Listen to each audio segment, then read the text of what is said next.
Welcome FrostyTools.com.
Incoming ad break.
What's up, everyone? It's your favorite neighborhood pirate wolf on SilverDFanng saying, how's it going? Welcome to a beautiful Sunday.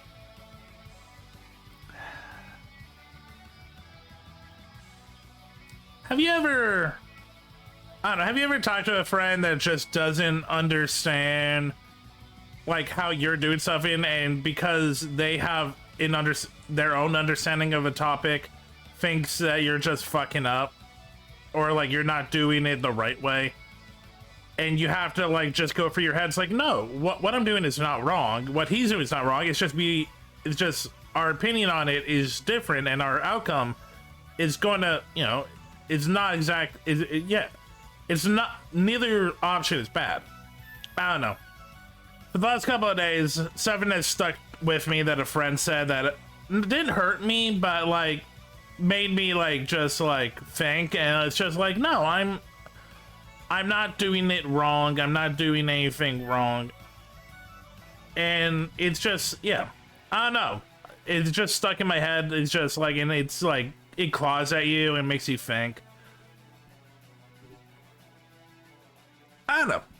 Just wanted to put that out there. That's what's been on my head. You know, streaming is a fluid thing. People might think that they have the secret sauce, but the secret sauce rots. The secret sauce can miss an ingredient and completely be off. Like, there is no way to do this. Like one way. And I feel like it's really sad. I would tell like make you feel self-conscious when you see people that you interact with doing better, but like, no, they found a combination that's working, and yeah, I'm proud of everyone that I've worked with when they do well. I really am. It's just how it's that mentality of like, what can I do to reach more people, but do it on my morals. And like, I think I've built a character for myself. I feel like I've built a brand. I know who I am. I know what I do. And maybe it's too sporadic for people. And like, I know people's like, oh, when you start out, you gotta like, you only gotta do one thing and build on that. But like, I hate that. I am, and this has always been an entertainment stream. I like doing events. I like doing podcasts. I like doing event stuff. That is my brand. My brand is I am a showman. I am a creator. I love gaming, but gaming is not my focus. But that is hard to brand because people, it's like, oh, well, this one doesn't really, I don't understand this. Well, I move on. I am loyal, and that's why I love every single one of my bones. We've hit 500, and to some people, again, that friend, oh, don't get into the numbers. That's not a big deal. It's like, fuck off. It is a big deal to me. And even like they point out like the whole follow for follow, like unless I've worked with like 300 people, which I haven't, and a lot of those people didn't like unsubscribe, which they do. That's still like maybe 5%. Like, I'm proud of the community I built. I'm proud of you guys. I don't know. There's a lot of really feelings why it's just like, it hurts when someone makes your little accomplishes seem minute and then bring up like money.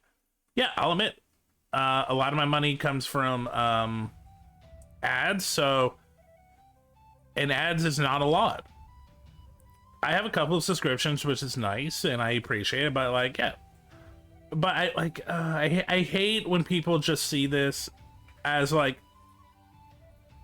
everything money. Look, I fully admit I'm looking for other work, and that is for money. This I do because I enjoy it. It makes me happy. I am a professional actor, and getting gigs is not easy. Working acting is not luxurious. You do not do it to get big. You do it because you love to perform. If you do it thinking that in like 5 years you'll make it, you're going to crash out. You perform because you love every moment you're given to perform. That's why I stream. I stream because I love entertaining. I love being here for you goobers. I love creating new ideas. I love the puppets. I love like finding ways to improve because I am an entertainer. I've been an entertainer since I was 19. I had my 32nd birthday a couple weeks ago. There's been years where I've like taken off acting and I'm like, am I done? And I get on stage, I'm like, no, this is where I belong. I am way too comfortable being in the spotlight to ever give it up.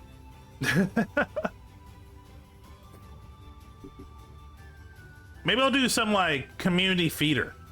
That would be fun, actually. Maybe I should look into that. I don't know. I just had to get this off my chest because it's been gnawing at me since Thursday. And at this point, I've shown I have like very little filter.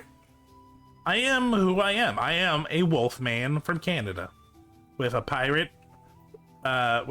setting, love for TV, movies, and anime, and cartoons, and everything, and a cat named Toph, and a runny nose, which I fucking hate, but I'm out of paper towels, and I'm not going upstairs to get toilet paper. What else? I don't know, man. I don't know. I think we're too harsh on people. I think we're too into the sauce of like, what is success? I am happy with who I am. I am happy with my life. So anything that is more, it just makes me more happy. I am, believe it or not, content. Do I want more? Sure, but I'm not in a drastic position. I'm not in a bad position. I'm not suffering. I'm happy. I am content. I am content. I wish I knew how to do my mouth flaps better. I'm not content on that. Okay. I want to play Wildgate. I'm in the PewTuber VC, seeing if anyone maybe will join. But I'm playing Wildgate. I'm probably going to play with strangers. This will be my first time. Let's see how it goes. Let's get that up. Yeah, I just want to get that off my chest. And like, here's the funny thing. This is something I tell streamers. I even told Stella yesterday. Act like there's always someone watching you, even when you know there isn't. I thought no one was watching me. I see there's a couple people. Hey guys, how's it going? But that's the thing. I will always act like there's someone there. So I think that's also why a lot of people like watching me, is because I will always make it seem like you're a part of it, even when you're doing like laundry or like playing a game. You will always be on my mind. Even if I don't see you, you are on my mind. And there's a launch error. Unrecognized game client cannot continue. What the fuck is that?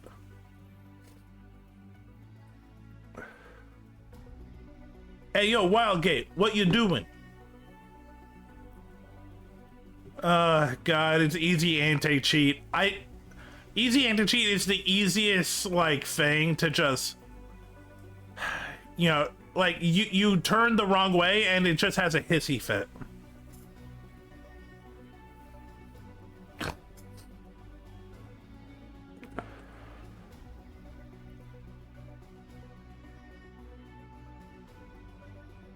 Yep, launch error, unrecognized game client. Like, I'm not doing anything different. How is this an cannot continue? What the fuck is going on? Okay, I'm Googling this shit.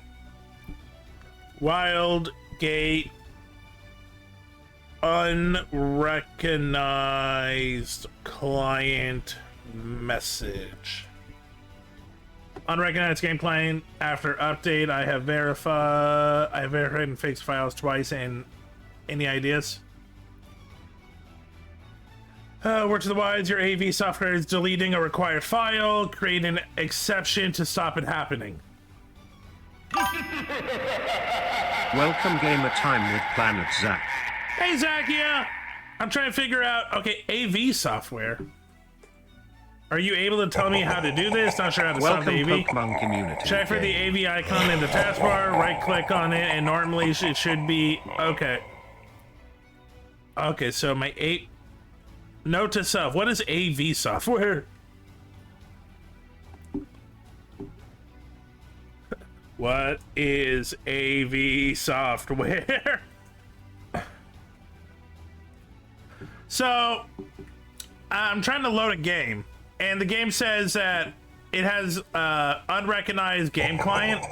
It looks like Ivories. So on Reddit it says that the AV software is deleting a required file. Now I'm googling what AV software is. AV antivirus. Okay. Well, shit.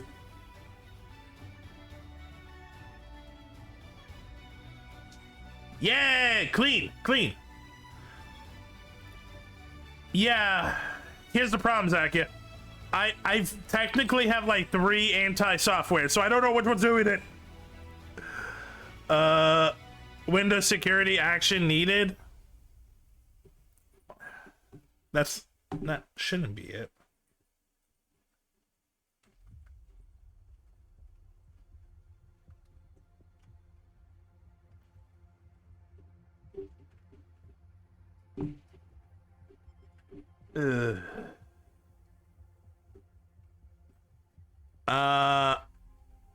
Yep, I have McAfee.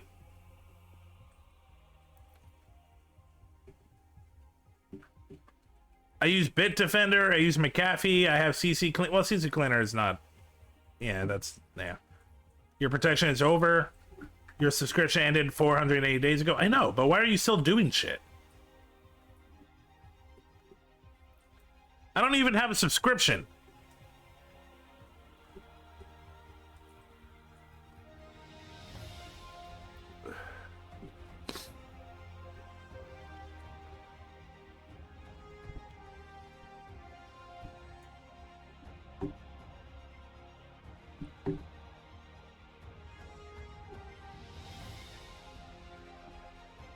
Okay. It's not letting me do it through the bar, so I'm going into the files.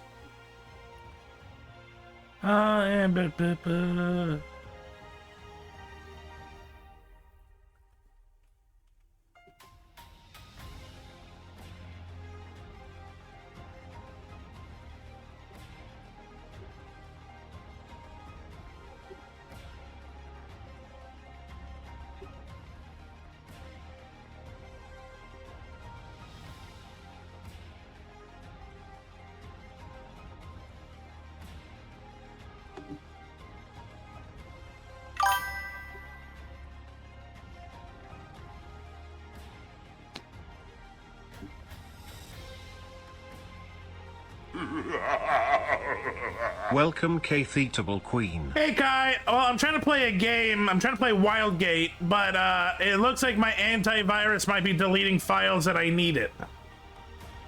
So now we're trying to figure out how to disable my antivirus software.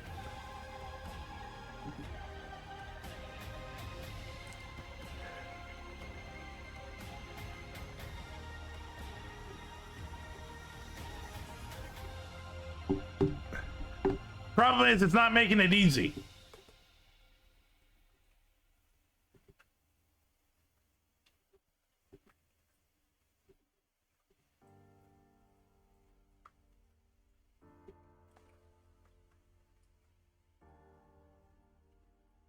Yeah, they're not giving me an option just to, like, disable.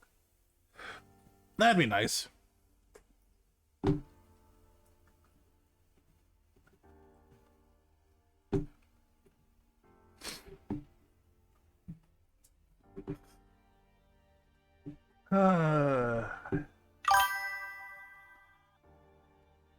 Yeah. Let's try settings.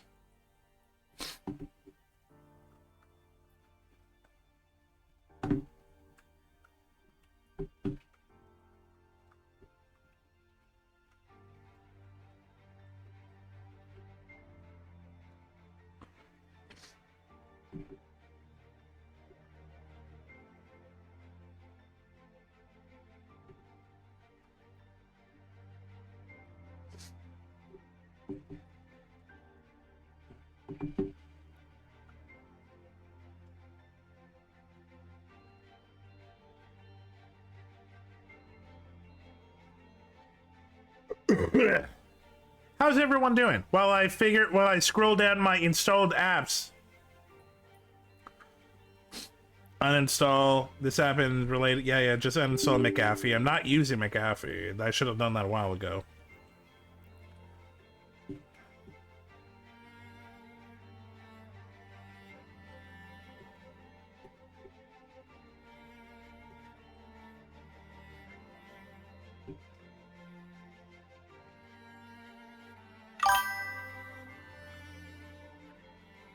Ooh, Caravan Sandwich. I have not heard of it, but I like the name. I like anything that's a caravan, a witch, or reminds me of sandwiches.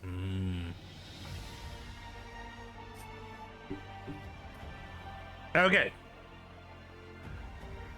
To finish uninstalling, restart your PC. Check out the Pet Cafe. I'll do it later. Okay.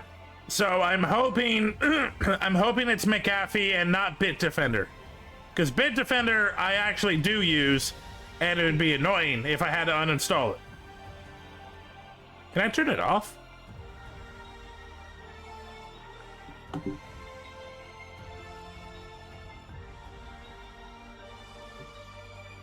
No. I would have to uninstall it. And I don't want to do that.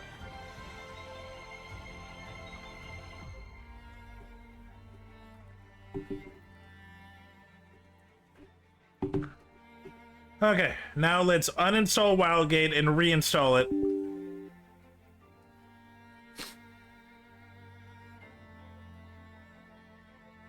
First person, story-based kind of thing. Okay. Is it on Steam or where is it on? Ooh, right, Next Fest. I forgot that was going on. Caravan Yep, okay, Caravan. Ooh, I like the art style. Oh god, yeah, I love that like 3D kind of like art book style. It very reminds me of like Journey. That is pretty. Embark on a journey across vast landscapes in Caravan Sandwich, a captivating narrative-driven exploration adventure. That sounds fun. I'm gonna add that to the wish list. Art is really cute. Yeah. Studio Plain Toast. Yep. So they also made Road 96, which is a indie darling kind of like adventure game that really went into some cool story development stuff. So yeah, this developer knows how to make interesting story-driven road trips.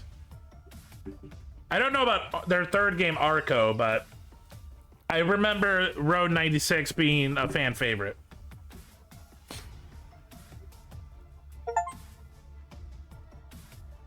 This is definitely not a game made for everyone, that's for sure. But yeah, if you do like Caravan Sandwich, maybe check out Road 96. That one is definitely more like modern, like average day to Earth, where Caravan seems definitely more fantasy.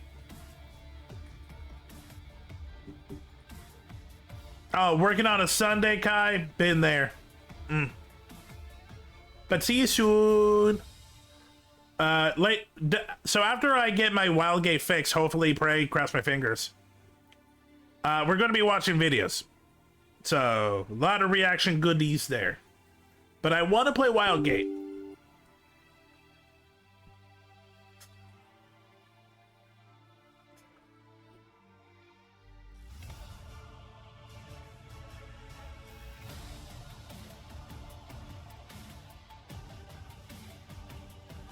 Come on, please, please, please, please.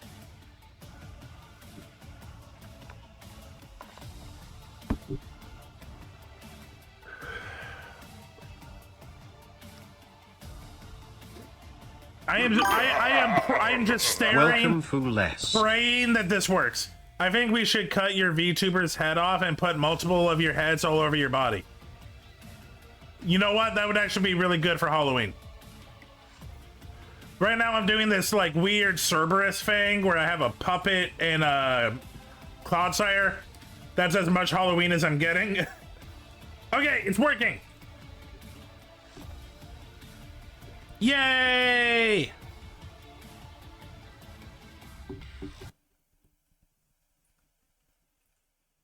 Ooh, I like a Cerberus. Yeah. This is called low budget Cerberus. This is I can't pay for an artist in a rigger art Cerberus. I have honestly thought about buying a tablet so I can pick up art, so I can make my own art, because it would save me so much money. So much money.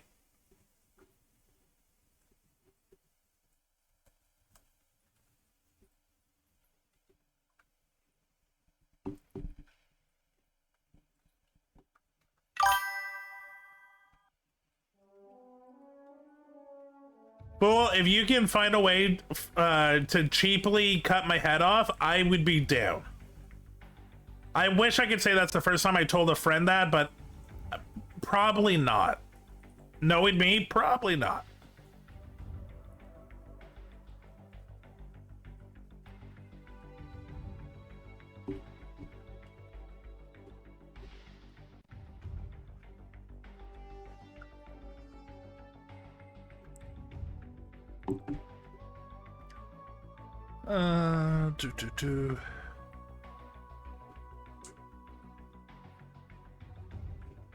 Oh, there we go. That's it. Okay. We're gonna move over here. Hi. A little bigger. Janky Cerberus, go!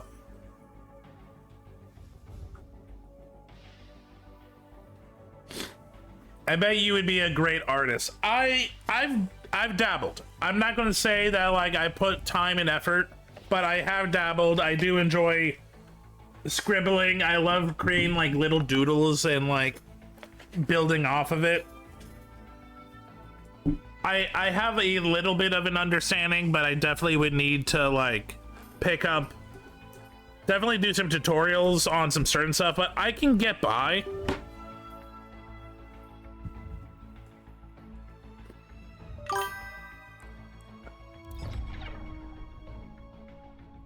I don't know, when you get into an entertainment like focal point, you kind of drop everything else because you want to put the effort in. Incoming ad break. When I went into acting, I kind of dropped like writing. I love writing, and I still do a little bit, but like I just don't have the time. And yeah, same with like art. But I might pick it back up.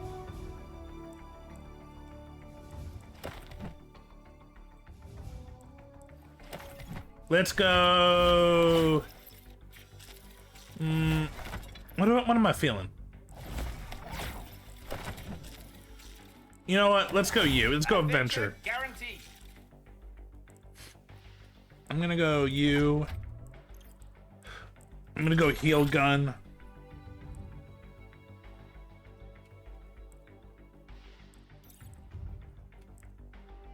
I'm gonna go repair drone. Oh, I don't have it.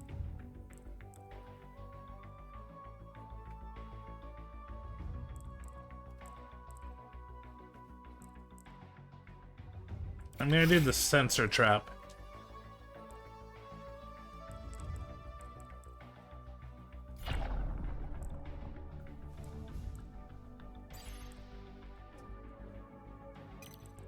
I only have one ship.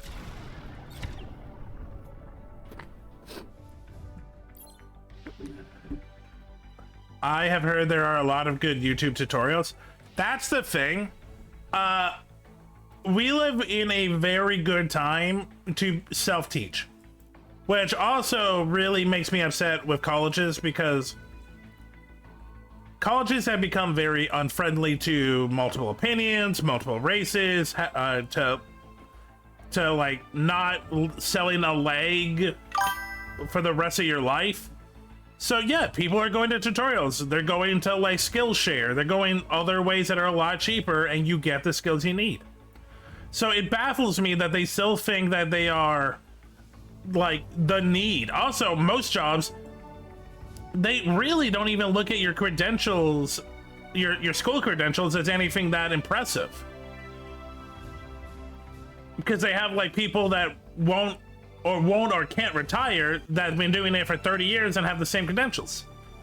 So like colleges really need to like get with the times and realize that A, it's got to be a lot cheaper. B, they cannot be they got to be with their students, not against them. And this isn't just America, like global.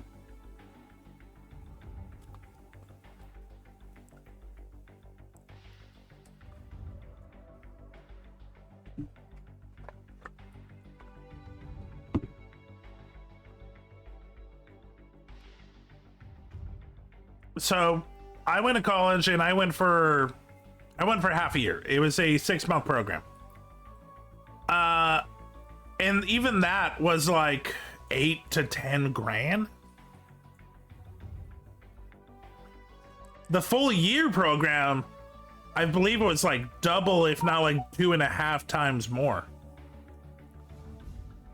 And I'm gonna tell you right now, going to that school, especially as an actor, I might have actually done worse. Fun fact, Vancouver Film School, the school I went to, the second to last week, I still remember this because I can't believe just like how fucking stupid this was. One of my professors straight up told us being an actor graduate of this program actually might do you more harm in the acting community because agents have the mind of a steel bear trap, and apparently a bunch of VFS students were like just unprofessional. So VFS acting students actually have a bad standing with agents and like producers and stuff in in the BC area. And BC has a good sized film industry, but a lot of their acting already comes from like LA and they transport them up. So having that blacklisted already fucks us up. And it's like, yeah, second to last week. Oh, so you're saying I should never have came here? Vancouver Film School is great with their animator programs and their writing programs. The year I went, the writing program got a special guest lecturer of oh my god, what's her name? She's the mom in Freaky Friday. Oh my god. What's her name? While I'm waiting, Google.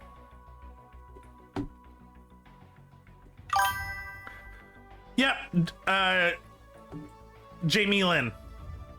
Yeah, so I met Jamie Lynn in an elevator with my acting class, and she drops off 2 floors below ours to go do a special thing for the writing students.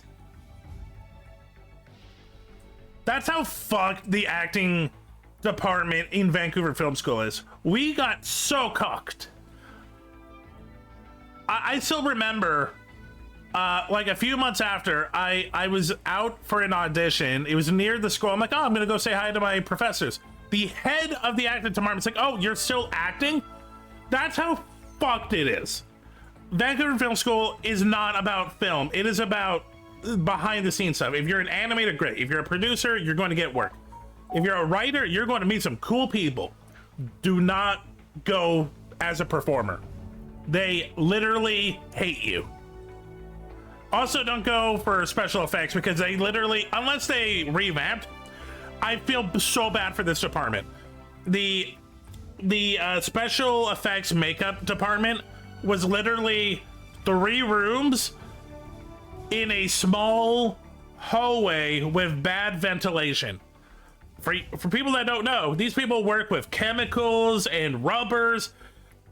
You open the door to their 3 rooms, it was toxic. I felt so bad for them.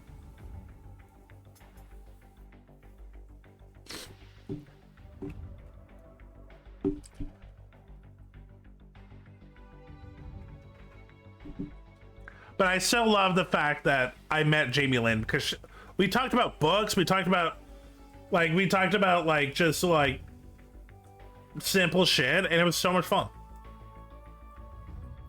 I love it because I'm like one of 2 people just talking to Jamie as a normal person because she's a normal person.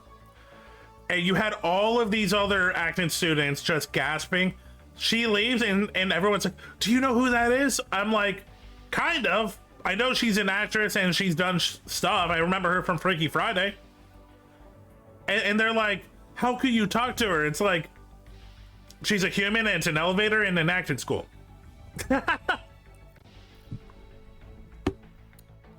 I have never understood idol culture. I've never been someone that's like, you are above me. I'm like, no, you're a coworker.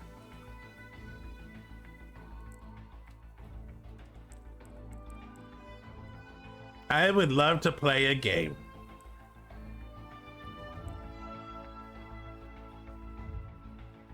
I love it. Estimated 6 minutes. I'm at 7 minutes.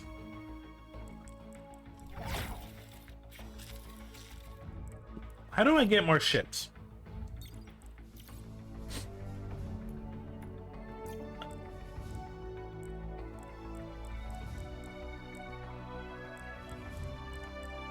I feel like Budget Seagull fits me.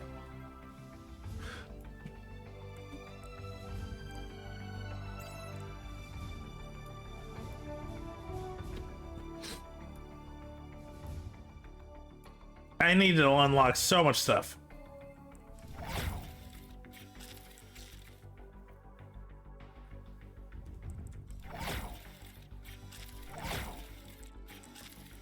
With you, okay, so yeah, I'm working on this one because the next one will be the Bastion, which is nice.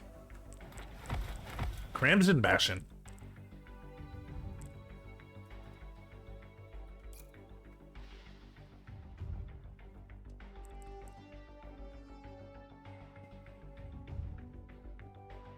Trying to think, what other, I don't know, what other stories can I tell?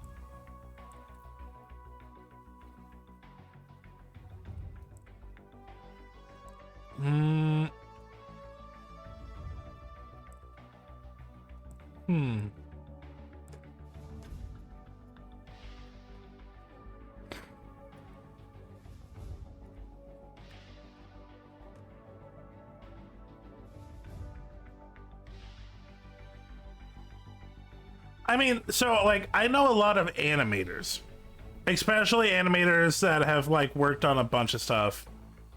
Like I don't want to fuck it up, so I gotta look it up,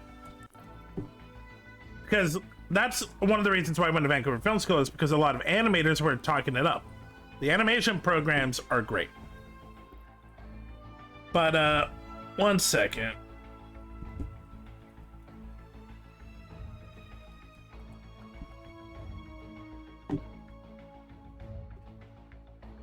So I know animators that are like worked for like Mainframe Studios, which used to be Rainmaker. I know that they personally like worked on like the Barbie stuff. They worked on the Madagascar, the Octonaut stuff, the Barbie stuff, Unicorn Academy, yeah, Super Kitties, stuff like that. So I know animators that worked on that stuff. I know I know for a fact there was a YTV show. It's like Geeks and Monsters, I think it was like called. I know a couple animators that worked for Nerds and Monsters.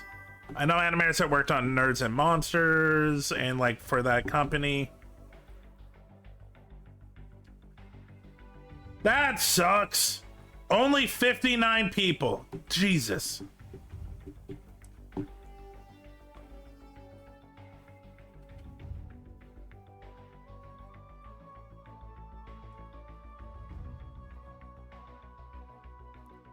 I hate it when a game that I'm into just has like no player following.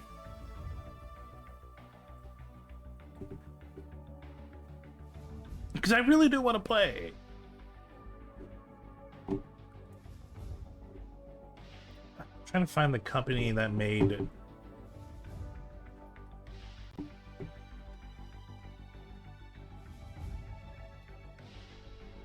Slap Happy Cartoons. So I know people that work for Slap Happy. And they worked on like The Hollow, Apple and Onion, stuff like that.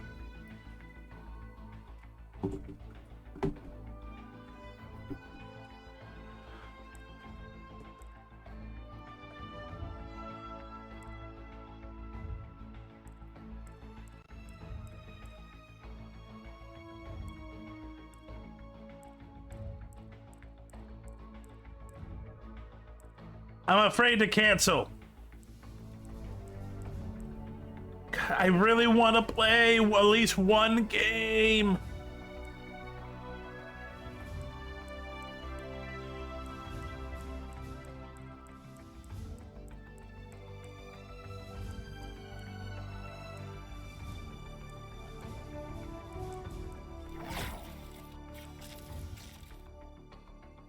Inquisitor Scout? That actually kind of looks nice.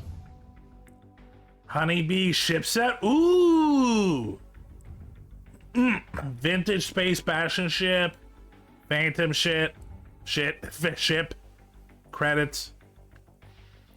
Reach Renegade. Ooh. By the way, this is not a free game, and the fact that there's so many microtransactions is not great.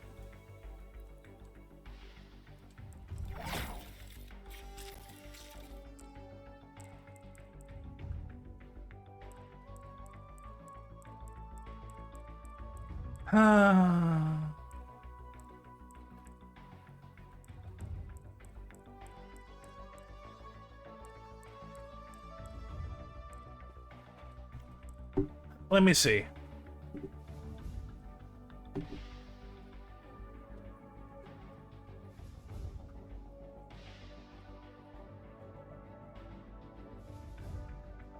God damn it, they're all playing Ark. Motherfuckers. I wanted to see if the other guys were playing, like, were free, but no, they're all playing Ark.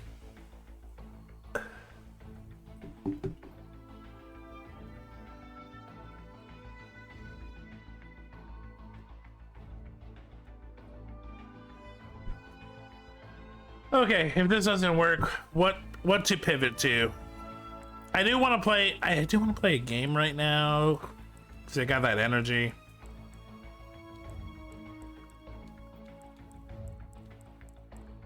But I feel like I'm playing a lot of Marvel. We could play Headliners.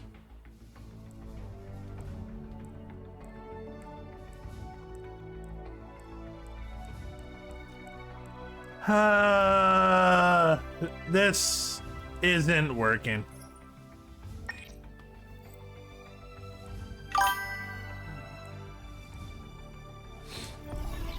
I don't want to fight AI. It's so boring. Okay, well, that sucked.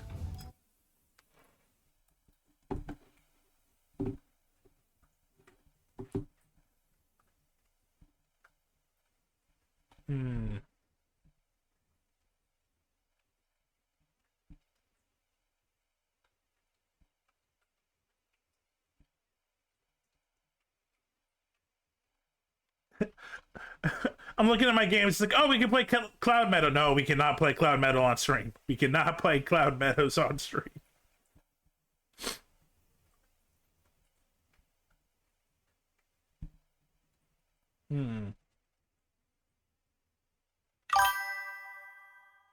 I knew Bree. I knew that would get a response from Bree. Okay, we'll play Marvel, but I'm going to limit myself. I'm not going to get angry. It's 4:30 right now. We'll go for an hour. Maybe an hour and a half.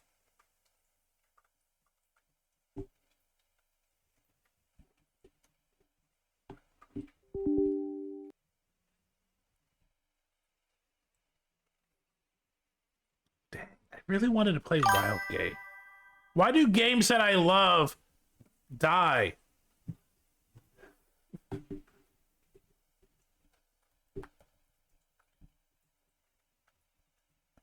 Dungeonborn is kind of dead. The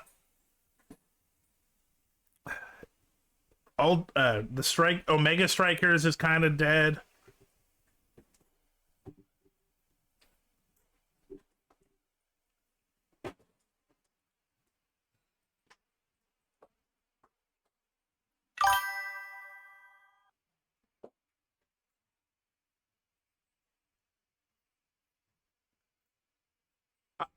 I have no interest in Arc Raiders. Wait, oh wait, no, that's not the game I'm thinking of.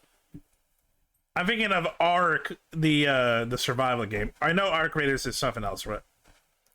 Yeah, okay. No, actually, Arc Raiders did look cool to me. I'm not gonna lie. I just Googled it. Yeah. No, I remember this. Arc Raiders does look good.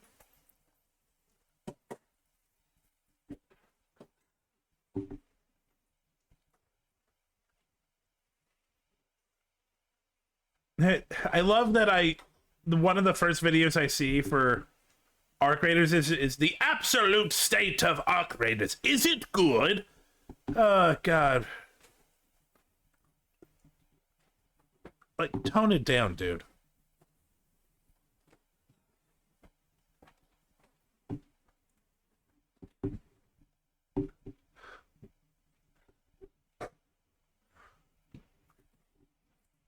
When does Arc Raiders come out? Oh shit, it looks like it's already out. Oh no, it's not. October 30th, it's almost. Oh, there's a play test. That's what's going on. It is a $58 game. Ugh. Does look good. I don't know.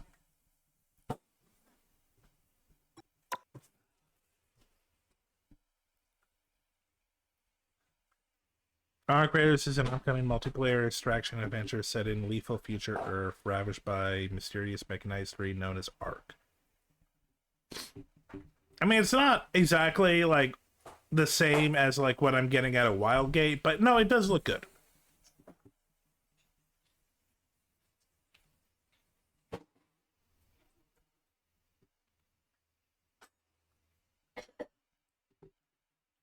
I definitely would like a new game to sink my teeth into. I'm enjoying Rivals. Rivals is fun, but I could use another one to play on streams. Guilty Gear is good, but Guilty Gear stresses me out, but I love Guilty Gear. The Headliners is fun, but I don't think I would sink so much time into Headliners. Also, I'm afraid of going into public lobbies. I got lucky yesterday. Shout out to Koosh. In Soul League. Fool, do I look like I hate myself? Don't answer that.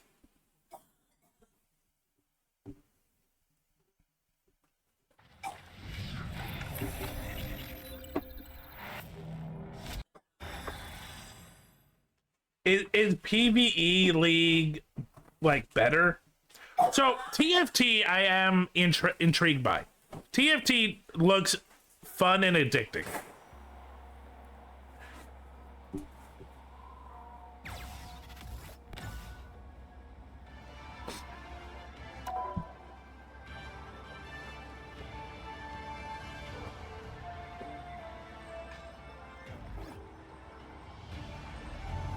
And like, there's good like single player games coming out. Like, that's not really what I'm talking about. Like, I need a good like multiplayer game.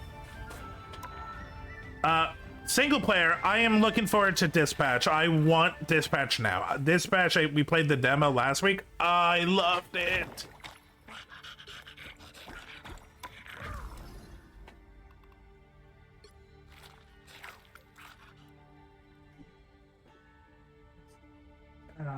You know what? I even missed Dark and Darker. Dark and Darker was also fun.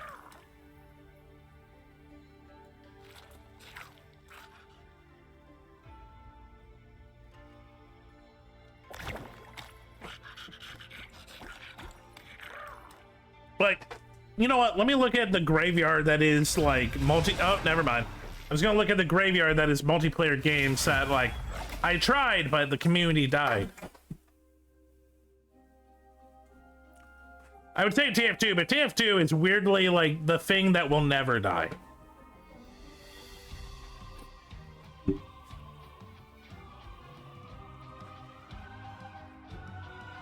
Which hero do you think you want to be today? I'm here to finish the fight that my father began. I hope I make him proud. The higher the pressure, the more dazzling the diamond. Did I swap? I'm gonna vanish from this match. I did swap, okay.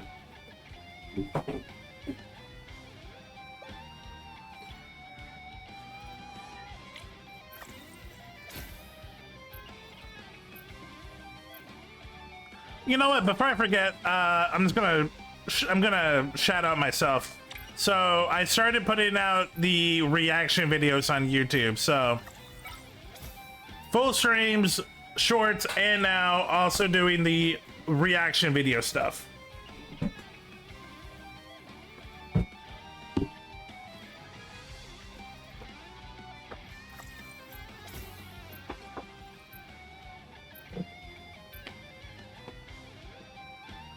I don't like how many tanks are being suggested.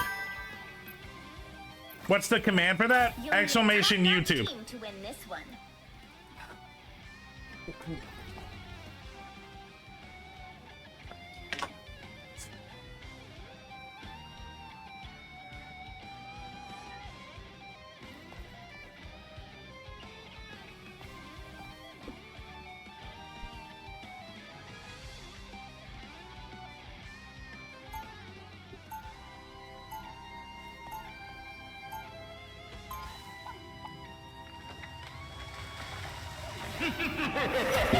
Welcome, SilverDFanng.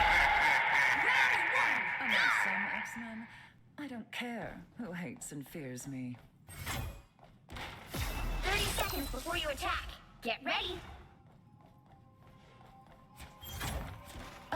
Could I please just pay to win this one? I have the funds. No, we don't pay to win. That's gross. Ew. Better. The battle starts in 5, 4, 3, 2, 1. All you need to do is capture the mission area. Got it?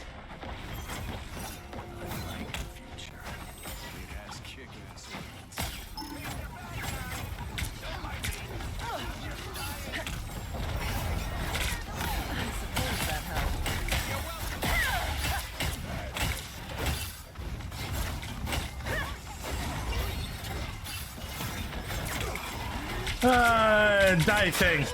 Bye.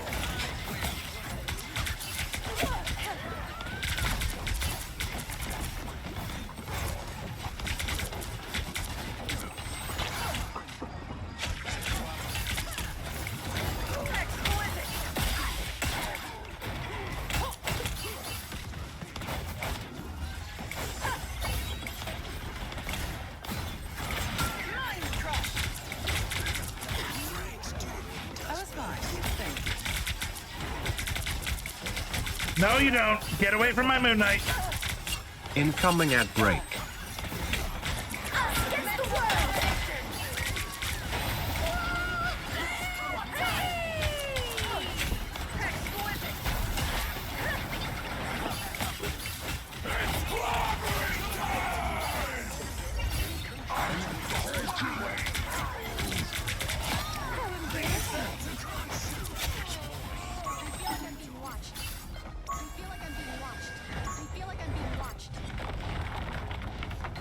Well, stop being watched. I found one of them. You might want to look over Help here. get that vehicle to its destination.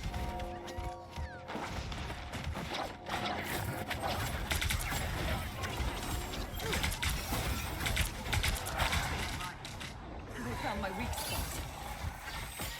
Some uninvited guests. Time to get pushy.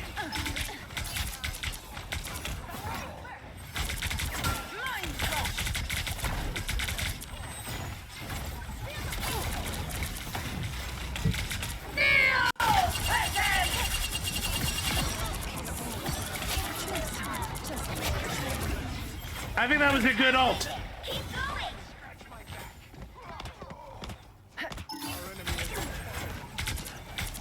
Exquisite.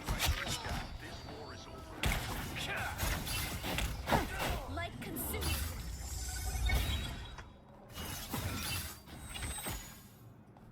Nothing over here. Almost there. Don't turn back now. I found one of them. I suppose that helps. Looking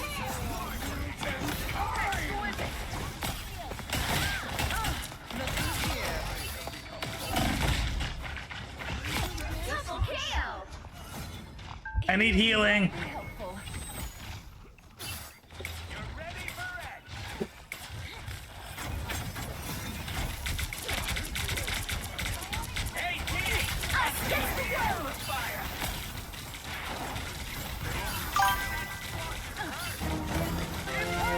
Oh, we're being raided. Kampukai raided you.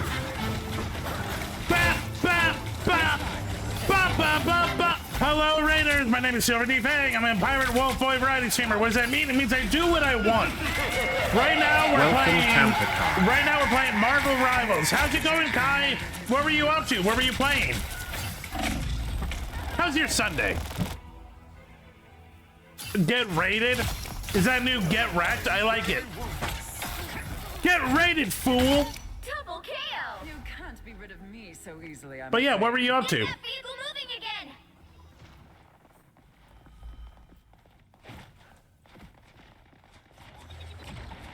Glad to help. We did Johan Master Jeopardy, Johan Monster Jeopardy, and then Pico Park. The god of thunder! Johan did Monster Jeopardy? Oh, hey, Pico Park. Pico Park is fun.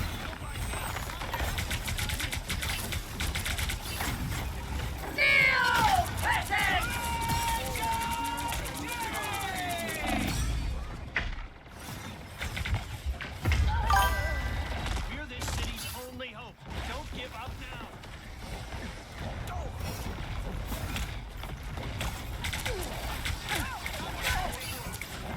Another unsuspecting foe. Where did that squirrel girl go? Welcome, Lord Johan. Hey, Johan! Johan, you did a Monster Jeopardy and you didn't ask me to join? Shameful. Shameful. I suppose that helps. Only 60 seconds left.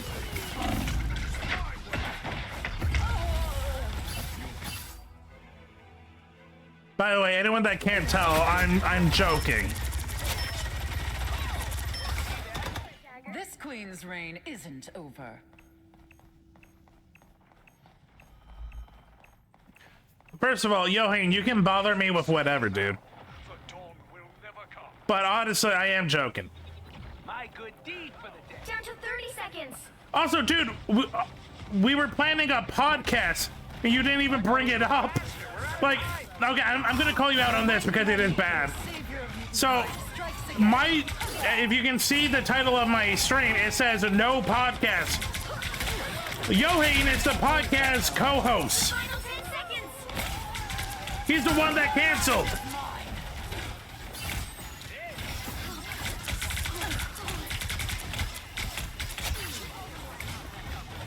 Hey, hold your horses. I'll deploy another team.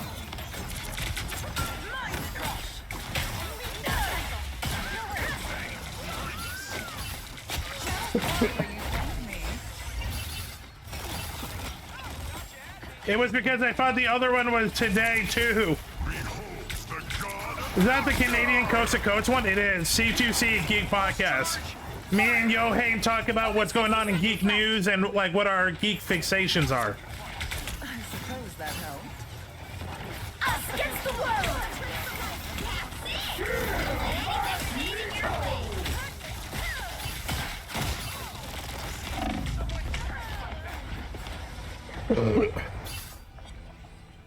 No, Animal Jeopardy is next Sunday. Animal Jeopardy is next Sunday. Emma Frost never surrenders. Down to 30 seconds.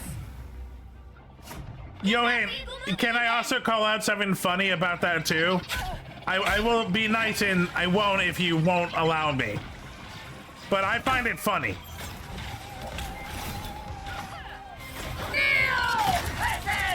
Disappear. Final 10 seconds.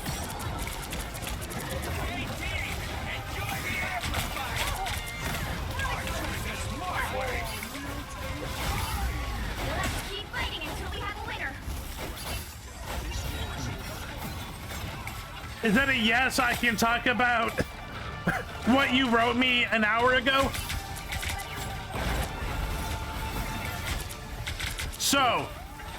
So Johan told me that he thought that Animal Jeopardy was this week. I'm like, no, it's next week. It's like, oh, what you wrote was confusing. What I wrote word for word is Animal Jeopardy on the 26th. And he's like, I thought you were saying it was the 26th and the 26th Jeopardy. I have never worded Jeopardy like that at all. He just assumed that I was like bragging about I've been doing Jeopardy 26 times. This is real firepower. I broke up his toy.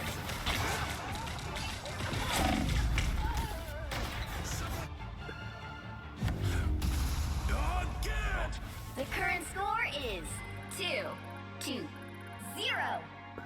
Yeah, both work. Time to switch So things up. this Sunday podcast, also the 26th Animal Jeopardy. Both days work when we're Right talking. heroes could make all The sentence, what we were talking about before that was, hey, I can't do both Sundays. That's the full content. That was a response to, I can't do both Sundays. You're good, bud. You're good. Scheduling is hard, man. Like I told you, no one got hurt.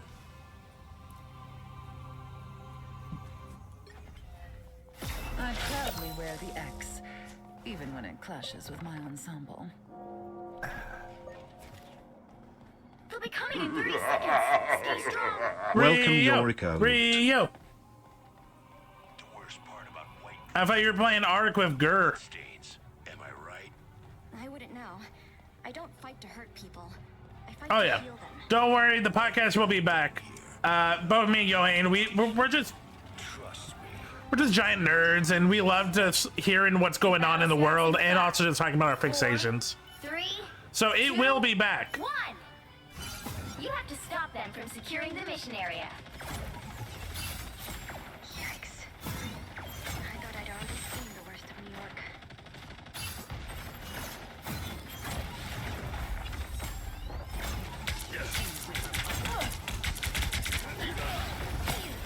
I suppose that helps.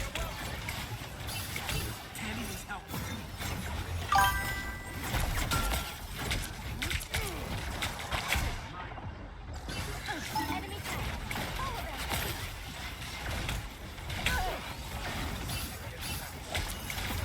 There's so much going on. Yeah, we need to get on it soon.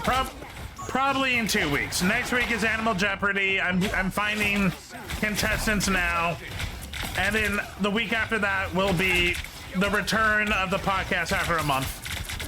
Because there's a lot of geek news that we need to talk about. One of them is going to be, I hope you will remember, is Digimon Time Strangers. This is real firepower! Extermination!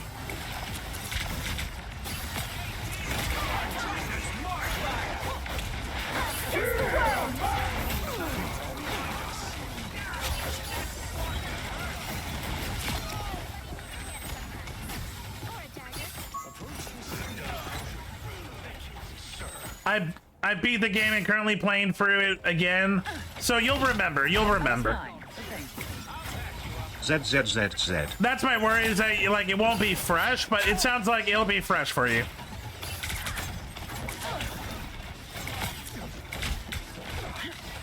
I am not halfway. I'm like 1/4 through the hacker story in the Sleuth Digimon game.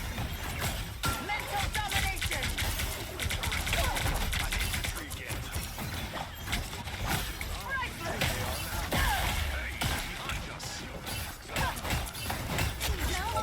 Steel presence. I suppose that helps. Hand sometimes. Or a dagger.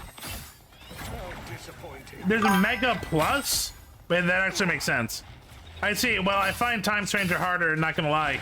Good! I found Cyber Sleuth pretty easy. Even the hacker story, which is a little bit harder, not really.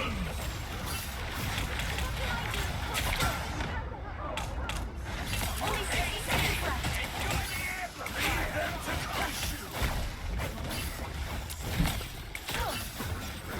Mental domination. I was fine, but thank you. Us against the world.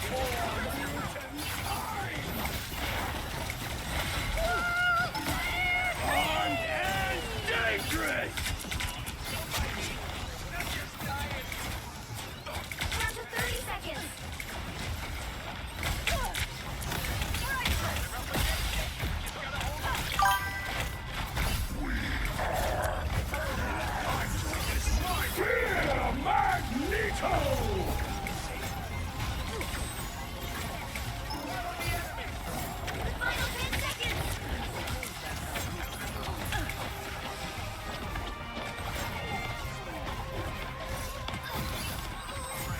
Hell yeah!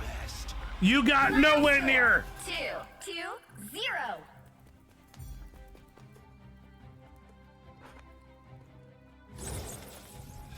Another epic victory. Night, Joanne. Eventually, if we honestly, I'm okay, like, working out a Saturday schedule, to be honest. We just gotta talk about it, dude.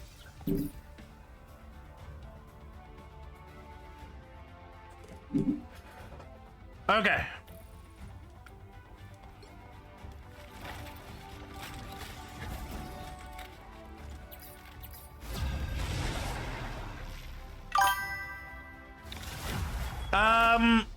No, Saturday I plan a lot of stuff because like it's a good day, but no, I have no like set thing on Saturdays. A lot of opportunities open up on Saturday because everyone seems free, but no, Saturdays is pretty open. Which hero do you think you want to be today?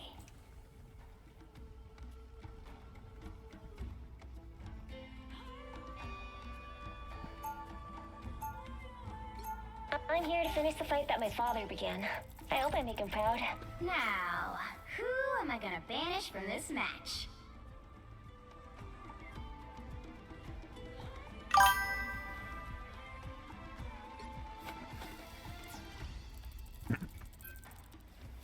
Yeah. Lurk away. Home now? Yay! Kai's home. So yeah, Tuesday is always the same. Tuesday is fight night. We play fighting games. The games might change, but it's fight night. Thursday is usually Thursday crew, but it's not every week. Friday bi-weekly is D&D, but after that I don't really do Fridays unless I have to take Saturday or Sunday off. Saturday and Sunday for the most part are open. Sunday was bi-weekly C2C, but that might change. You'll need a top-notch team to win this one. It's yeah, Saturday and Sunday are usually the best days to get a bunch of people together.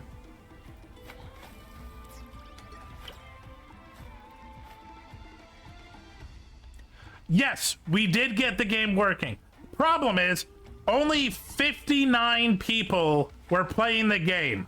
So after 14 minutes, I couldn't get into a game. Which is a bummer.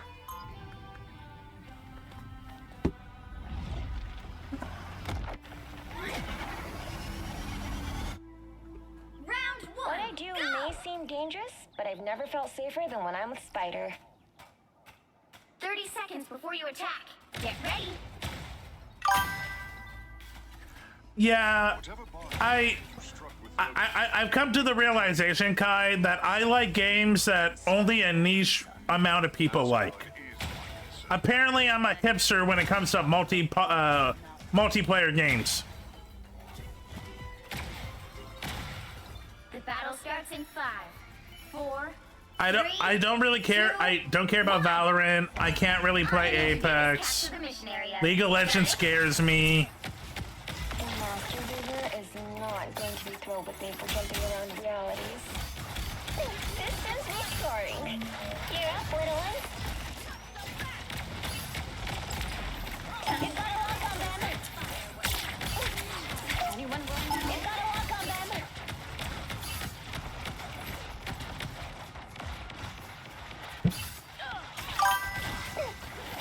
This is gonna hurt.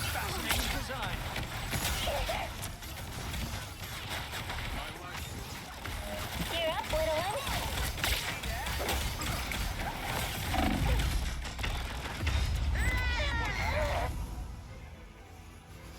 I'm picky with multiple players. Last one I played was, I don't even know. Oh, Star Wars: The Old Republic and Final Fantasy.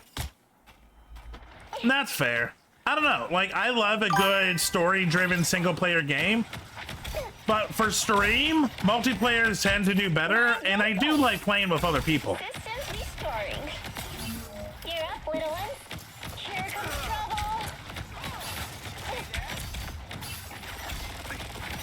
Anyone willing to help? This is gonna hurt.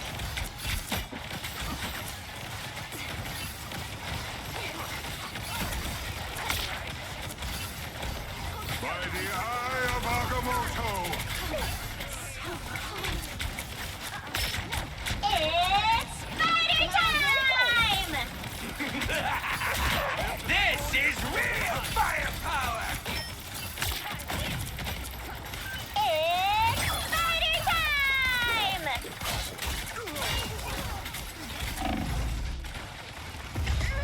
Okay.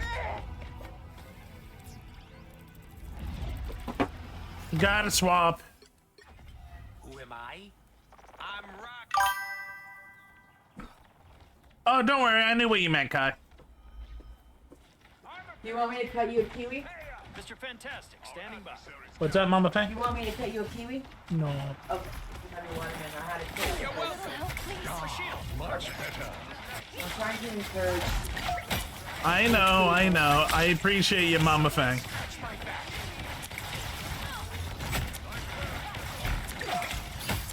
Mama Fang wants me to eat fruit. You need not fear. And I'm like, no, fruit, no, I like fruit. I'm just lazy.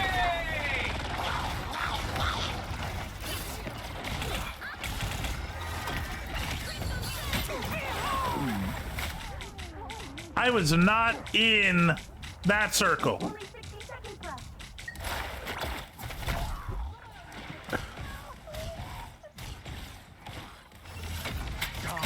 Much better.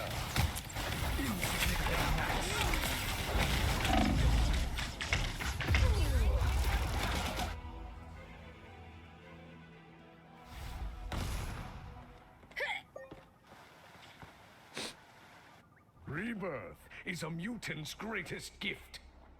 Down to 30 seconds. Sorry, Magneto, but they actually got rid of that. You guys are now human again. Why? Because Marvel hates fun. Your attacks are futile. You shall not be harmed. A shield never hurts. The final 10 seconds. Feel like myself again.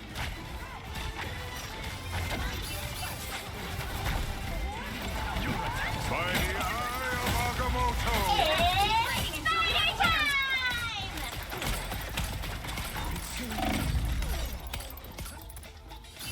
We got mollywopped. The current score is 0-0. No one Time on to our switch team things up. was good. Which side, We all John? got mollywopped. The right heroes could make all the difference. I'm here to finish the fight that my father began. I hope I make him proud.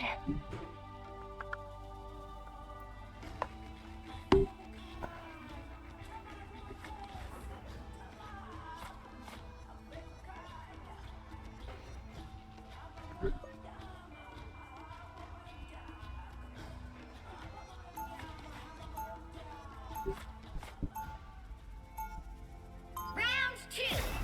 Those spiders just climb walls. I'm psionically linked to a giant robot. I win. Straight up. Wait. Yeah. He'll be No. coming in 30 seconds. Straight up. Stay I don't strong. think anyone was cheating. I don't think anyone was like. I don't think anyone was like losing on purpose. We just got mollywopped straight up. Verily you must jest, Rocketeer. The battle This is starts gonna in hurt. 5, 4, 3, 2, 1.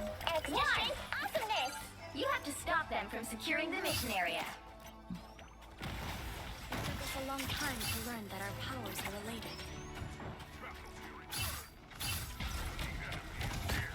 Mine's in place. Something doesn't feel right here. ZZZZ.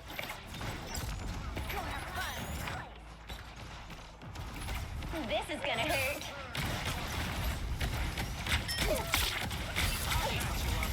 Systems restoring.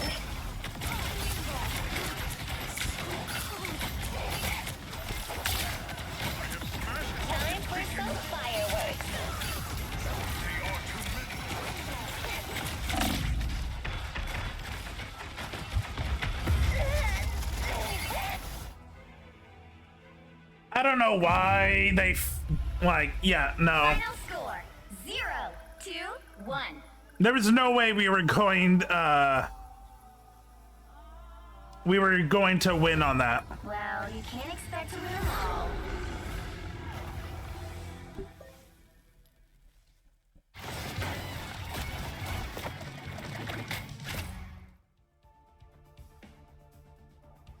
Sometimes people just don't work.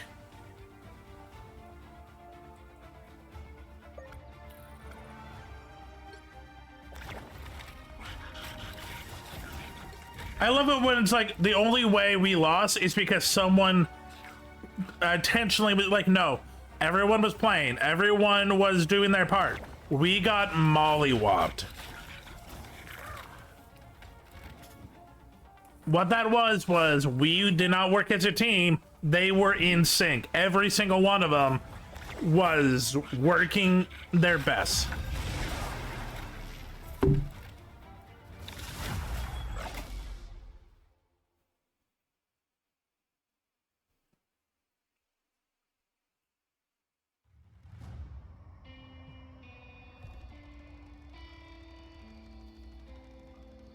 So if this goes to like 5:30, so it's like 5:14 now. Which hero do you think you want to be today? I'll play this and then we'll do some watching. We'll do some video watching, some reactions. Maybe if I feel like I could go for another one. We'll see. Who am I gonna banish from this match? Sure. Hela in general is a good pick, but now because of the Namor boost, it's even more of a like, yeah.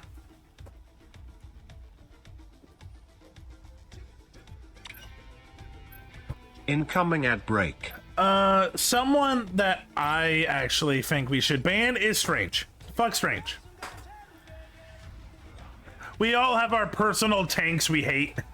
And sadly, 2 of them are tanks I play.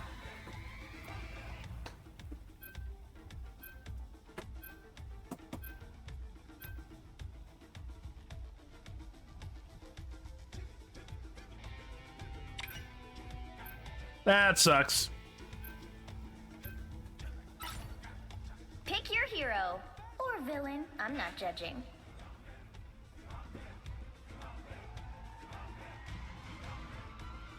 Who needs 4 when you've got one like me? I might go triple healer.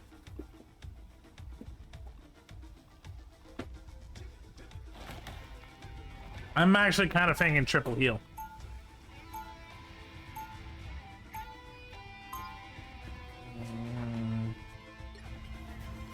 I'm actually the strongest one there is.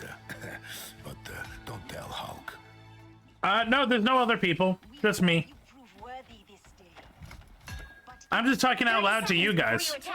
Get ready. I'm talking to my bones. Your idealism refreshes a battered old soul. You can't be that old. Astral projection makes me feel old. Yeah, no, I'm just going crazy. I'm talking to the voices in my head, aka you guys. In 5, 4, 3, 2, 1. All you need to do is capture the mission area. Got it? Just to balance the scales.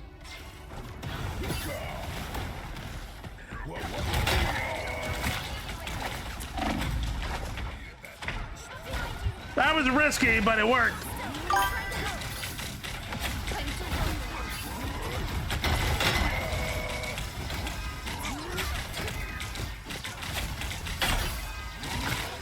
Looks like the mission area is yours to capture now.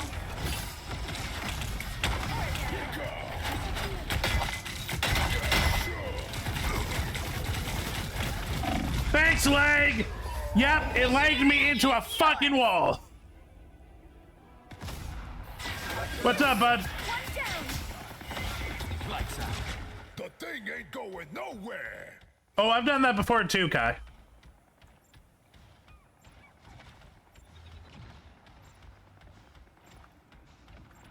You can use my old tablet. I got my Android tablet working as drawing tablet for PC.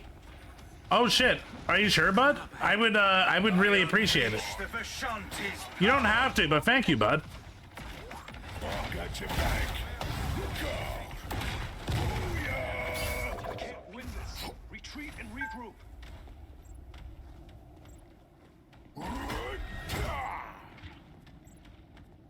Are they coming? Yep. I thought they might be coming somewhere else. Extra health? Nice. Benji's here. There's a More than half of the mission area. Keep going. always count on me. It's clobbering time!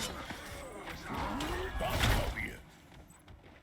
I still enjoy that every single time, Frank. Dad, You're a good friend, fool. Oh yeah! easy. I'm not ready to rush to judgment. The enemy has arrived. Watch me soar! We are undefeatable! Glory's almost yours! Judge, jury, executioner!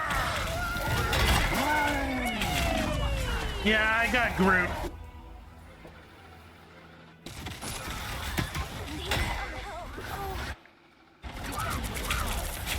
Benji's back, baby! You'll have to keep fighting until we have a winner. Control lost! Coming through! I need to get back. You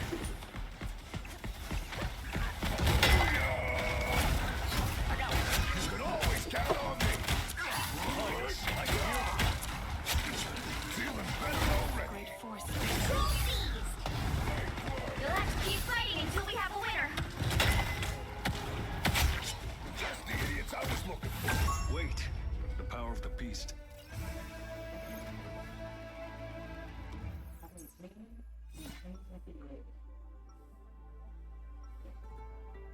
I think that went pretty well.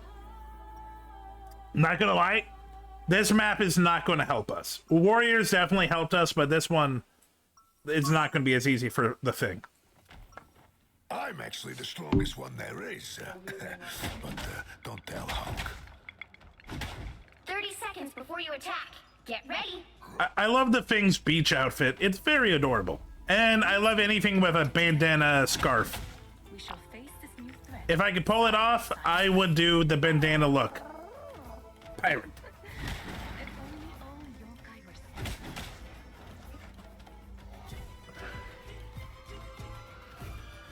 The battle starts in 5, 4, 3, 2, 1. All you need to do is capture the mission area. Got it? We won't run away anymore. Coming through! Just the sure. There's a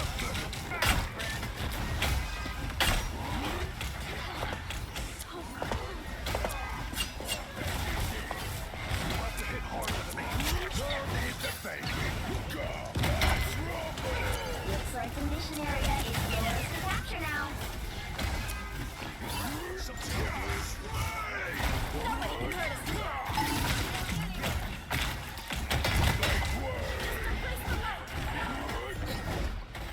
The mission area is yours.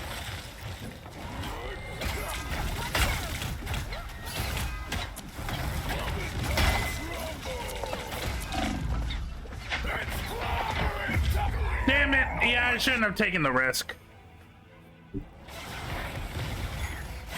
Control lost. I'm hungry. You know what? I'm okay doing this because we need to wait for our healers. It's the god of thunder!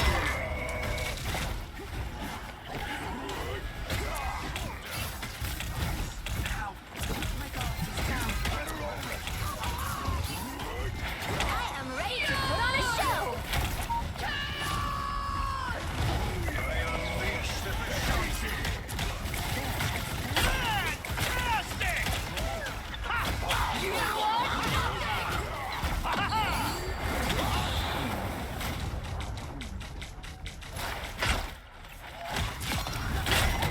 You suck as Jeff.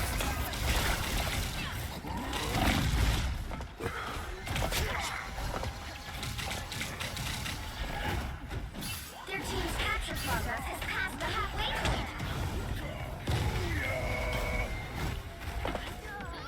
Got your back. There's a Control C's.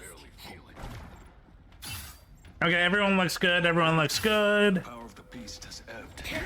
Not taking much damage. like word. Sure. Got your back.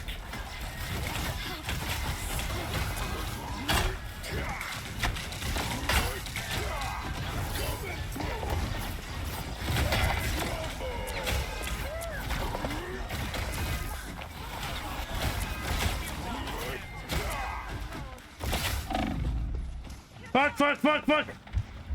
You've captured more than half of the mission area. Keep going.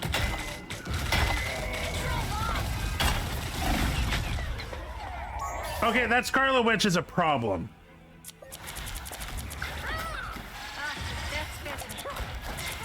I'm probably gonna watch. I'm gonna have to stay behind and watch the healers. Cause that witch is a problem. God of thunder!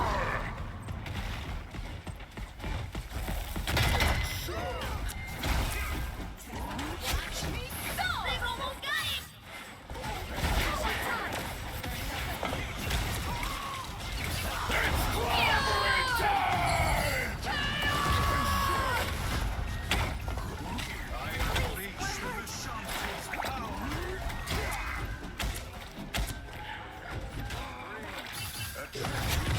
Control C's. Easy. You'll have to hit harder than that. You can always count on me. It's in. Time to deliver it. I'm watching the healers. Spotted another jerk.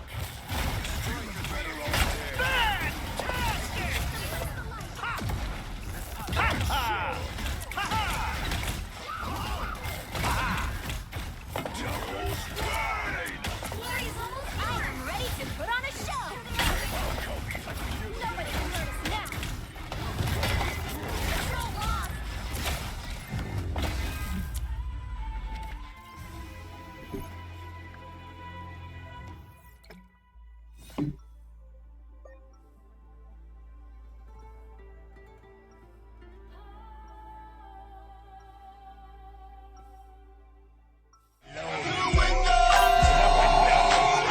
Welcome sound alerts.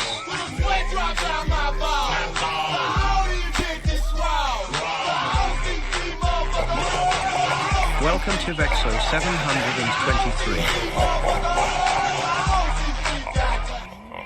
Hey, hey, Tavexo, how you doing, bud? Is lady, but most folks consider me an oh no.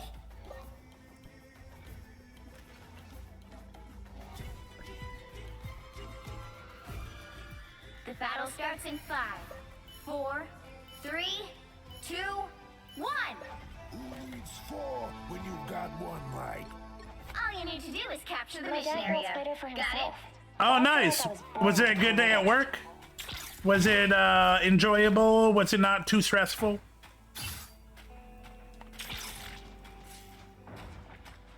Here they come now. Mine's in place. Gear up, little one. A boom of light. Powering up. Mission area is yours. This is gonna hurt.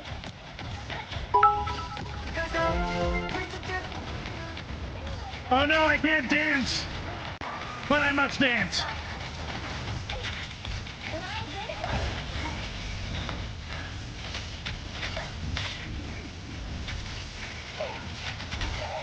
Marijuana. Your idol. This is gonna hurt. God, I love it.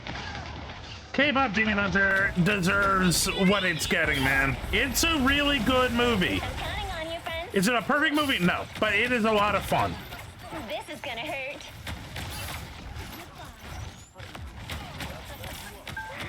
I'm not ready to rush to judgment. Public humiliation. I ain't going that far.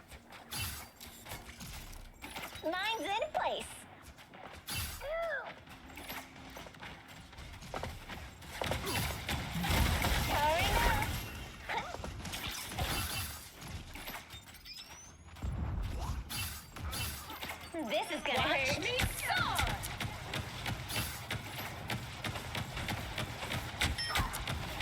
Oh no, I've been noticed. I just want EJ to love me. Oh right, Fool is really into the singing and acting voice of Ruri. Captured more than half of the mission area. Keep going. Not the character, but literally, or even the movie, just the actress. It's spider time!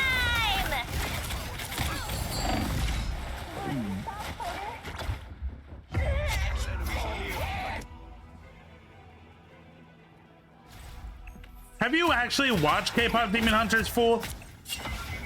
I think you Just needed a few repairs. singing voice of Rumi. My bad, my bad. I messed up the name and the title. Mine's in place. I am ready to put on a show. Spiders get the job done.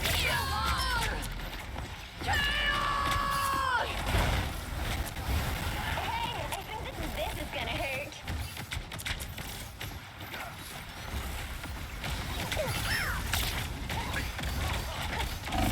But all fun has to end eventually. Even for a demonic flying Night goat with a Tobacco! 300-foot long tongue.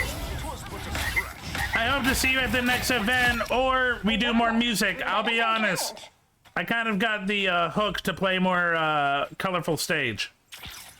We'll have to talk about that in the future. Mine's in place.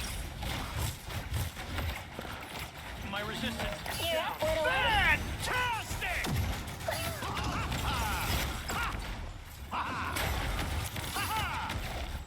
This is gonna hurt.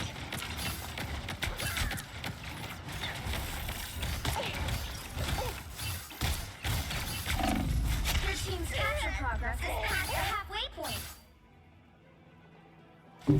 I actually don't know. I have to look at the Discord. I know they're planning something in December for Another ghost Christmas. spider?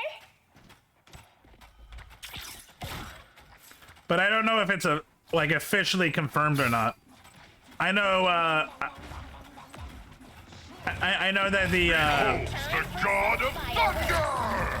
I know they were talking about it. Powering up. It's got a lock on them. Mine's in place. I'm made of glass.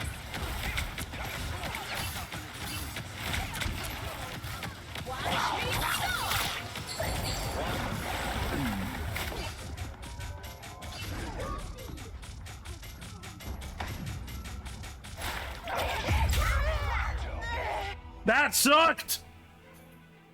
You're doing better than they are. Discord seemed kind of dead when I looked last night, like 2 weeks ago. People were chatty. Keep fighting until we have a winner. I mean, they're still posting event info.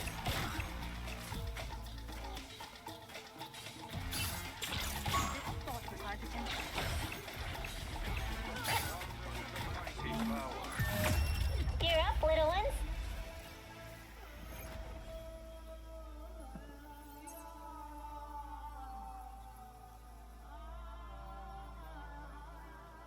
I'll be honest, they're still like the only people trying to bring us streamers together, so they're doing better than, you know, nothing, which we had for like 2 years, maybe 3.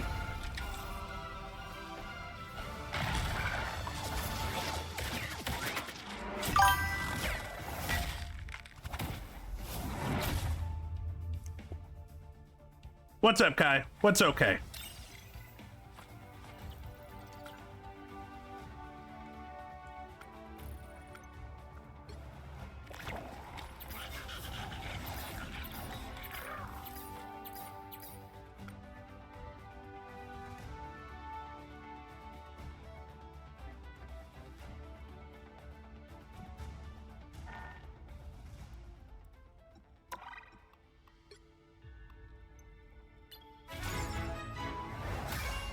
Grady.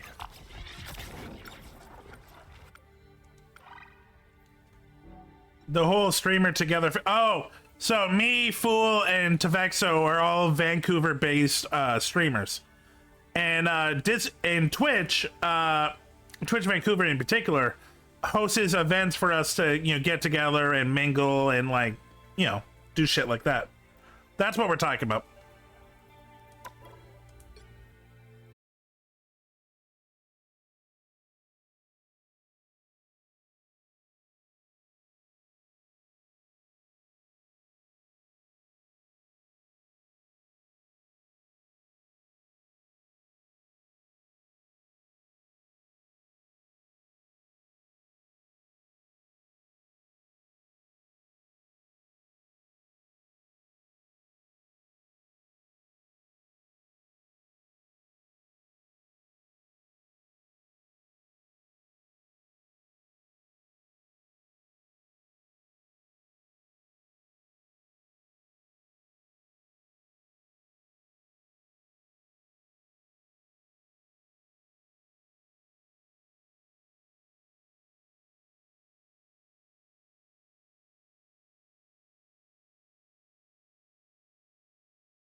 Yeah, but at least you feel accomplished.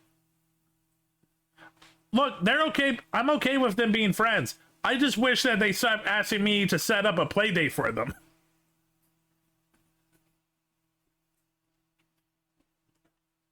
Because one of them always cancels.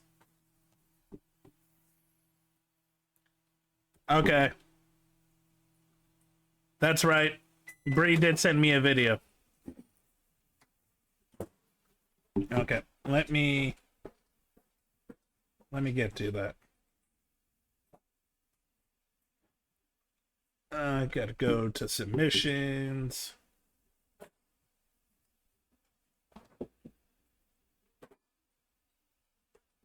And are you sure, Bree, that I will not get in trouble for watching this?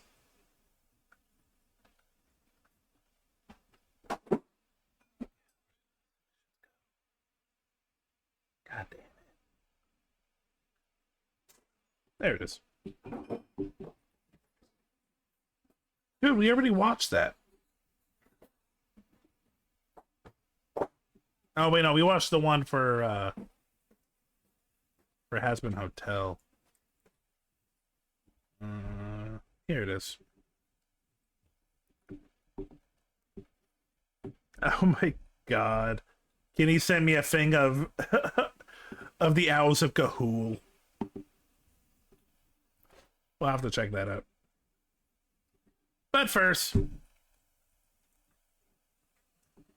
okay. So Bree asked me to watch this.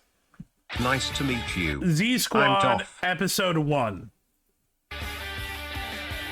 People think we live in such an ordinary world. I hate this already. They don't know the kind of power of these three girls. People don't realize how special I am. God, Mom, you just don't get it. I'm just different. You are a loser. Totally Spies is definitely an inspiration for this. Also, witches. If anyone remembers that.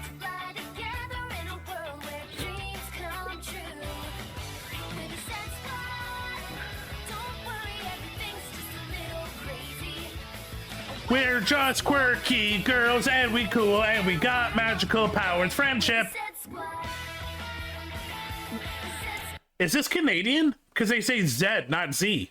Shit, this might be Canadian. A boot.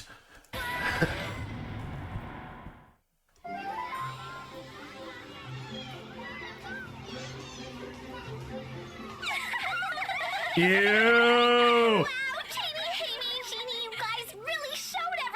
Ew! Those matches with the boys really kicked butt. The animation sucks, the acting sucks.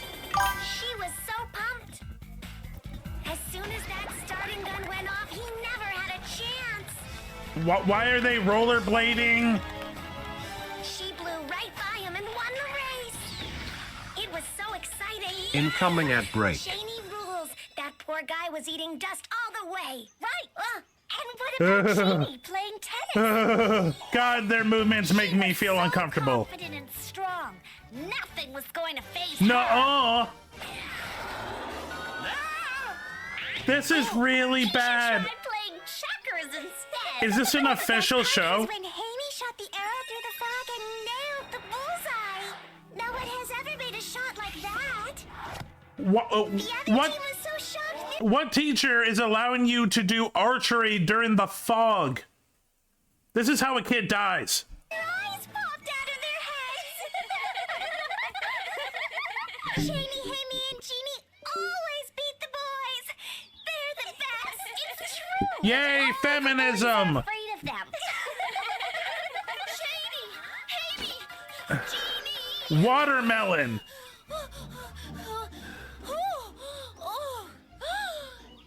Wait, I just realized the girl in red was white, but in the show she's black. The DDG3? Who are they? Oh, you haven't heard of the Drop Dead Gorgeous 3? Your mouth is awful. Guys that go to South Hills Elementary. They're totally smart. You're elementary students? Oh my fucking god. Okay. Awesomely popular, incredibly good looking, and super athletic. Even played against the high school beach volleyball team and clobbered them without giving up a single point. They're super popular with the girls at South Hills.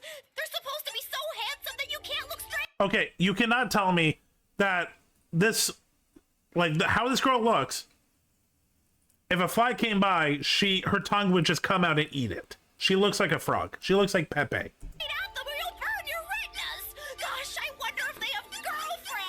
In elementary school? What if they touch my head? Take my V-cast!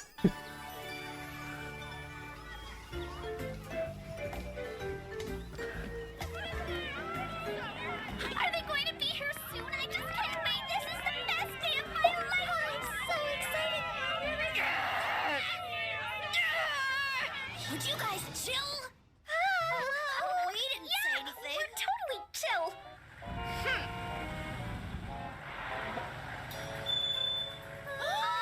There's limousine. They're in there somewhere. Bree, please, for your mental health, do not watch all 26 episodes. This is brain rot if I've ever seen There's it. no room to sit in there with all these presents from our fans. Yo, Jinu, how about we get a big bus instead of this crummy limo? Dude, riding around in a bus is so last century. I'm in love. They are so beautiful. I can't believe I'm looking at them.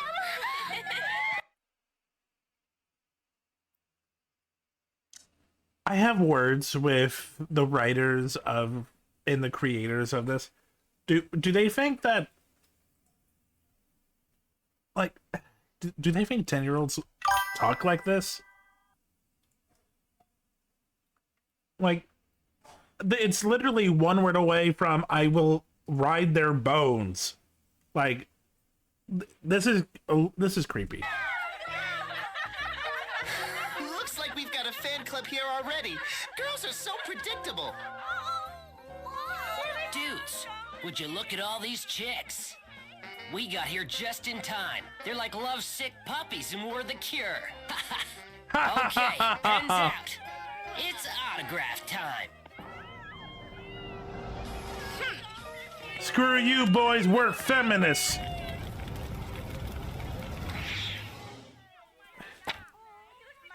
Hey, waiting all morning for us, were ya? Your lucky day, hmm? What's your name? Just read the card, pal. Huh? If you're so good, show us what you got in a beach volleyball game after school. Ha! Challenging the DDG3. Ha! And at volleyball, too!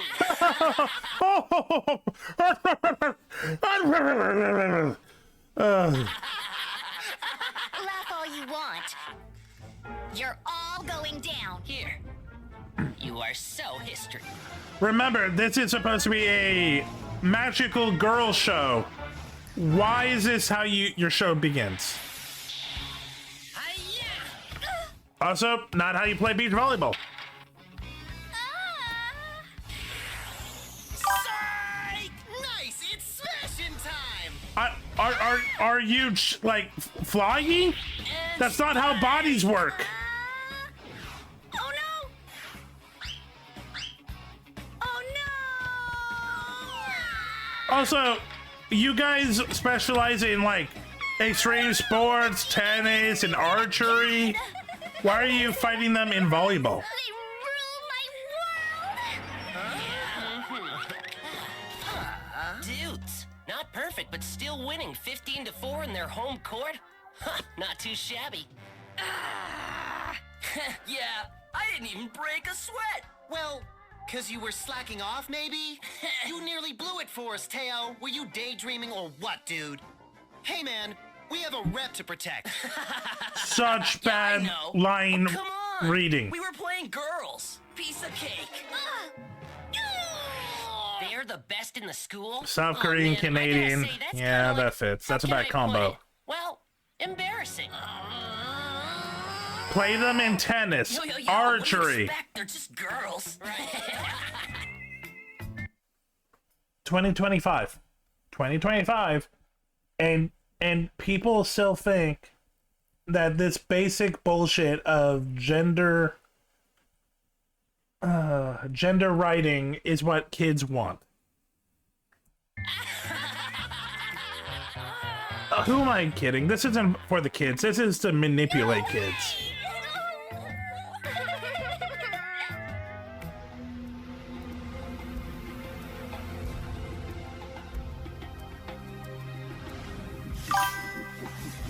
Oh!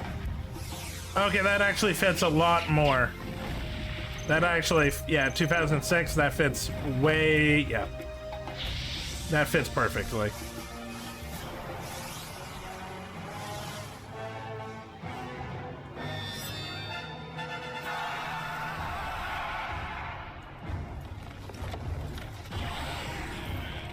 Move aside.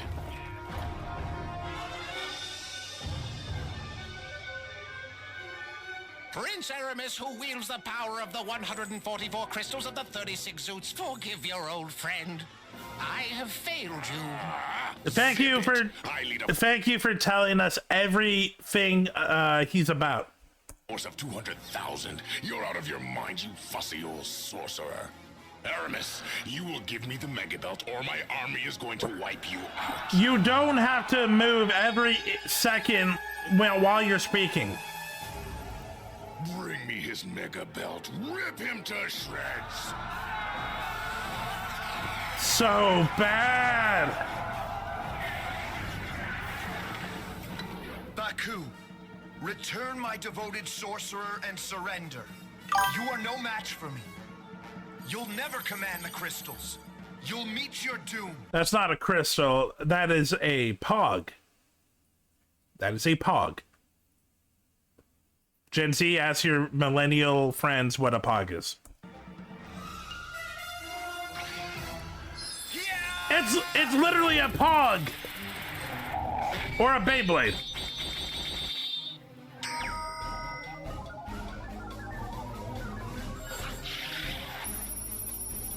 And he's dead because it takes a minute to transform.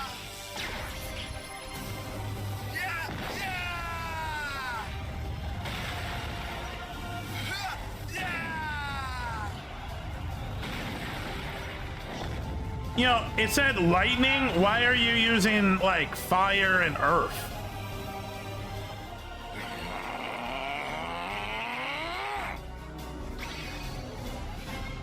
You owe me lunch money.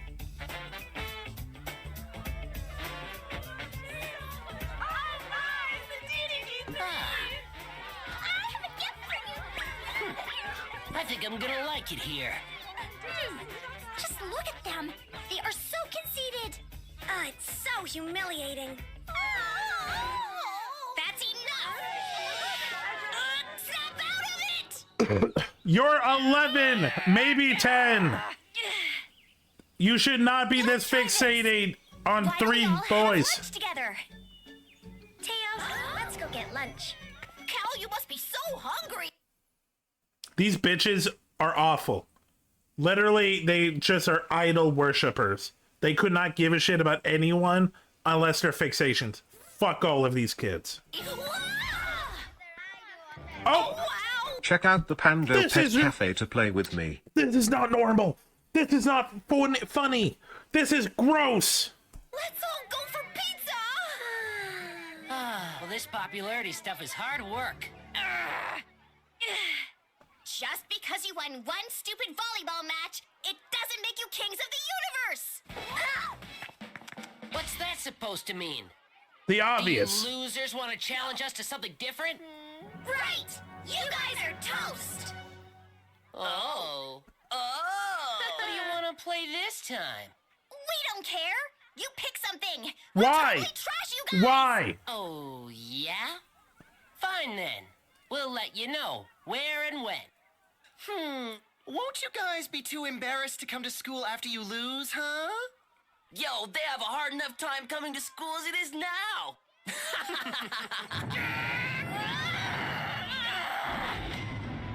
Remember, this is a magical girls show. Jerks. Those girls are too much. Right. They suck. And no one ever seems to want to sit with us anymore. They're awful. They're We have to do something. they're gross. They're fake friends.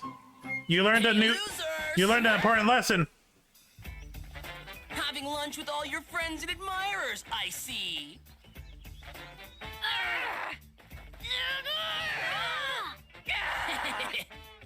You see, we'd really like to know. How does it feel when no one likes you? Oh my god, and every kid, it's like, yep, we're a cult. We're a cult. We're a cult. Like, I hate this. I hate this so much. Okay, that's enough. You know, I think she's right. We really shouldn't act like we're superior. Huh? Eh? Oh. Okay, Janu. We'll start as equals. Cheney? I guess now you know who the master is. Cool. I'll be honest, I have no idea. Right, servant. I think maybe because, like, I know it'll make a good video later. Oh my god! Oh my god! Every kid here is a disgusting goblin of a person. They all deserve the worst.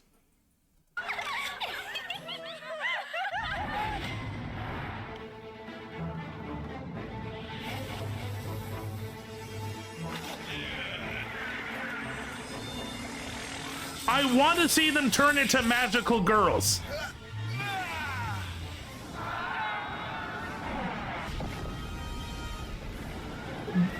The whole intro was about them being magical and different and special. I want to see that. Against a frontal assault.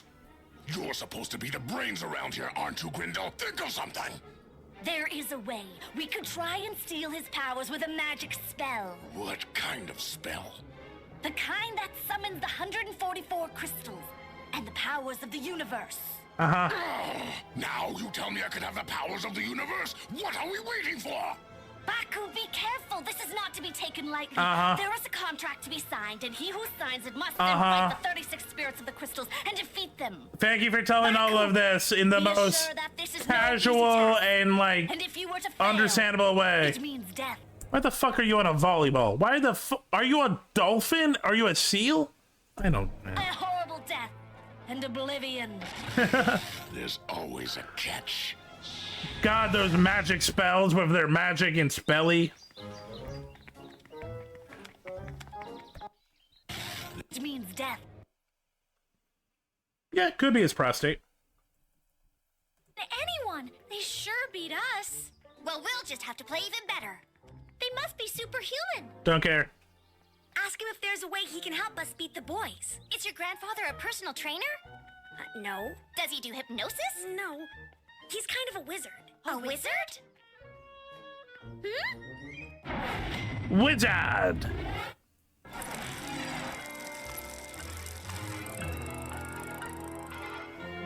Wizard Mansion. Oh, Wizard Butler. Genie. My grandfather home? Nom nom nom nom nom nom. Yes. What's the secret, Bree? Yes. Also, why is he Hitler? Right. Why is Hitler Butler? I will indeed pass on the message. Miss Genie, your grandfather is away on a trip and won't be home for some time. Wouldn't you know that as the butler? That is really unfortunate. I was hoping he could help. Is there something I can do for you? Could we have another plate of bran cookies, please? Brand. Carbo load for energy. Oh, okay. One second. Brand cookies, but also, why is she covering her ass? Why? God. There's an animator on this team that is way too horny and way too sexualized. Yes, right away. I don't know what's in these, but I am totally pumped. We have to find his book of magic right away. Do you think the butler guy could bring like some soy milk? We don't have time to sit around and eat cookies. I read you, Bree. I'm going to the library. I'm not gonna say anything because I will react when this shit happens. Are you sure we should go in? Your grandfather is away. Don't we need permission? Don't care. Wow, look at that. Billionaire. This is the library? Billionaire cultist. Wow. You see him all the time.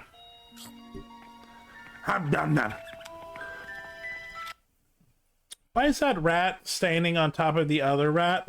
Okay, I'm telling you, there's an animator that just wants to make porn.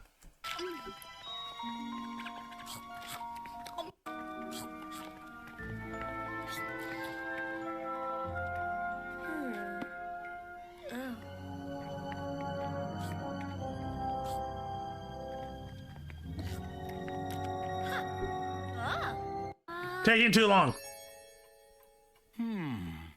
My grandfather is a sorcerer and astronomer. He's been studying a planet called Zed. Wow. Astronomy and sorcery. He must have gone to a really cool school. Genie, do you think casting a spell will really work? There's only one way to find out. I'm surprised he didn't choke earlier.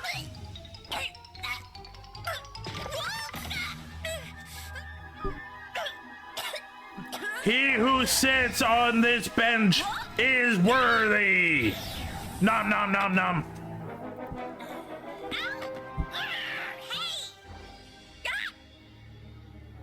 Reading? That's for nerds. Let's see. This is it. I think we found it. What's going on here? Nothing. Aveda Zane.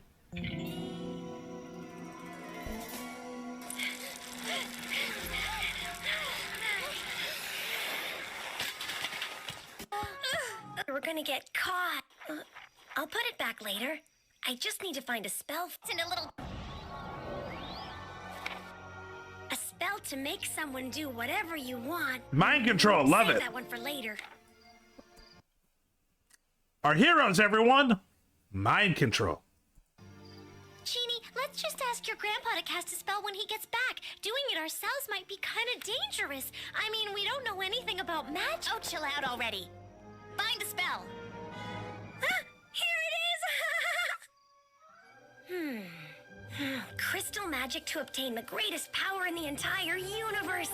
Oh, with the greatest power in the universe, we can trash those gorgeous, jerks. We've got him now. That's it. Come on, cast the spell.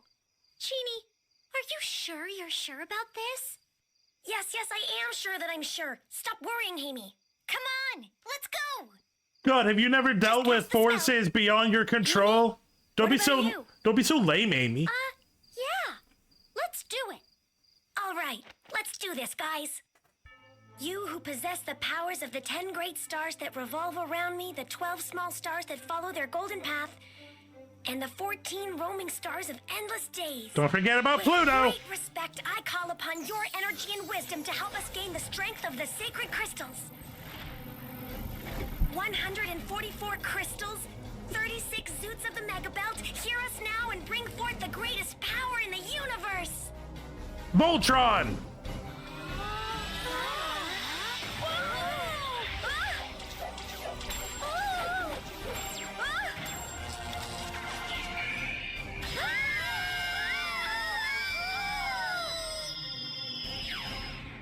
Whoa, styling.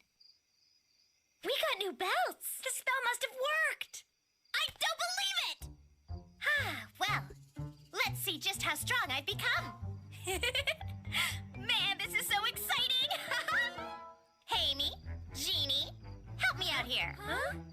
I want you to hit me as hard as you can, at the same time. Huh?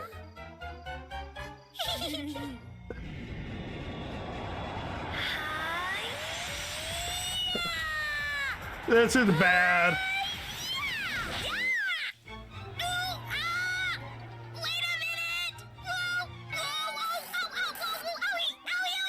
It'll be worth it, chat, when we finally see those powers. Genie, you sure you got the spell right? I think so.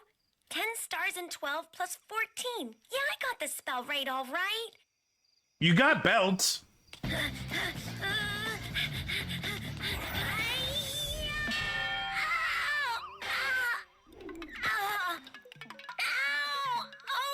maybe I forgot something.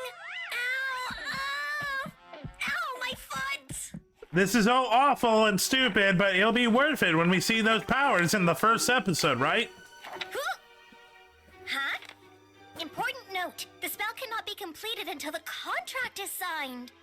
So that must be it, huh? Sign the contract.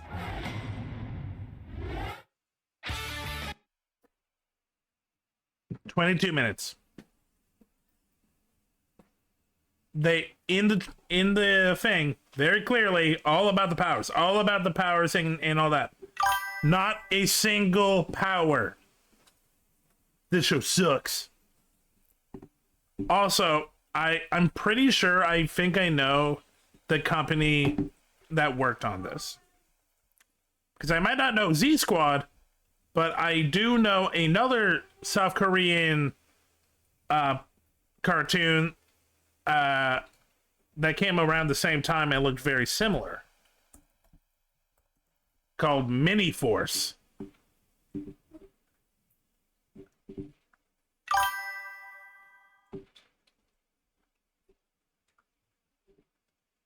Well, no, to be in particular on the South Korean side. I think I know the company. This is American, French, and South Korean. And it started in like 2008, 2009. Still going on.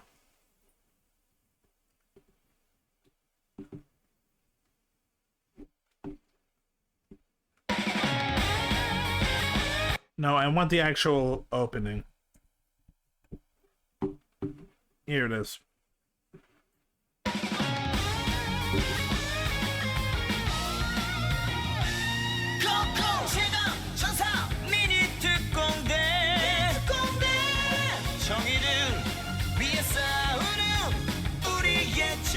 So this is what the South Korean studio was working on the boys' side.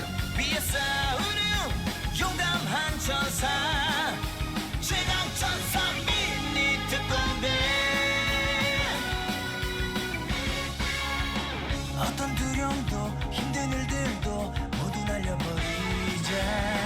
친구들과 함께라면 우린 외롭지 않아. 힘을 합쳐 싸운다면 우린 이겨낼 수 있어. 최강천사 미니 특공대.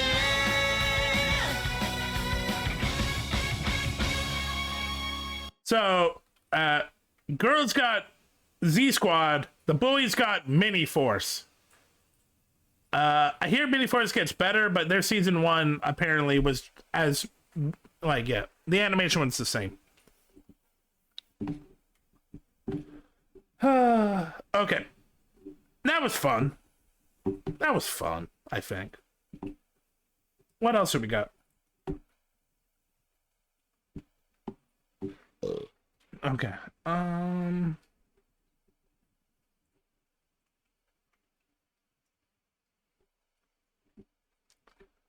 Let's see. We got a bunch of stuff we can get through. Dogman win the $10 indie game win games of the year. I'm intrigued by that.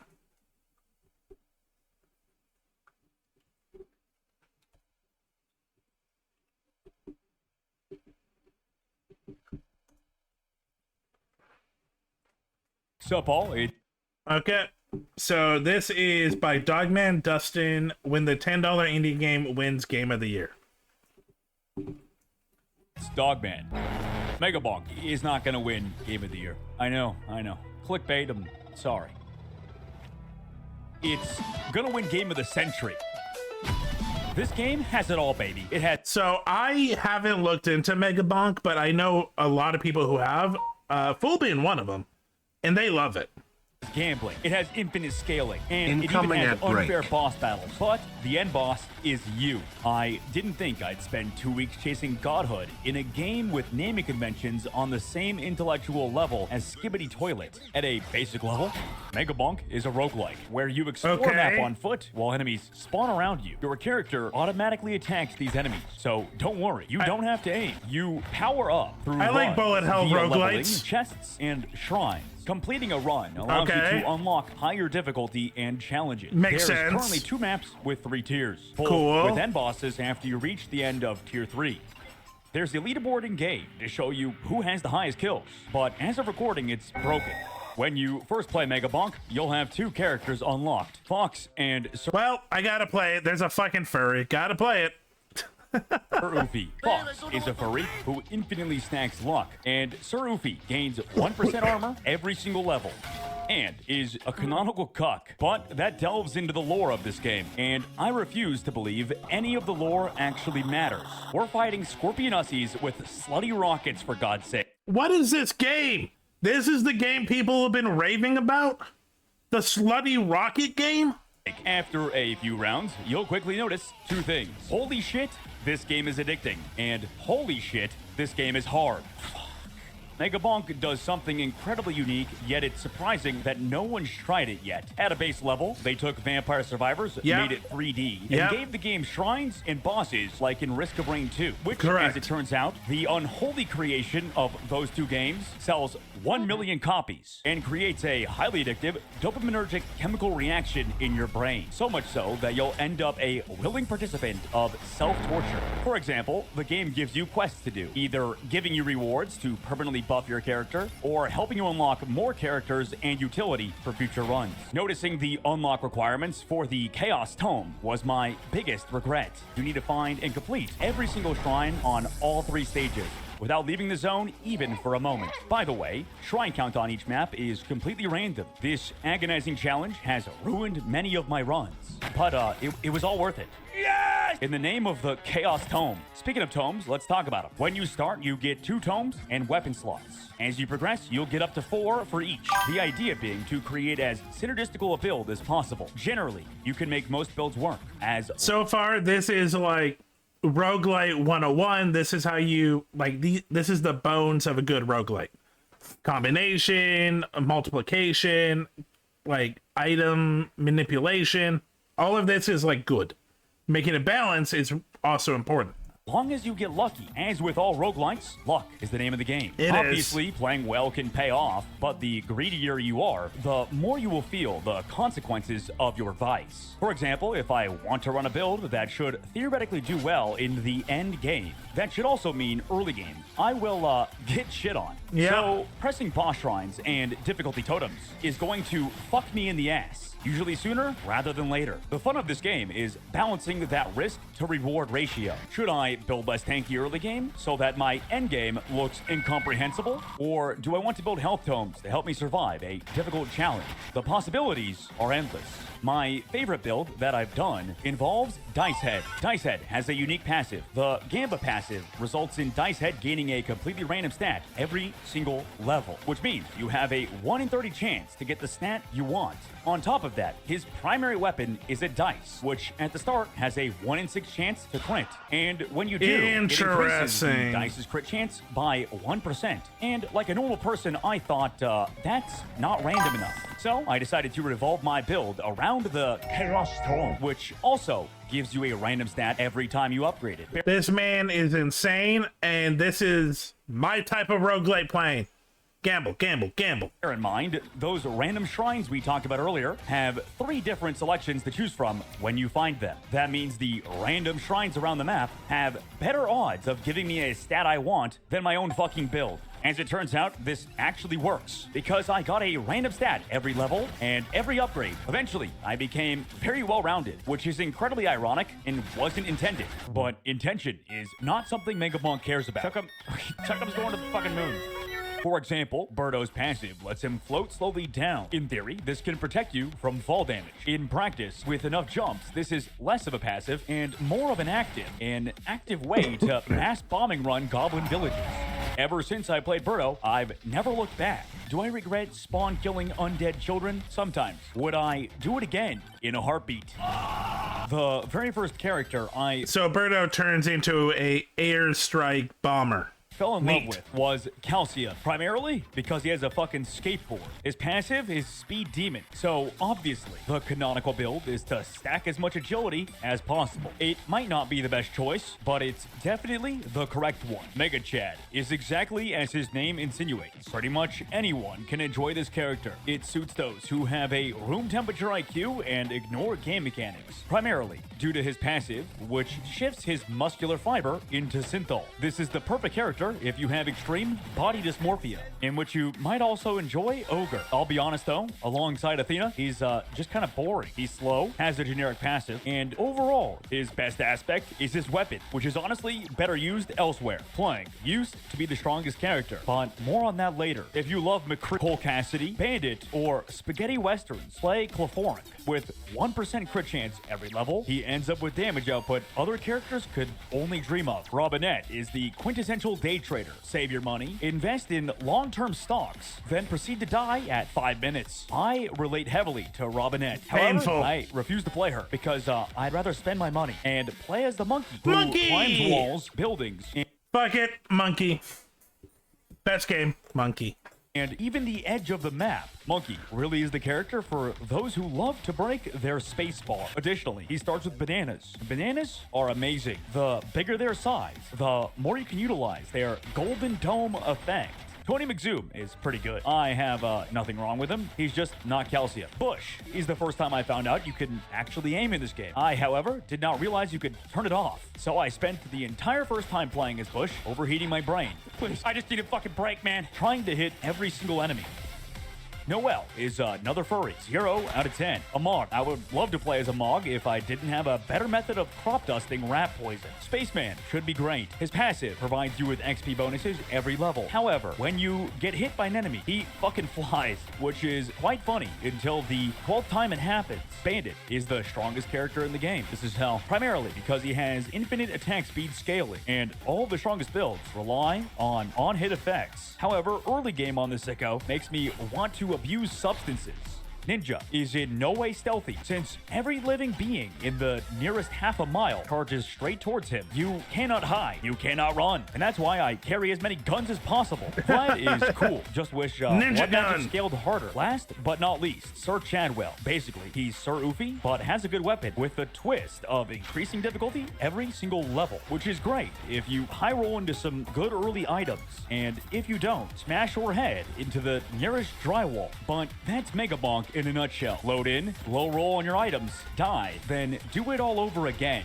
I've heard people identify this game as dopamine slop, and while that's not Yeah, I think that's accurate. Dopamine slop. incorrect, what game isn't? Every day, we log into a video game to waste time, to distract ourselves from life. I need a cigarette. Every time you watch a video on YouTube Very or watch a nihilistic. Twitch streamer, you're there Very for nihilistic. dopamine slop. If you run right now, I'll fucking kill you. That's why I wholeheartedly believe enjoy whatever slop you're provided, because there's no guarantee That you is will so actually enjoy what you're nihilistic. doing. In a world filled with infinite games, Mega Bonk hits the spot. More specifically, abusing broken shit is fucking great. Fortunately, because the game is made by one guy, he works a bit slow, which Respect on the one guy. Like this for a one guy game, this is amazing. can result in a lot of unintended game mechanics. I could spend the rest of the video talking about tomes or items, but what's good and what is bad will eventually be outdated. And running anything that's not size tome gives me depression, because despite what everyone may tell you, size does matter. And at the moment, I'm quite large. Thanks for watching. If you enjoyed, I'm check out my hungry. other video on Battlefield 6. More videos to come in the near future. No, I also thank you. stream consistently on Twitch. However, Good for with you. the current climate and landscape on Twitch, I'm not sure for how much longer. In the meantime, thanks to those of you who support the Goon Fleet via Patreon, and subscribe. Yeah, I get that fear as well. Okay, that was fun. I know people have been talking about Mega Bonk. I've never looked at it. Probably won't play it. I don't know. Maybe I will. Who knows? But probably not. I'll be right back, guys. I gotta go to the washroom.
Okay, we're back. And I got my third head back.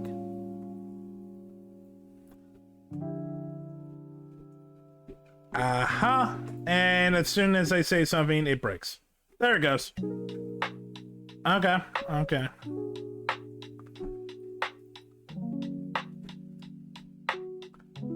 There we go. Okay, we got more videos. What's this? Steve Socks and Sleepy Surgery, an animated story? Okay.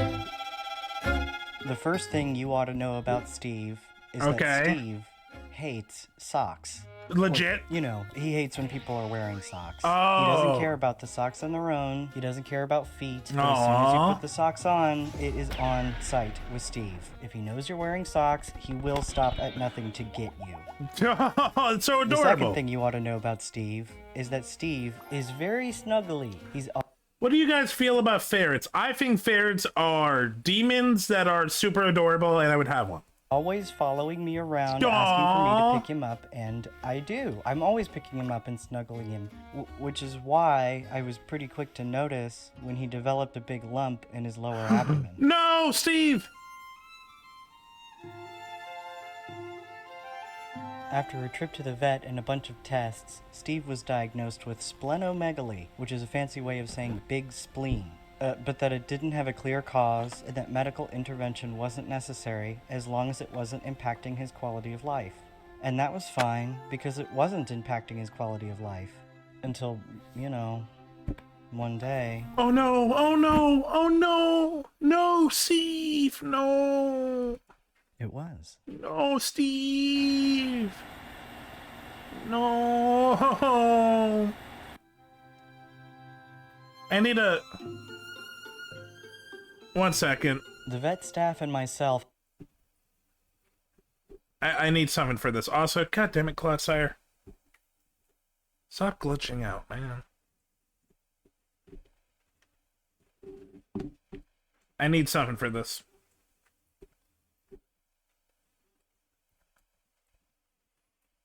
Okay, I don't have a crying... Great, I don't have something... I don't have a crying thing. Bummer. Had a long discussion about how I needed to prepare for the surgery.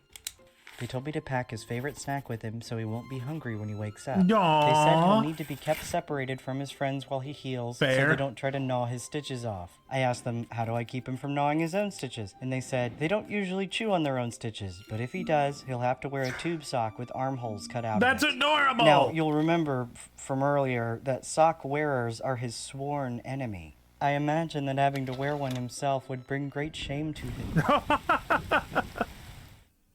Oh, poor Steve. I drop him Steve. off at the clinic at 7:30 a.m. with his snack and his favorite toy. I'm told I should expect a call sometime later in the afternoon to tell me how it went. It's 11 in the morning, I'm packing their food in the freezer, and I get a phone call from the vet. He says, I'm gonna give you an early Christmas present. This was right before Christmas, by the way. He said, the surgery went great, Steve is awake now, and he ate the snack you packed for him. You can come pick him up anytime after 3 p.m. The hard part is over. You can relax. Yay! At 3:30 p.m., I bring Steve home with some pain medicine and a post-op instruction sheet. Keep him from his friends for 5 days. Restrict his exercise for 10 days. Don't let him gnaw, lest he succumb to the dreaded tube sock. For the first time in a long while, he was able to walk again, with his hind end a little too tall because he was used to more weight in the back. I slept by him that night to make sure that he didn't have to wear that sock. In the next few days, he mostly did a lot of sleeping. You don't while want his that friend sock, Oatmeal bud. Stood like 1 inch away from his cage. I guess just wishing for him to get better. After what felt like an eternity, Poor Oatmeal. but in reality was 5 days, Steve could finally see his beloved friends again. And, well... Oh my goodness. Steve, alright, you gotta chill out. You gotta chill out. Oh, they're so happy! Yay, So ferret now he's with love! his friends again, and they follow him around to love on him and kiss him and cuddle him and just be around him while he recovers. His best friend, Princess, especially sticks by him and sleeps on top of him like a little bed. The vet calls me sometime later with Steve's pathology report. He said, "I'm going to give you a late Christmas present," and rattled off a bunch of medical stuff, but the important part was that there was no evidence of neoplasia, which is a fancy way of saying he's cancer-free and that he can now be considered fully cured. Yay! Steve! It's a few months later, I'm working at my desk, and I'm wearing socks because it's cold. I hear those little footsteps getting louder and louder until I feel sharp little teeth and claws on my toes. And that's fine. I'm just glad to hear those footsteps again, and I'm glad that he can still stay by me to make sure that I don't have to wear socks. As a pet owner, I fucking love this. God, yeah, no, being a pet owner is both rewarding and terrifying. After stream last night, I had a little breakdown. I couldn't find Toph anywhere. Toph was in none of her spots. She was nowhere I could find.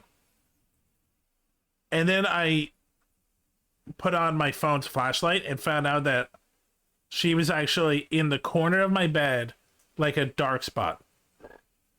She was there for several hours. And she slept there last night. So I'm scared, being like, is something wrong?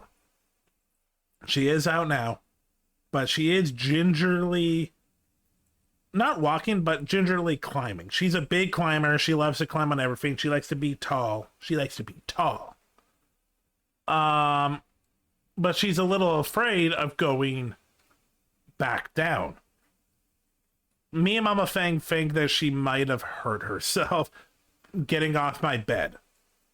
So I have a new bed with a new frame, and there's a gap. So we think she might have tripped and spooked herself, and that's why she was under my bed so long, because she was scared and embarrassed of getting hurt from, getting off the bed, something she does every day. She's gradually coming back. She's being a little pampered princess. But, so far she doesn't look like anything injured. Everything looks good. But yeah, being a pet owner, man, it's one part comfort, one part love, one part fear, and one part exhaustion. And I don't regret any of it.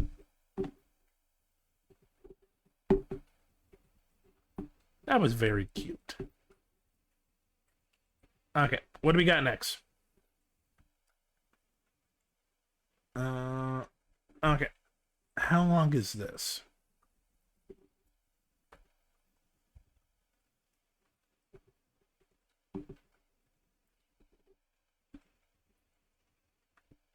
So now I gotta think about, I want to feed virtual Toph. It's delicious, SilverDFanng. Okay. It's not. Oh, that's not that bad. Okay, so this is by Pointless Hub, the best Zack Snyder movie. Was Guardians of Ga'Hoole a Zack Snyder movie? I don't think I realized that. I lied. The real point of the video is that Zack Snyder directed a kid's fantasy movie about owls, and I find that very funny. That is... Anyone that knows Zack Snyder, yeah, this is not his normal go-to. Dude loves, over-the-top action, masculine shit. This is the dude that did 300 and Sucker Punch and the Justice League and, Man of Steel. He loves bravado, no color, over-the-top, action porn, very masculine shit. And he made an owl movie. Zack Snyder, architect of the Snyderverse, Man of Steel, Batman v Superman, the good version of Justice League. Fine. That's right, I said it. There's just so much hostility online whenever anything... Okay, let me be clear. Zack Snyder, the person, I hear is a sweetheart and a really good dude.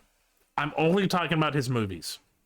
Zack Snyder and James Gunn is brought up, How did that even happen? It's a battle I really don't care about. I agree. I enjoyed elements of the Snyderverse despite its many faults. And I also enjoy elements of the Gunverse despite its faults. Yeah. My favorite movies from either director are the ones that have nothing to do with DC. Get the dog. And that includes Watchmen. Zack Snyder has such a distinct style. That's true. It's really something you love or hate. Yeah. And frankly, I hate despite it mainly consisting of hype moments and aura, I like it. Film is a visual medium. Snyder's a visual director. I love that he's just unapologetic in his distinct vision. When it comes to the visuals, he is very good. I've said this before. Zack Snyder might be the best cinematographer in the business today. Director is more than just cinematography. It's also about characters, timing, pacing, making the words that the writer says work with the actors. It's more than just the cinematography. I love Zack Snyder like I love trains. Trains are best when they have a distinct direction, and not when they're derailing off the track right onto my car. He works best when he has guidance, or to put it bluntly, when someone else writes the script. Which is why his best movies are stuff like 300 and Dawn of the Dead. Wait, what the fuck? Incoming There's a ad break. theme with his filmography. I didn't know that those two worked on Dawn of the Dead together. Very serious in tone. His whole catalog is like oh that. my god, Every Sucker Punch. single movie, except for one. Legend of the Guardians, the Owls of Ga'Hoole. Which is very out of place for him. The Owl movie. He directed that. Seems a bit unbelievable. Then you see this shot and go, oh, yeah, that's a Snyder. Zack Snyder film, all right. The existence of this movie just fascinates me. You see, I'm not just talking about this because of Zack Snyder. Oh no. Legend of the Guardians, the Owls of Ga'Hoole was based on a book series that I absolutely loved as a kid. It was popular when I was a kid too. First lesson in how adaptations can disappoint you. I read a lot as a yeah, everyone goes through that. I'm trying to think, what was my first the adaptation ruined my love of the original? I don't know. Kid, way more than I do now. One series I remember distinctly was The Guardians of Ga'Hoole, a series of kids' books about a fantasy world populated by owls. There were owl kingdoms, and they had owl wars. I read the first 4 or 5 books, I think. I don't really remember. I do remember being excited when the movie was announced. This was gonna be from WB and the guy who did 300. There's no way this could go wrong. It went wrong. At least to me as a kid. It's been so long that I don't even remember what I disliked about it. Maybe it was the pacing, maybe it was because they changed some stuff from the books. I didn't hate it, I just didn't think it did the book justice. Then, 15 years go by, everyone's fighting over James Gunn's Superman, I remember the Snyderverse, and then I remember the Owl movie. So I thought, what if I went back and read those books before revisiting this movie again? That's a good idea. I have the same thoughts I did as a kid, so I sat down and I read these books to see if I could recapture the feeling of when I was a kid.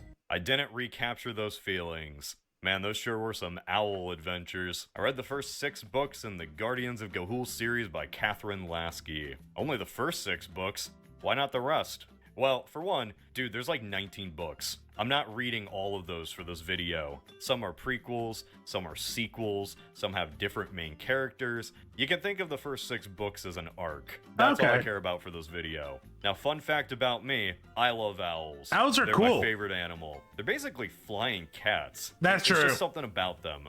The way they move, the way they act. I love owls. But nobody, and I mean nobody, loves owls as much as Catherine Lasky. She did not make a fantasy series with owls to talk about a fantasy world. She made a fantasy world to talk about owls. That isn't a joke. She said it herself. So much of these books... I did not read the books, and I've seen part of the movie. Yeah, that's accurate. It does not feel like a fantasy world about owls. It feels like an owl world that happens to be a fantasy. Books is just stuff owls do in nature and incorporating it into the lore. Gizzards, pellets, owls being nocturnal animals. It's such a specific reason to start a fantasy series, and I love it. Like, Look, I'll take this over the lady that created the Omega-verse every day. she really liked owls, and she wanted everyone else to like them too. And sadly, it's really the most interesting thing about these books. Yeah, I'm sorry. I hate to say it. That second reading for me as an adult was brutal. It's probably because I'm a 30-year-old man reading a children's fantasy series, but I didn't get a lot out of these books. They're very short. I could finish each in like 2 hours. There's nothing wrong with that. I'm not expecting a Song of Ice and Fire or anything. I was just expecting more. That's on me. I'm not the intended demographic anymore. As a kid, I loved them, so they did their job. That said, man, are there some pacing issues in these books. Like, each one can be summarized by a singular event. Damn! A majority of the story is really owls sitting around in Owl Hogwarts, or flying somewhere else to sit around. New discoveries are stewed on ad nauseum. They feel like they go on endlessly. A lot of times, information is just repeated to get it through the reader's head. It's pretty slow. I'm sorry if I offended any Guardians of Ga'Hoole fans out there with my review, but those are my thoughts. Are there any Ga'Hoole fans out there anymore? I know one. The person who sent this to me. Kenny loves this movie. Curious. Hopefully I don't get mobbed by a bunch of Ga'Hooligans. My point here is that these books, by their very structure, can't really be adapted like an average young adult novel. This isn't like other kids' books like Narnia or The Road, where one book equals one movie. These books aren't paced like that. The only way to get anything resembling a 3-act structure is to just smush all these novels together, which is exactly what this movie did. Hey, it's me. You know me, you love me, Chef Bobby Boobadelli. I got my restaurant back. But you know what? I think I'm done with professional cooking. I think I want to get into painting miniatures. And you know, this is a very time-consuming hobby. I could be like most tabletop enthusiasts and get a pizza alongside a side of We're gonna play the ad. We're gonna help. We're gonna help him out. Use the sponsor of today's video. I don't care about Factor. Factor delivers delicious. Living in Canada is just too much. All you gotta do is microwave them for 2 minutes, and you're ready to go. Ew. You don't even need to be a professional chef. Miniature painter like myself. You're a grown-up baby bird now. You don't need me. Spread your wings and fly. Look right here at these options I got. I got the protein selection. I think it's a really good idea. Spiced shrimp and it's just not worth the price. Sour cream and chive chicken. And what I'm having right now, barbecue sauce pulled pork. You can get calorie smart It's too meals, wet. gluten-free options, and now even Asian and Mediterranean meals. Eating clean is so easy thanks to Factor. Wowzers. I'm Italian. So why not try Factor out? It's an easy way to have home-cooked meals. I'm gonna guess it tastes good, but it looks awful. Click the link in the description and use my code PointlessHubFB50 to get 50% off your first Factor box, plus free breakfast for 1 year. Damn. Now, if you don't mind me, I have to paint some orcs before this tournament. Once again, I have been undone by procrastination. Welcome to my 3rd grade book report. Soren is an owlet living with his loving family in a 2-story suburban home in Toledo, Ohio. Things are good for him. What? His mom and dad tell him stories about the Guardians of Ga'Hoole, the legendary warriors who save owlkind. Don't gamble. Soren and his sister Eglantine both love these stories, while their brother Clud does not. Clud is edgy and hates everything. They also have a blind snake as a maid. Barn owls have snakes as maids. That's just a thing that happens. So they have classism? Ugh. In this world. One day, Soren gets drop-kicked out of the nest by Clud, and before he can do anything about it, he gets thrown in the back of a white van by some strange owls. Those owls take him to St. Agelia's School for Orphaned Owls, also known as St. Aggies. Just like the real Aggies, this place is a cult. Baby owls are forced to do manual labor, like sorting eggs, digging through pellets for pieces of metal, or farming likes on social media, and they do so while brainwashed. The school forces the owls to stare at the moon for so long, they enter a zombie-like state called moonblink. This is where Soren meets an elf owl named Gylfie. They both decide to be smart and not get brainwashed. pretending to be Moonblink to survive. Turns out there's some double agents inside the school that want to take St. Aggie's down, like one owl named Hortense, who gets killed and never mentioned again until like the 4th book, and another called Grimble. Grimble also gets killed, but not before teaching Soren and Gylfie how to fly. Yeah, right off the bat, some named characters die. That was pretty wild to me as a kid. After escaping, these two then meet some other owls, like Twilight, a loner orphan who has always lived by himself, and Digger. He sure is wacky. They kill some enemy owls and go off to find the Guardians of Ga'Hoole. So he's just not going back to his family. He can fly now. He can go back home to his loving parents and siblings that, well, most of them probably care about him, except for the asshole that kicked him out of the tree. Book 1 is really the most eventful of all the books. I'm gonna skim over the rest pretty fast because they can be summed up by like one major event. One time, just nothing happened in an entire book. Book 2 is about the gang making it to the Great Tree and meeting the Guardians. The Great Ga'Hoole Tree is smack dab in the middle of the Sea of Hoolmere. Why? There's a lot of Hools in the story. He was an important guy. They meet a nice old owl named Ezelrib, who is very wise and unassuming. There is no possibility he ever had a past of being a great wizard. I mean warrior. Most of the book is them getting taught to do owl things in owl class. It isn't until book 3 when the real threat of the series is actually unveiled. Racist owls. That is not a joke. Those are the... What, a book with snake slaves, mind control, manipulation, has racist owls? I'm so shocked. main bad guys going forward. Racist owls. Really, more specifically, German owls. That's the most I can say before YouTube kills me. You see, there's a big bad owl named Metalbeak who rules over... I'm starting to see why Zack Snyder wanted directed a movie based on these books.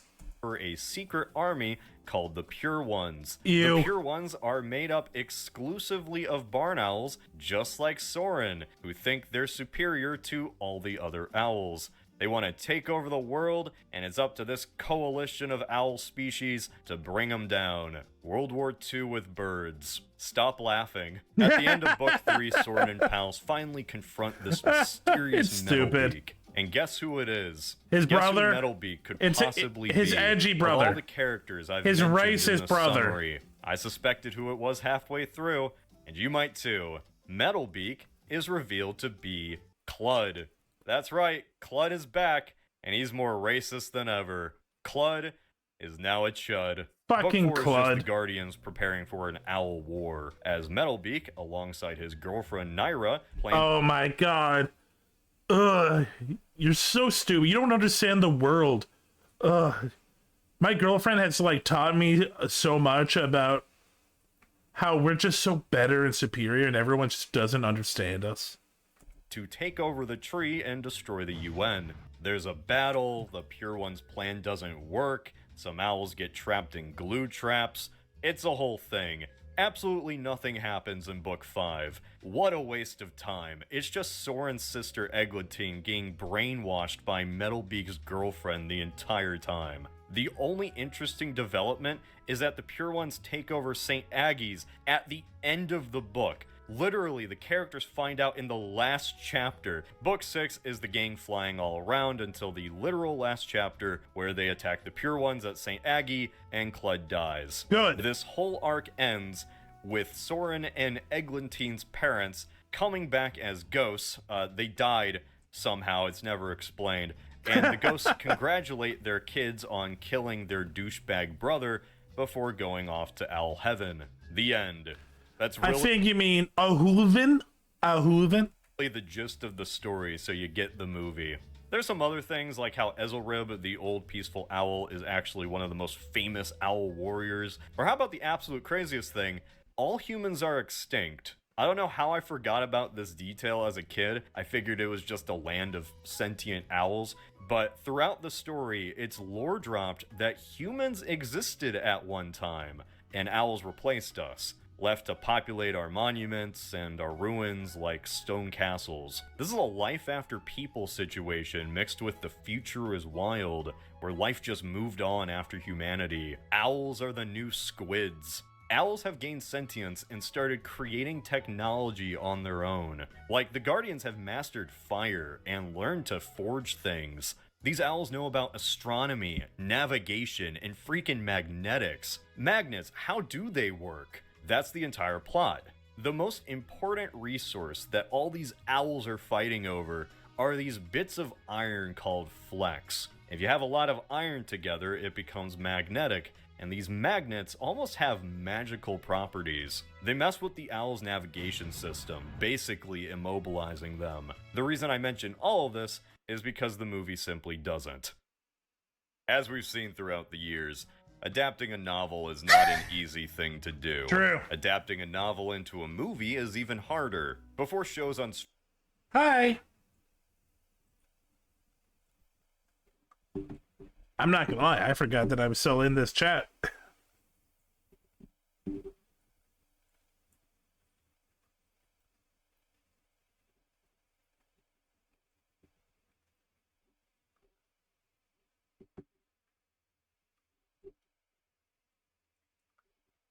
Well,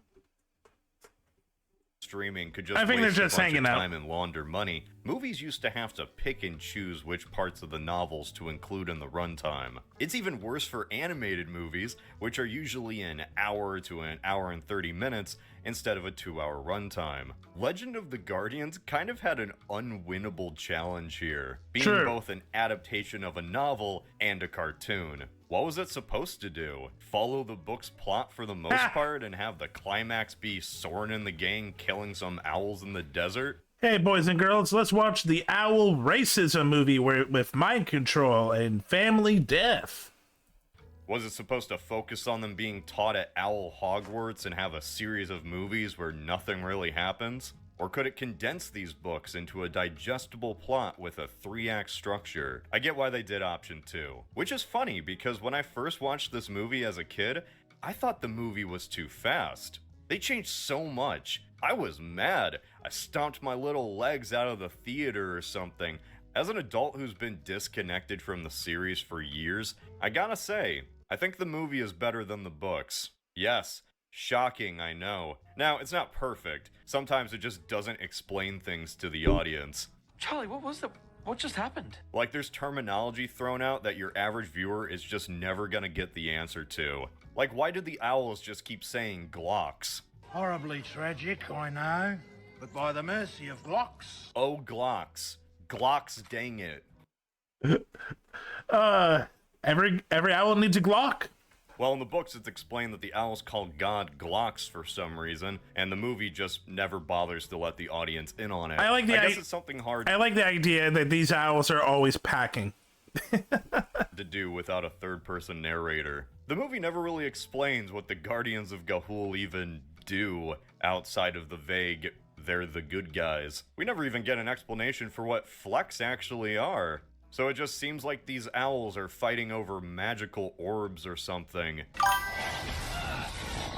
I remember how this was really popular as a Why are kid. they so strongly affected by The this books blue or the light? movie, We Kai? never know. This is the owl's navigation I do system remember being both. disrupted, by the way.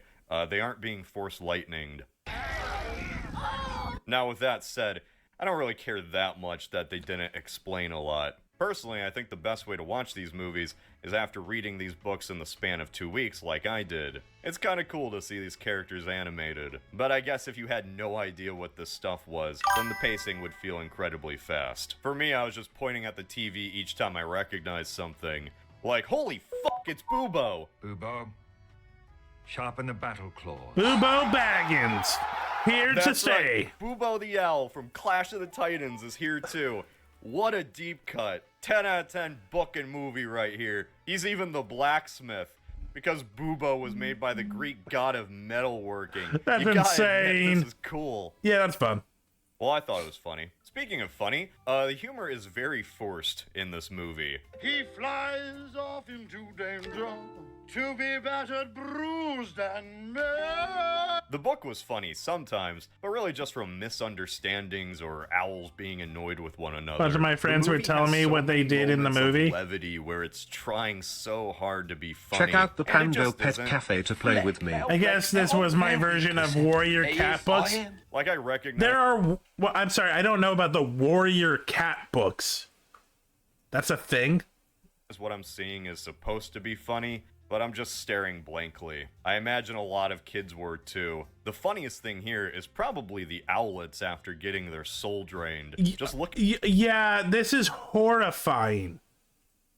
In the books, it already sounded bad. This is a children's book / children's movie about brainwashed, soulless owls. Jesus. Look at their stupid faces. They brainwashed Ovaltine. The biggest tonal issue comes smack dab in the middle after the owls reach the tree. In the middle of this Owl Lord of the Rings where they just reached Rivendell, there is a montage set to an Owl City song. Silver, I no, get it. and no, Owl I'm not City, going down you would not believe that your eyes. China-sized 10 hole of million explaining it. Just fireflies. Google Warrior But it's not Cat. even Got that it. song, despite my wife gaslighting me that it was for all these years. It's some other one. A theme song they were just so proud of, they needed it here.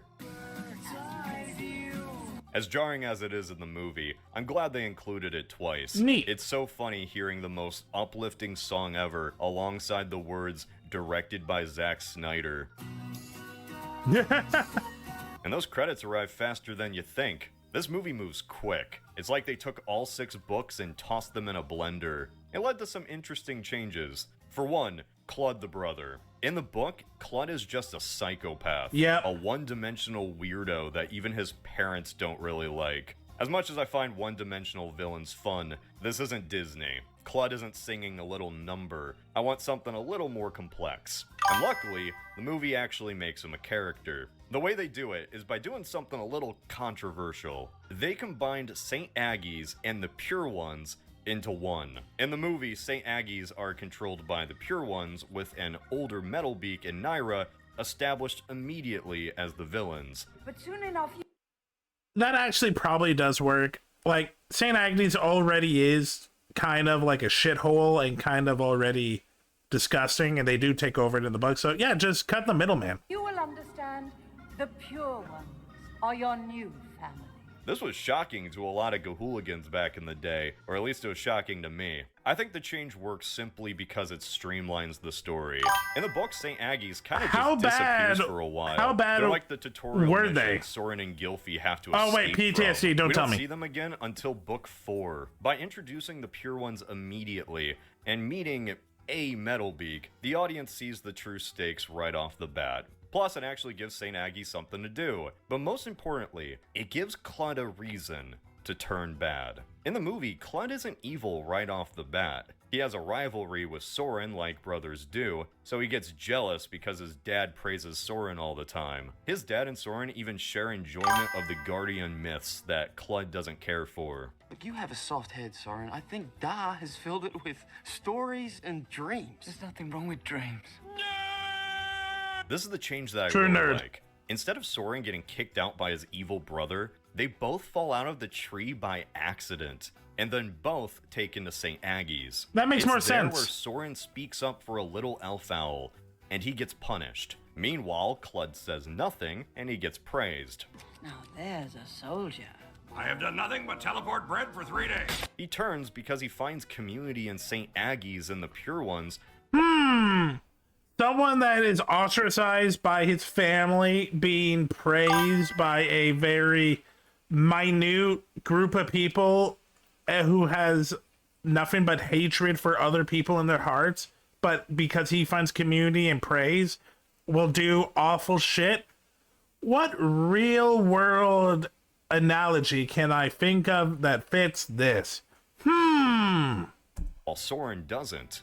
Despite being the villain, I find this version of Clud way more interesting than even Soren. Man, Soren's a nice owl, but that's all he really is. he's just so annoying. There's nothing wrong with dreams. He's not particularly interesting outside of just being the protagonist. He's always worried, very breathy, and his face is often just shocked or scared. Stop staring at me like that. I don't know, maybe I'm just nitpicking here. Soren does have a lot to worry about. This is a very dangerous owl world. One thing that always stuck out to me as a kid was just how brutal the books were. Owls freaking killed each other all the time. Owls are vicious. Is all that's needed to break a wing or crush an owl's hollow bones. You know the old saying, if you hit a bird with a rock, it dies. Zack Snyder said that was one of the reasons he was interested in the project. Like, he even said it in an interview. I just love that. Classic Snyder. Yep, brutality. One thing I really like is how these characters being owls actually affects the atmosphere. You know, the lighting, because owls are nocturnal. And in the books, every scene is set during the night, which you can't really do for a movie, because even if you could see anything, it'd get a little boring. So the movie cheats. That's never stopped Snyder before. Snyder, Mr. Gray Sky, Gray Land, Gray everything. A little with the time of day. Very rarely are any scenes set during the afternoon. Instead, they're in the early morning or late evening. So much of the atmosphere in the movie is warm, full of orange and yellow skies. If something is set during the night, there's something else going on. A lightning storm, a red sun. I like the variety of the set pieces. Visual variety is kind of the phrase of the day. Like, 90% of this movie is really your standard computer animated kids film, but the other 10%, man, that other 10% is just so incredible. Even Lies of Keel, I mean, he's reeling. Watching this movie is just getting occasionally slapped with the reminder that this is indeed a Snyder film. Really brings up the question, why is this a Snyder film? Why did he agree to this? I figured it was because he had kids and one of them were fans of the book or something. Nope. And no, according to this Collider article, he made a kids movie because none of his kids could watch his movies. Fair. It's such a Snyder thing that he picked the most violent kids story to tell. But hey, it's still PG, so it counts. This is the one and only family-friendly Zack Snyder movie. Random moments of slow motion, dramatic shots of lightning, classic Snyder framing, all wrapped in a story about owls. I'm not complaining about any of this, I think it's cool. Hell, it even helps with the movie, because owls are fast animals, so how else are you gonna show them fighting? Every impact needs to be seen and felt, because otherwise it does it's just look birds nice. doing this. Is the slow motion effective? I mean, like 70% of the time. Sometimes the slow motion just does not work at all. Things just blur together. But hey, it's hard choreographing owl battles. There's only so much you can do with characters that have 2 legs and wings. I love owls. Incoming ad I really break. do. But it's so hard to make them look cool. I'm sorry, there's just something fundamentally unserious about... I mean, owls are vicious, but they are stupid looking. Birds, and I mean that in the loving way. Eagles. It kind of takes away from the epicness the movie's going for. This is just a surreal project. Kind of as surreal as seeing a movie about dancing penguins directed by the creator of Mad Max. That's real. This is the same studio that brought us Happy Feet. Happy Feet. These two share remarkably similar DNA. Both were produced by Warner Brothers and Village Roadshow. Both directed by the last person you would imagine doing an animated bird movie. Both distinctly Australian. Darcy! Guardians is undeniably an Australian co-production. And you're gonna need to fly a long way to get to the Guardians. Animalogic, the animation studio, is Australian. In the book, where the owls are located is never really specified, but in the adaptation, it's pretty clear where the story is set. Soren and Clud get attacked by a Tasmanian devil. This echidna mentions wild dingoes. Alice Springs. Yeah, so this movie flopped pretty hard. It even set up for a sequel. With the original Metal Beak dead, Clud was gonna take up the mantle, Harry Osborn style. We never got to see that happen. This movie just underperformed. It was second in its opening weekend behind Wall Street 2 with Shia LaBeouf. Ironically, I saw that movie as a kid. It was okay. But why? Why did audiences just not respond to this? Well, for one, let's be real, the name absolutely sucks. It's not a great Legend of name. the Guardians, the Owls of Ga'Hoole. Wow. This title only got worse with time. Rise of the Guardians was a year later, then Guardians of the Galaxy. It makes it hard to look up. Guardians. It was just a title that told nothing. It was so forgettable. Not gonna lie, most people don't even call it Legends of the Guardian. They call it the Owls of Ga'Hoole because, like, yeah, you try to say Legends of the Guardian, it's like, oh, do you mean the one with Santa? No, that's Rise of the Guardians. Oh, do you mean the ones with the aliens? No, that's Guardians of the Galaxy. So yeah, people just call it Owls of Ga'Hoole now, or the Owl movie. Only way I could make this video was if I literally tricked you into clicking on it. Who's gonna take their kids to see Owls of Ga'Hoole? Not mine. Which kid demanded to see that? Not me. Apparently I did. Snyder and Warner Bros. Wanted to make a kid-friendly but serious movie, which is great for this particular story, but it's also not very eye-catching to the general audience. Do you think Kung Fu Panda would have been nearly as successful if it had the same fight choreography, but was about a realistic panda not voiced by Jack Black? Western audiences just have a weird dynamic with cartoon movies. True. The real meat, the real story and heart Sausage of a party. cartoon has to kind of be Trojaned inside a very funny horse. Hell, the only reason Happy Feet succeeded while Ga'Hoole didn't was because dancing penguins are a funny idea. You can market this. You can't really market owls taking themselves. I hate it, but I am laughing at just that little penguin doing a two-step, so he ain't wrong. Oh, seriously. I don't know, it's a shame. Maybe it came out too early. Not all stories really need to be adapted for movies. I'm not the biggest Ga'Hooligan anymore, but I think maybe you could turn this into a show for streaming. I mean, you could turn anything into a show for streaming. I like the Witcher show nowadays. Ugh. Each novel could be retold. Witcher on in full Netflix without is good. changing any aspect of the plot. Who knows? Maybe it could have had a decently sized niche fan base before Netflix inevitably canceled it after one season. I figured it out way back. If God is all powerful, he cannot be all good, and if he is all good, then he cannot be all powerful, and neither can you be. Thanks, James Gunn. Unprompted talking about Peacemaker Season 2. Okay. That was fun. I liked it. I have no reason to watch the movie.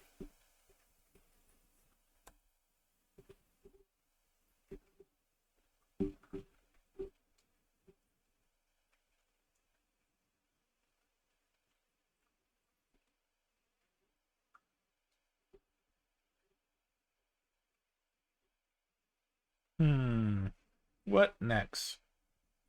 What next?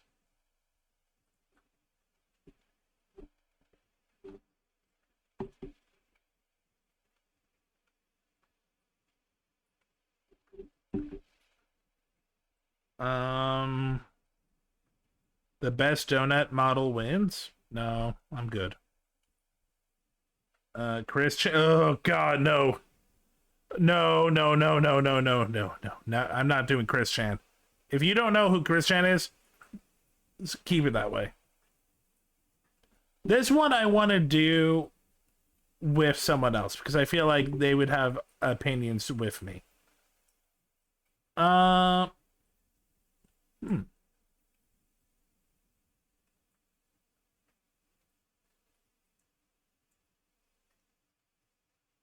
You know what? We haven't looked at a Flays Fire video in a while. Let's check this one out.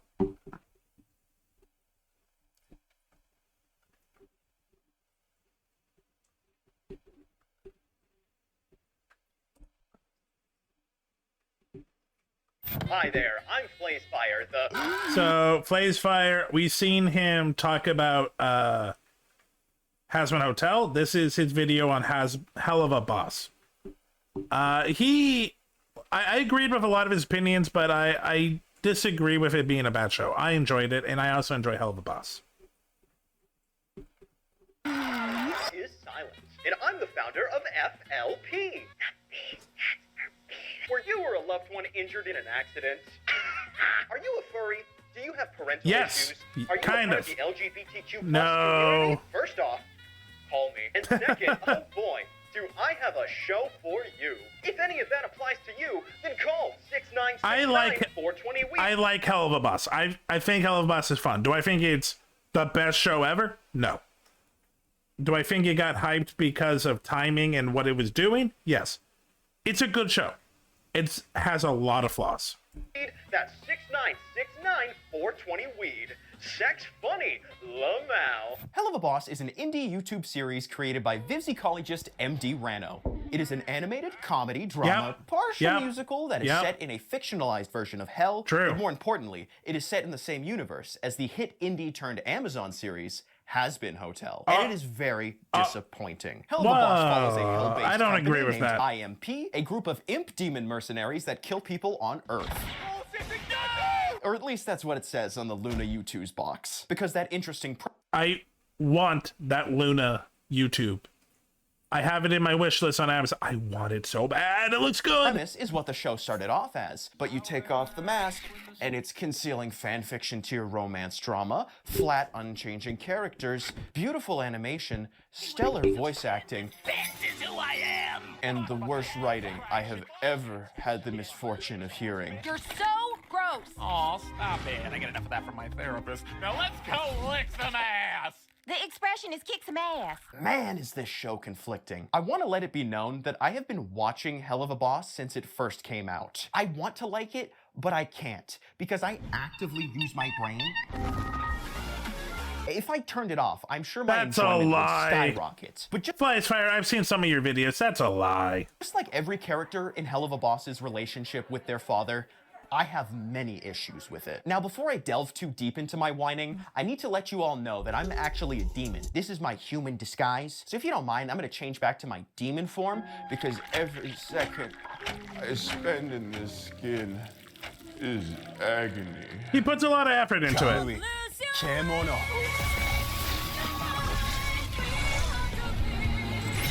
He's having fun. It's kind of gay. Oh, hell yeah.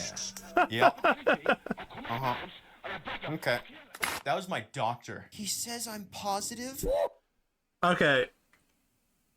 Look, I don't need every second to be a joke or like a quick edit.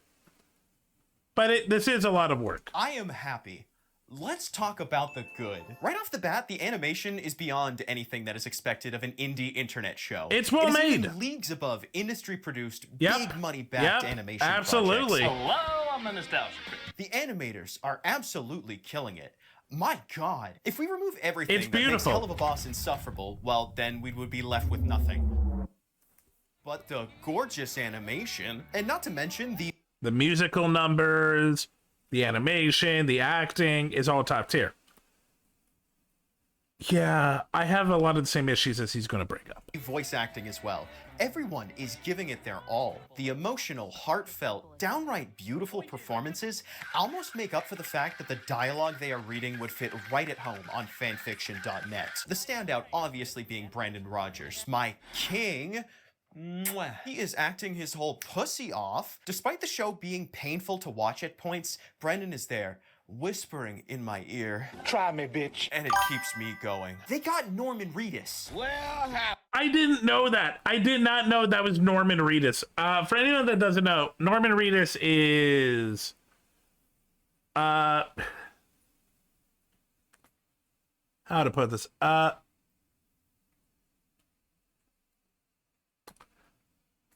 He's the blue mohawk man. Yondu. He's Yondu from Guardians.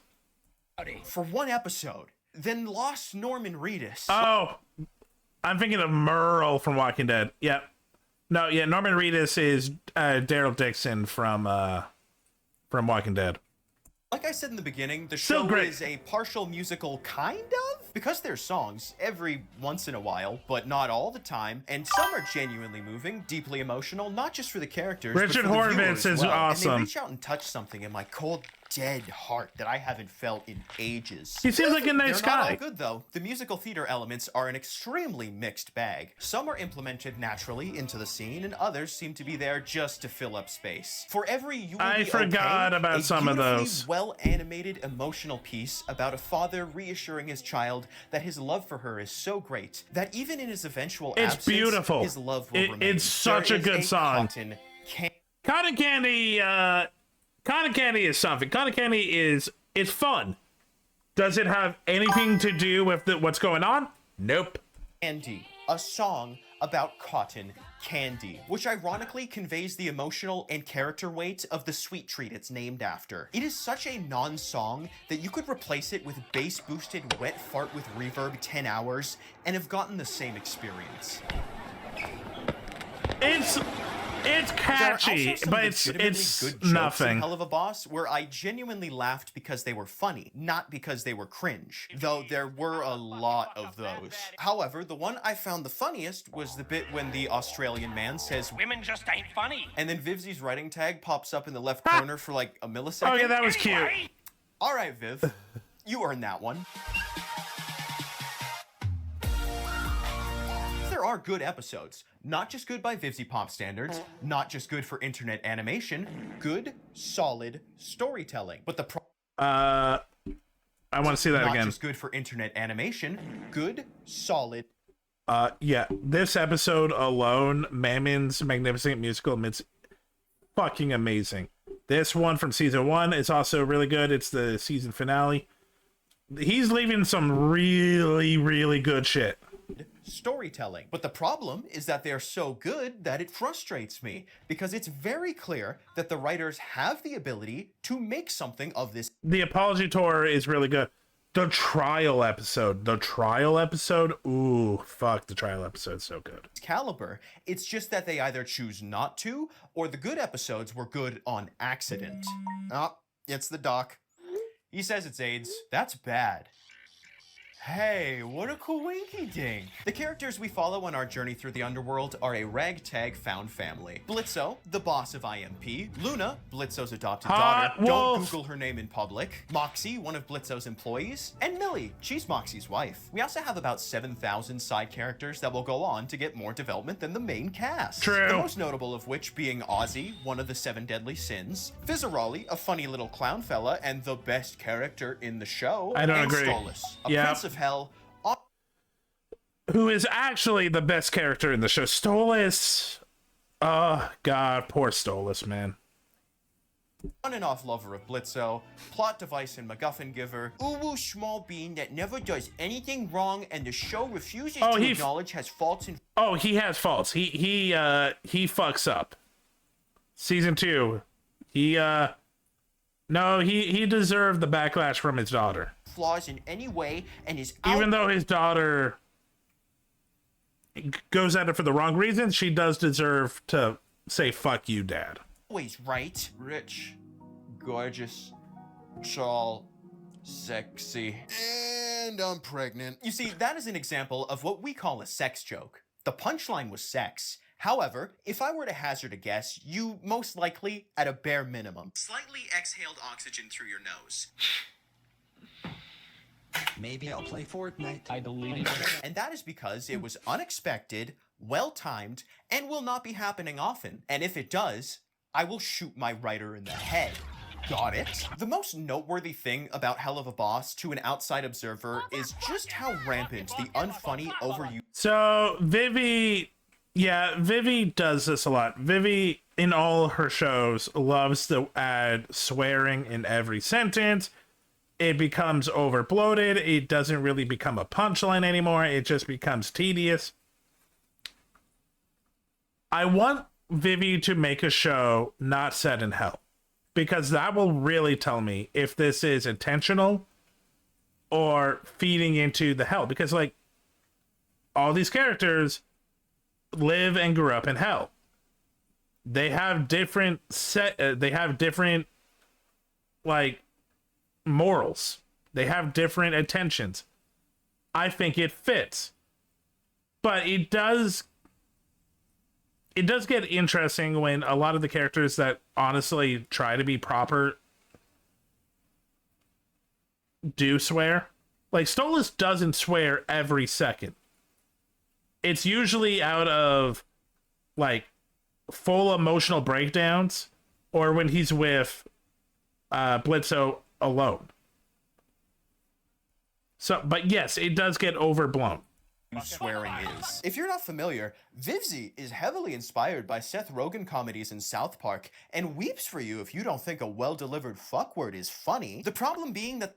Delivered well, yes. But when you overuse it, Vivi, you lose the gravitas of the word. I'm not going to say it. The fuck words are never well delivered nor funny. They are FedEx delivered because they are slammed into the ground every single time. Correct. There is nothing wrong with having a show that uses obscene language. Many adult shows do. Fuck you! And your eyebrows! But they do it in a way that feels natural and doesn't call attention to the fact they are doing it. Because to an adult, swearing is normal. To a 12-year-old, swearing is epic funny and makes you really cool. If for some reason other than being attracted to minors, you want to feel what it's like to be in middle school again, put on an episode of Hell of a Boss. The show uses obscene language as a crutch to keep you engaged instead of writing actual jokes. And it's done in order to I'm not gonna lie, the comedy is not great. I love the characters and I love the dramatic and I love I love the worlds that Vivi creates. Yeah, her comedy sucks. Home that it's not for kids. Well, ironically, appealing only to little children. And it's not just one specific character, it's the entire cast. I'm hungry. And they don't swear because that's how the character communicates, or how they were raised, or as a type of emotional shield. They do it because the writers think it's mature. Many Hell of a Boss fans attempt to counter that argument by saying, it takes place in hell. What do you expect? Good writing. If the only way you are able to convey that your characters are bad people is by having them talk like they're from Newfoundland, Granny's looking for his beer. What are you gonna say? True. then you have failed at proper characterization. We should be able to tell. Could you create a hell world that is a little bit more subtle? Sure. But let's be honest. These aren't subtle hells. Its sleeve, it tells you what kind of hell it is. Oh, these are bad people through their actions. Them saying fuck 10,000 times doesn't make me think they're adults. It makes me think they're 3 toddlers stacked on top of each other with unrestricted internet access. Welcome to the Cum Count, where we tally up the profanities in all your favorite Tumblr fanfictions. I'm Flays Gay Fyrese, and today we're going to be looking at Hell of a Boss. How many swear words were said throughout the series? Let's find out and get to the cumbers. I feel bad for him. With a pilot, 2 seasons consisting of 19 episodes, and 4 shorts at the time of recording, that gives us a runtime of 426 minutes and 45 seconds, and a bad word total of 964. That's a Maybe I missed some. Weirdly, that's actually less. I thought it would be a lot more. Maybe you don't consider some of these swears, so I'll tack on an uncertainty of plus or minus 100, giving us a ppm of 2.228 plus or minus 0.103 profanities per minute. Poopy profanity that is a lot. Swear goes to Blitzo for his curse chain combo in season 2, episode 4. I have waited 5 fucking years for this appointment. Fuck me in my little red hole. Hi, the fuck you looking at? Up next on the Cum Count, you. The swearing is just a byproduct of the real issue that plagues Hell of a Boss, the terrible writing, both the characters and the comedy. And since the swears aren't the only attempts at making the viewer laugh, I will now talk about the jokes. No! Alone in the darkness, I gazed into the abyss. I'm gonna say it. I've laughed a couple of times, but no, I don't watch Hell of a Boss for the comedy. The comedy's bad. The writing is very hit or miss. I like the world. I like the designs. And the abyss looked through me and spoke. Penis. XD. All of Hell of a Boss's jokes are sex funny. I'm being hyperbolic, of course. There are other types of jokes, but the amount of sex jokes is so large that it diminishes the others to the point that I consider them non-existent. Oh, harder. Blitzo and Stolas' entire relationship revolves around sex. Yeah. What type of jokes do you think are being Yeah. made? There are entire episodes set in the lust ring of hell. What type of jokes do you think are being made? The show was created. I don't think there is any show I've ever seen that has made more dildo jokes than Hell of a Boss. By Vivzy Pop. What type of jokes do you think are being made? Sex jokes can be funny. There are even some in Hell of a Boss that got a reaction out of me other than cringe. Who needs words when you got a mouth full of... Come to your senses. However, these are outliers because the majority of the comedy is the characters looking directly into the camera and saying boner. When the punchline to every setup is les sex, and I can guess it from 10,000 miles away, blindfolded, no arms, no legs, with a heart virus, they go from being funny to being cringe. In Hazbin Hotel, we had the mercy of the sex joke characters being relegated to the sidelines. In Hell of a Boss, our main character is Blitzo, and the only jokes he makes are edgy swear and funny sex. You might interpret that as a character who struggles with sexuality and immaturity and expresses themselves in this way as a form of coping. But if you do, you're a huge nerd. Take a shower, Stinky. A purposely annoying and obnoxious character is still annoying and obnoxious. And it's also an incorrect interpretation, because all the other characters are doing it as well. It's just that Blitzo does it more. There are so many sex jokes that they felt the need to write in a line about the amount of sex jokes. Is it bad that I'm getting hard? Shut the fuck up! Why is it always a sex thing? But when it's not just penis funny, they love to do the tried and tested, never terrible, this thing won't happen. Oh, the thing happened. I'll be super low-key. Nobody will notice me. There is no way we are going to get enough clients by the end of the day with one poorly spelled, bad grammar flyer. They always attack at random, all over the country. There's no way to predict where they'll show up next. Oh, well, that's convenience. Okay, good talk. Bye. Wow, that actually went better than I thought. Sure hope this glass doesn't break. If you keep doing it over and over, it gets less funny. The amount of jokes and how out of place they are is also a Vivzy Pop trademark. We will have legitimate attempts at character arcs and development. You know, the entire point of the show, that will have all of their tension and impact cut short by an unfunny joke. Moxie is getting abused by his father. The room is now covered in dildos. Blitzo is struggling with... Does it take it away? It does. It is a very dark, abusive moment, and yeah, then it turns into, but you gay. The realization that he pushes everyone he loves away because he's afraid of getting hurt. True. He vomits all over the floor. Yeah, that's not Stolas as and bad. Blitzo are having an intense argument about their relationship, and it's brought up that Blitzo knew Stolas was going to be assassinated and didn't tell him. But a few episodes before, there was a joke about how Stolas literally heard his wife talking on the phone about him being assassinated. Yeah. And he wasn't paying attention. Yeah, that part... Blitzo and Stolas' relationship is peaks and valleys. Some of it is amazing, and some of it is the worst garbage. If the show stuck to its initial premise of being an episodic kill of the week Incoming adventure, at break. this would not be a problem, because it's fine to have silly jokes that break the tension, because at the end of the episode, it doesn't matter. And it's also fine for It an wouldn't be as extremely dark and enjoyable. emotional scene to be juxtaposed with a bit of levity. I probably should have used this earlier, huh?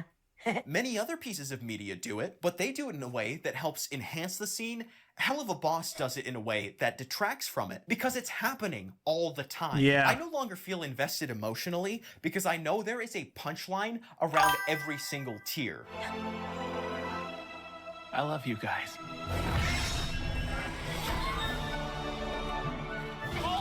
Get your ass out of my face! I'm gone. Yeah, that was probably not needed for that moment.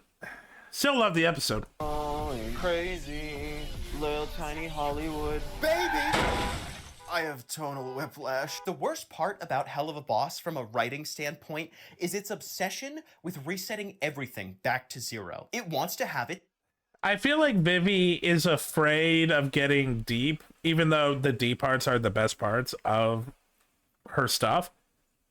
I feel like, yeah, the idea of South Park and Seth Rogen being her identity is probably a problem. She wants so bad to be Sausage Party or South Park, But the truth of it is, she's not funny. Her best parts is when the characters get real. Yeah, the backgrounds are weird. It's cake, and fuck it too. Characters will be developed and given arcs and growth, just to be returned to the way they were in episode 1, to go through the same thing again. And you can't pinpoint this to a specific character, because everyone's doing it. Luna is closed off from wanting affection due to her childhood trauma. She will learn that her adopted father is trying his best, and that he loves her and she is wanted, that she has friends that care for her, and that it's okay to accept love from those around her. She will learn this 5 times in 2 seasons. It does suck. And then we'll immediately turn around and beat the shit out of Blitzo. Yeah. Flays does understand when to use a sex joke, but the problem is his editing is so OCD that it's hard to laugh. And verbally abuse everyone around her. Moxie lacks self-confidence and is constantly undermined and belittled. He learns to stand up for himself and that he deserves respect, only to be returned to a sniveling, whiny baby that needs to be saved by his wife in the next episode. True. Billy is violent and loves Moxie. Yeah. And that's it. There really isn't. They're a great couple, but yeah, Moxie and Millie don't really have development. Is a loving father who stays with his wife for their daughter Octavia. He feels trapped. I enjoyed it, Kai. It's not bad, but the comedy is going to be rough. It's well animated, it's well acted, the music is fun, the dramatic parts are enjoyable. But it wants to be South Park, but it just doesn't understand comedy. In a loveless marriage and has a lot of emotional trauma. As a result, he doesn't notice how his behavior is affecting his daughter. He has a genuine, heartfelt conversation with her. He is my favorite character. And leave me behind? No, never.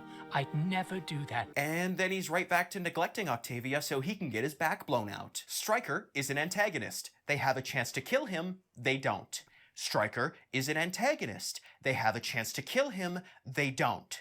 Stryker is an antagonist. They have a chance to kill him, do they?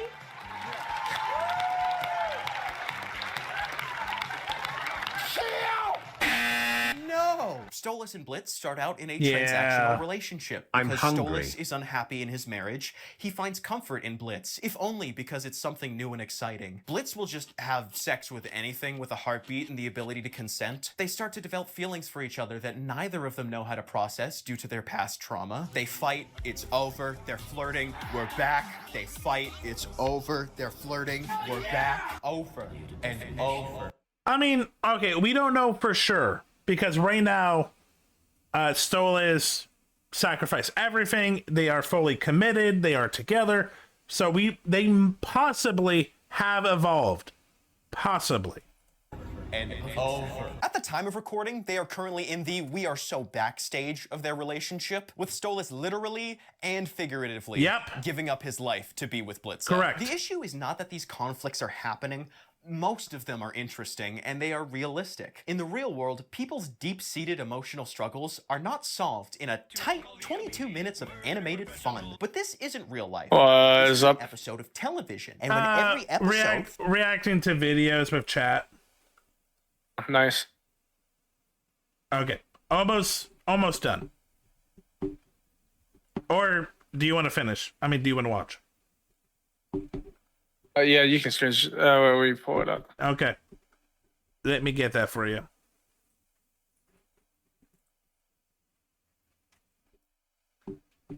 It's Flays Fire talking about Hell of a Boss.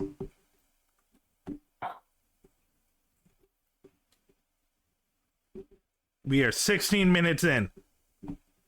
Feels like I'm stuck in a time loop. Try to cut your dad some slack. Well, I'm gonna do what time loopers Fighting do. with dust.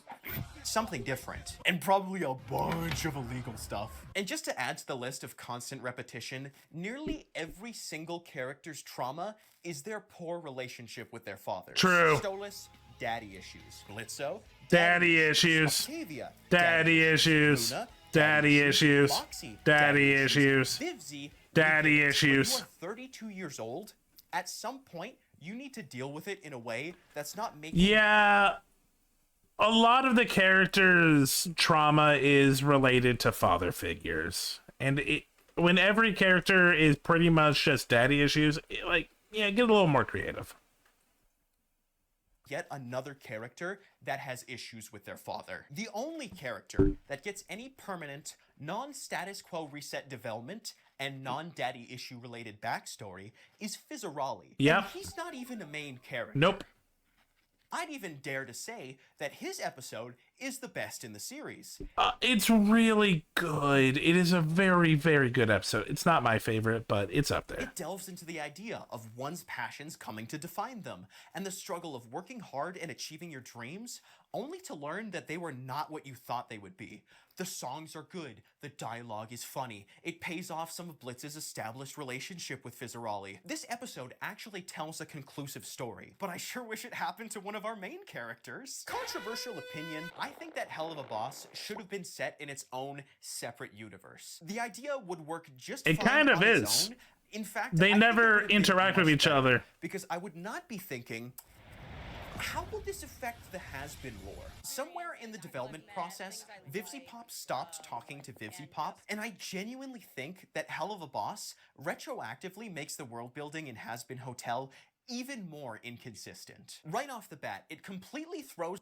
Yeah. Hell of a Boss and Has-Been Hotel have two completely different looks at Hell. They do not work in the same Hell. The hierarchy of Hell out the window. So everyone in Hell is a demon, but not all demons are human sinners. Those are Hellborn. There are different species of Hellborn like succubi, hellhounds, possessors, imps, bahamutes, infestors, owl people, non-sentient animals, and creatures created entirely by other demons. And nothing distinguishes the Hellborn from human sinners other than the fact that their blood is black. And because the character designs are the way that they are, it's incredibly difficult to tell any of the demons apart by just their appearance alone. Some Hellborn can only be killed with magic angelic weapons, while others can be killed by 100% grade A American iron. All overlords are human sinners, but not all human sinners are American overlords. iron. You can become an overlord by souls. There are physical embodiments of the 7 deadly sins, and they Yep. do the exact same thing as every other demon, but are considered special because Yep. they're powerful in ways that we don't get to see, but they're just powerful, okay? Imps and hellhounds are at the bottom of society, except they're not, because literally every powerful being is dating them, except for Blitzo and Stoke. Well, it's more that they're fuckboys. They're fuckboys.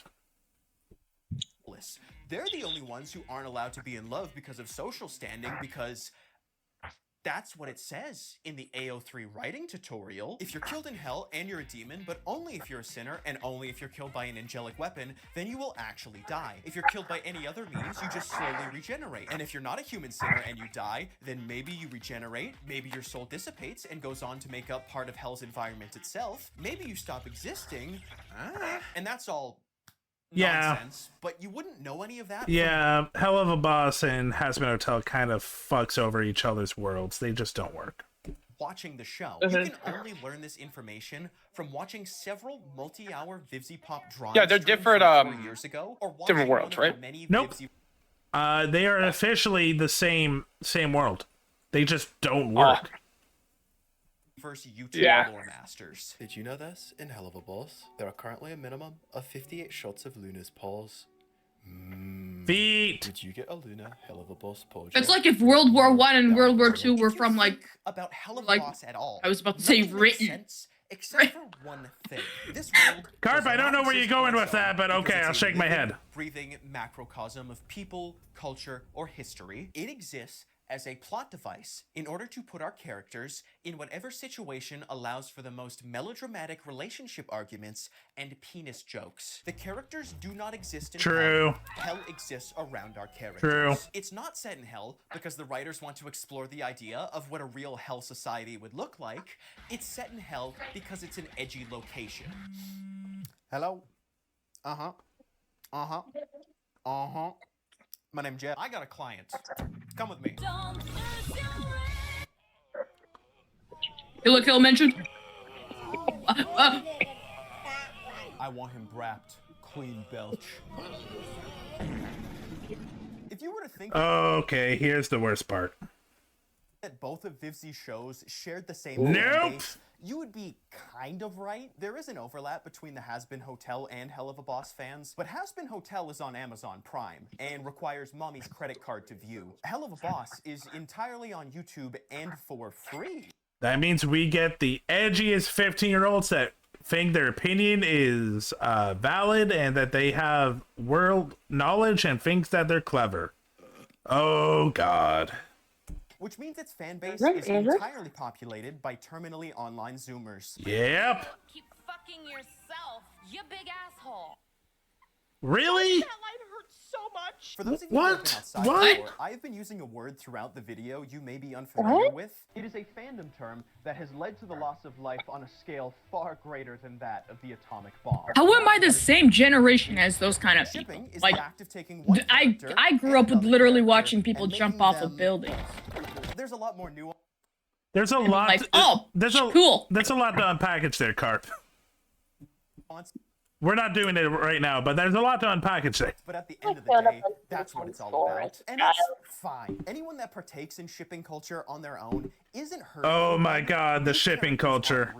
You're allowed to do whatever you want with them. But if you ship incest or children, you're a fucking weirdo. However, to the hell of a fandom, it doesn't matter what you ship, because it will always be wrong in their eyes. That is because of this pesky little thing known as headcanons. Headcanons, or headcanoning, is the act of taking existing lore. Yeah, a lot of the Hell of a Boss and Has-Been, well, not as much Has-Been. A lot of the Hell of a Boss hatred isn't even like people being like, oh, you just don't get it. It's really them hating each other for their own personal headcanons. It's weird. I personally headcanon Hornet as a trans-masked butch lesbian, but nobody's gonna like that. Correct.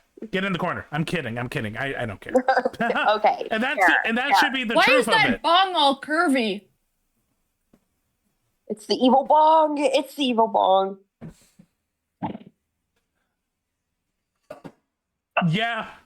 Yeah, I can't stop staring at it.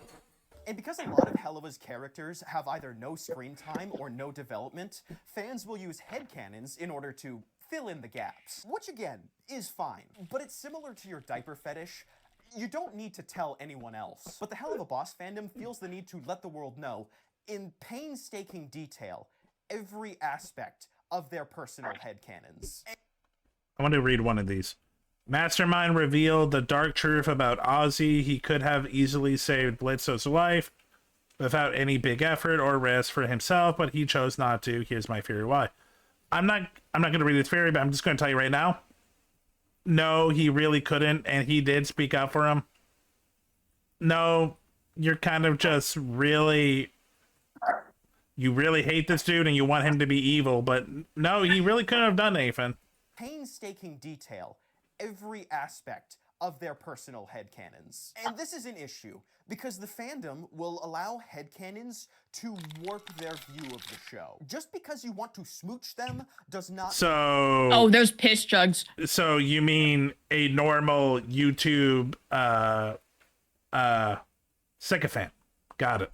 They are good characters. You can say you like them, but that does not mean they are well written or interesting. The deep emotional comic you read on E621 doesn't suddenly make the show good. Conversely, just because a character is a bad person does not mean they are a bad character. These are not real people. It's okay to like them, even though they might be immoral. You don't need to make up justifications that they are actually a misunderstood, innocent baby in order to delude yourself into thinking that everything you like must be perfect. It all boils down to there being a disproportionate amount of children in the fandom, because only children care about shipping discourse. It's power Not scaling, always, but edgy 80% for sure.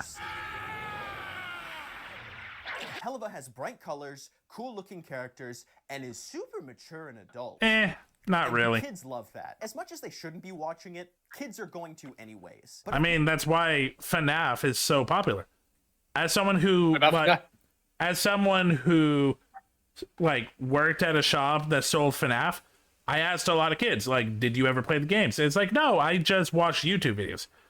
It's one of those things that it looks edgy, it looks intense, but they don't actually really care about The content, it's Gameplay? it's the I've fact played the that games. it's the fact that it was dark and edgy, and that YouTube.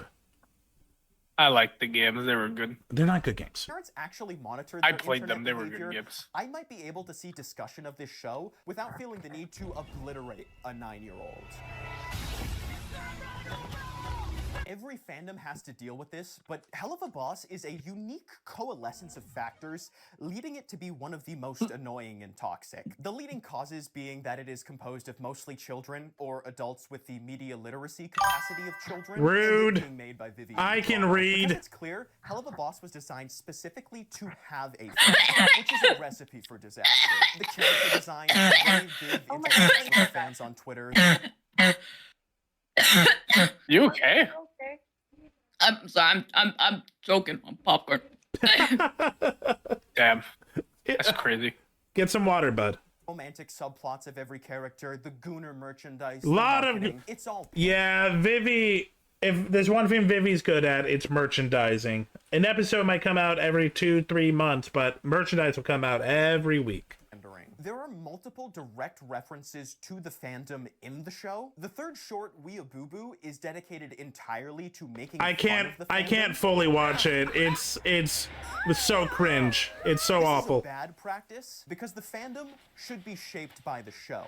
The show should not be warped around the fandom because the fandom is always stupid and wrong and never knows what it wants. When you as a creator start caring about what the fandom says and let it influence your decision making, you start becoming Rick and Morty. I turned myself into a Reddit. And because the show is steeped in the stank of the fandom, they feel a The personal stank. connection to it. Ergo, criticizing it is a personal attack on them.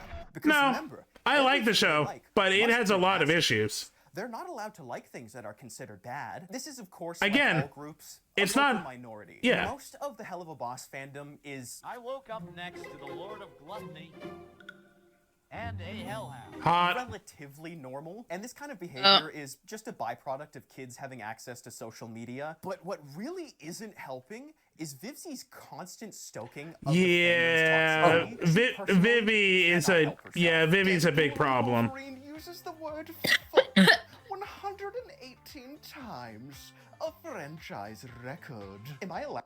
Vivi, yeah, Vivi. The big problem with Vivi's work is Vivi. Vivi doesn't know how to be in the spotlight and how to handle criticism. She really should not be in control of her Twitter. Out to make the if Vivzy Papa wrote joke? I just find it ironic that the guy who said HB was turning into fanfiction thinks he can write a better story. What do you call that? I think it starts with a fan and ends in a fiction. This is a banger. The fact that people 1 second, I'm being rated. Ba, ba, ba, ba-da-da-da. Hello, Raiders. My name is SilverDFanng. I am a Pirate Wolf Boy VTuber. 1 second. Sorry, I'm choking. Sorry, but I gotta mute you. I'll unmute you in a second. Yeah. So we're watching videos. We're watching reactions. I'm here with Welcome, Afivara. I'm here with Carp and Kenny and Zap, and right now we're looking at Hell of a Boss reaction. Welcome, Bujanga Sana. Hey, Bujanga. Hey, Affy. What were you playing, Affy? Were you playing more Borderlands, or have you finished? Okay, back to the video and back to Carp choking on popcorn.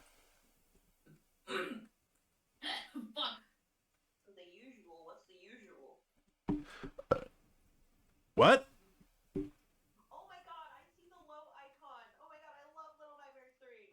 Oh wait, the usual. So Boulder Gate? No, you haven't played Boulder Gate in a bit. Affy, what's the usual?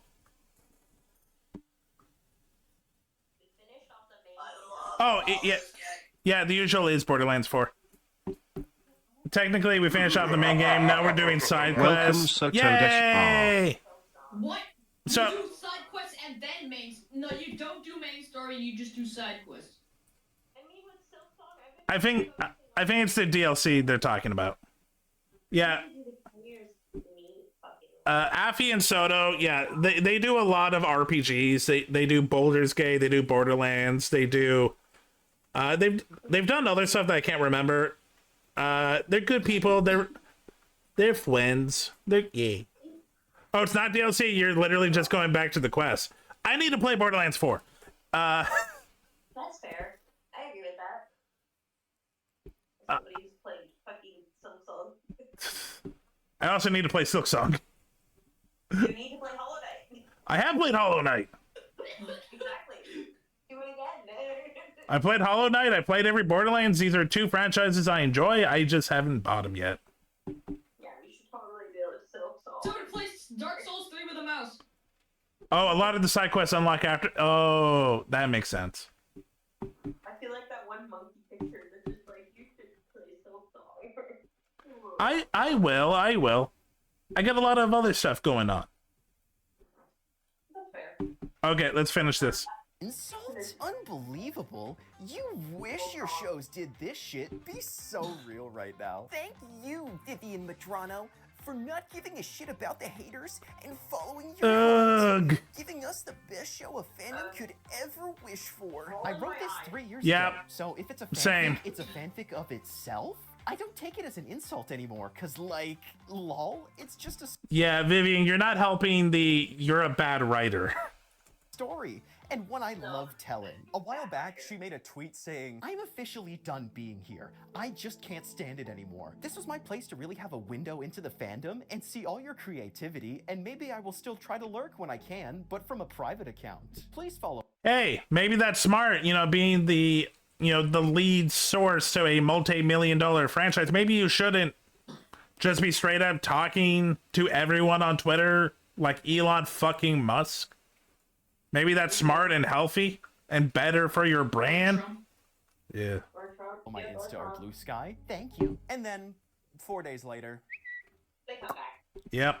Many such cases. She can't help it. Counter to the fandom's obsession is an equally dumb, equivalently annoying group of people that the fandom Night, has dubbed Affy. the Hate-dom.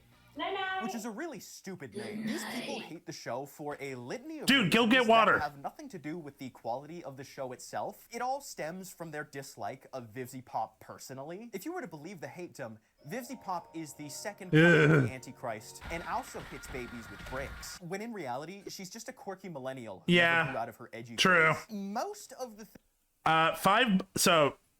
you three won't know this, but $5, she definitely went to anime cons and was definitely into the yaoi paddle and into glumping. I remember seeing fan art of something she made where there was this miner getting aroused by a snake. Yep. Like a feral snake. Yep, that Not a great look. sadly, Sorry, what? that reminds me of anime conventions 10 years ago. Yep. things she is being accused of are almost always proven to be overblown, misinterpreted, or completely false. And I'm not denying that she can be extremely annoying and says really stupid things, but she is not every obic or is. No, she's not an awful person. Crazies on both sides. She's just You'll come annoying. to realize that Hell of a Boss is a flawed show with good elements. Yeah. However, no matter how good or bad it gets, I will still be watching because although Hell of a Boss at times can be fanfiction OC Tumblr shipping garbage, oh boy is it tasty. And I sure do love some delicious garbage. I shit it in my pants. Yeah, I do agree with him. It's a flawed show, but it's fun. It's fun garbage. I'm never going to be like, how dare you? No, it's flawed.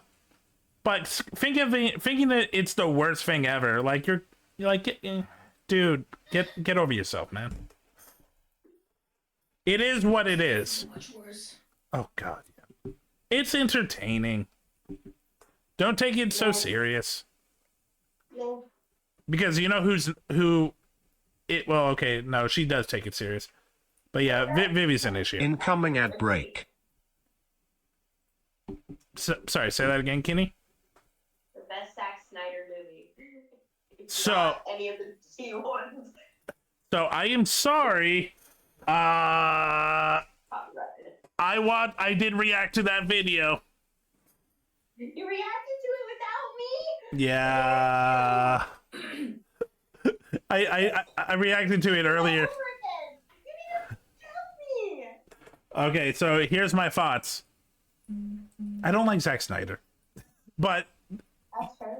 but I don't like his either. but no, his movies. The person I hear is a good dude. He's not. Oh, is there new shit? I believe so. I just don't. Oh no, is this like a thing with like Hitler, how he wanted to go into law school, he wanted to go into art school, but then I'm having weird ass analogies. Yeah, no, it just looks like it's just about his movies. Maybe this is about his movies. Maybe I'm overrated. I don't like the DC movies. They're too fucking dark. Yeah, no. So what I said in the reaction was, he's a great cinematographer. He's a lazy director. He knows how to make stuff look epic and look like very enticing. Problem is he doesn't know how to use color. He doesn't know how to use actors or his writers. And it really shows when he is like the main writer. Sucker Punch, ugh. But yeah, no, he's very good at making an image look enticing. Problem is, you need to do more than that to be a director. His characters are usually very bland. His pacing is usually really off. And again, he has no color. Guardians of Ga'Hoole is actually one where ZZZZ. He actually uses color. He actually uses, well, I say pacing, but that's also because the books themselves are like, yeah, the books they squish. He squished 6 books. They're paper thin books, so that kind of worked for Zach. Yeah. He also, those books are insane. Like, it's a children's book with mind control, slavery, Nazism. Even though they don't bring it up, the fact that they have snake servants is classism. Yep, classism. Yeah. It's also very much like, if you love owls, this is the book for you because it gets very owl-y. If you like fantasy, maybe not so much. And you can learn more about my thoughts about the video in a couple of weeks when it's on my YouTube. Because I do put the reactions on YouTube.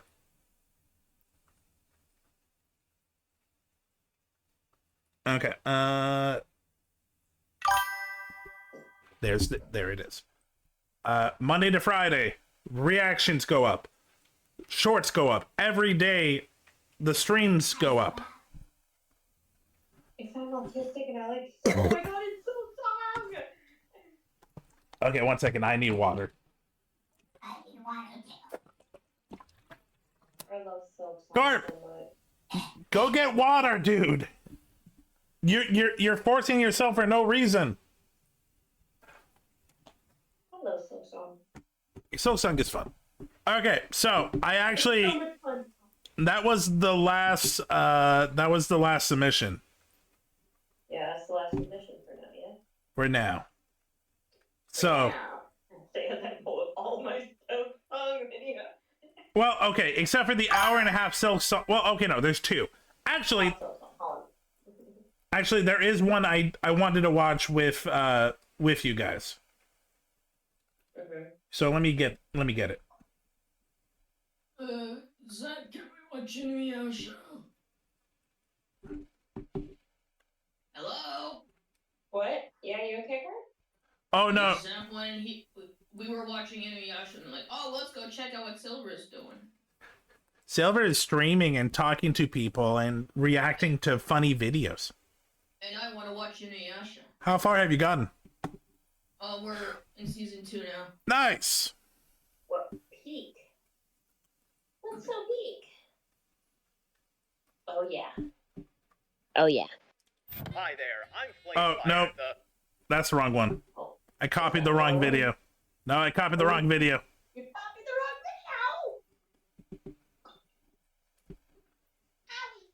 wrong video. Owie. Oh, I'm playing a game. What the fuck did I just get?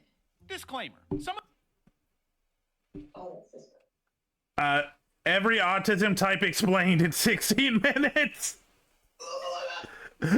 I had Isn't it just like I have isn't autism just like having a stand? Stat-wise? I kind of never heard it described like that. But I have a feeling that we have ideas on the how you describe autism, because here's a fun fact, chat. Science doesn't understand autism that well. It changes like every month. So I'm kind of curious how he describes autism 5 months ago. And I find 4 people here with autism that can confirm or deny. yeah. So you see why I wanted you guys to be here to watch this. Okay.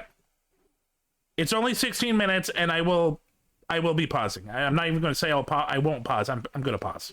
Some of these categories may be slightly dated, as our understanding of autism spectrum disorder... Okay, I do love that he starts off with, this will be outdated.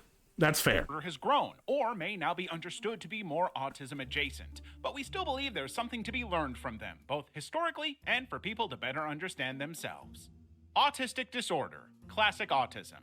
So let's say you're at a bustling party. The music is thumping, people are mingling, and someone is doing the worm dance in one corner.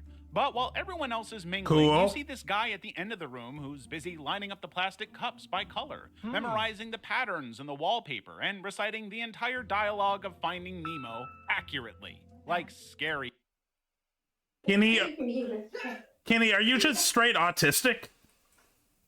I am high-functioning autistic, yes. Okay. I feel like we should say, so you're straight autism. Carp, what are you diagnosed? No. Okay, you're undiagnosed autism. I'm Asperger's. Well, I just say autism, but it's technically Asperger's. And Zap is not OCD. He's unspecified. Unspecified. ADHD and autism. So I should let that. that's all. That's what. Oh yeah, you got this stuff, but we don't know what it is. I believe that is also what Zap is. Zap is ADHD autism. Yeah, I'm high-functioning autism and then, ADHD, so it's not fun. I think audio autism is autism, but I might be wrong. Accurately. Well, what you've just witnessed is classic autism in action. And guess what? That's not being weird. That's just a different way of showing up in the world. True. Classic autism, also called Kanner's autism, which was named after Dr. I love the fact that Kenny kind of named themselves close to Kenner's autism. Kenny autism. Oh, my name is Kenny. My name is Kenny. Yeah, Kenny Kenner. I need to change my name. I'll change it to Hornet. Gosh.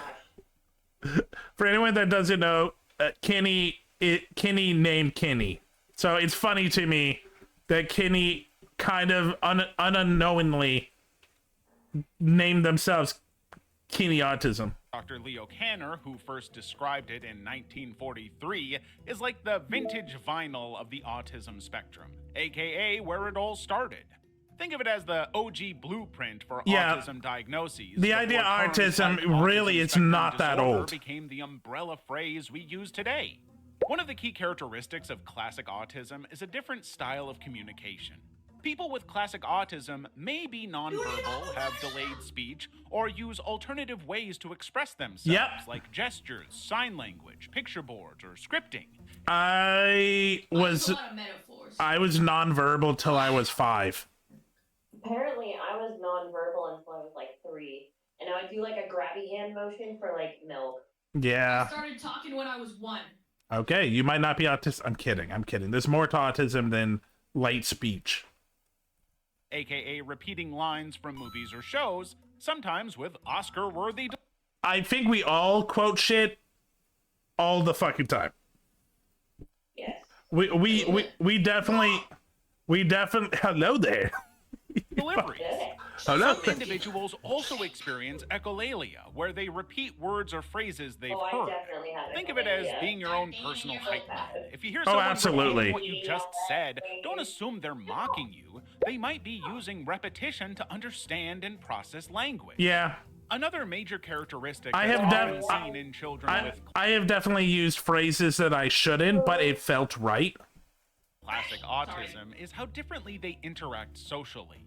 While maintaining eye contact and small talk can come easy for you, a person with classic autism it's will rough. find this very difficult. I In definitely fact, asking have them to work make on eye it. contact can feel as bad as asking them to literally stare into a solar.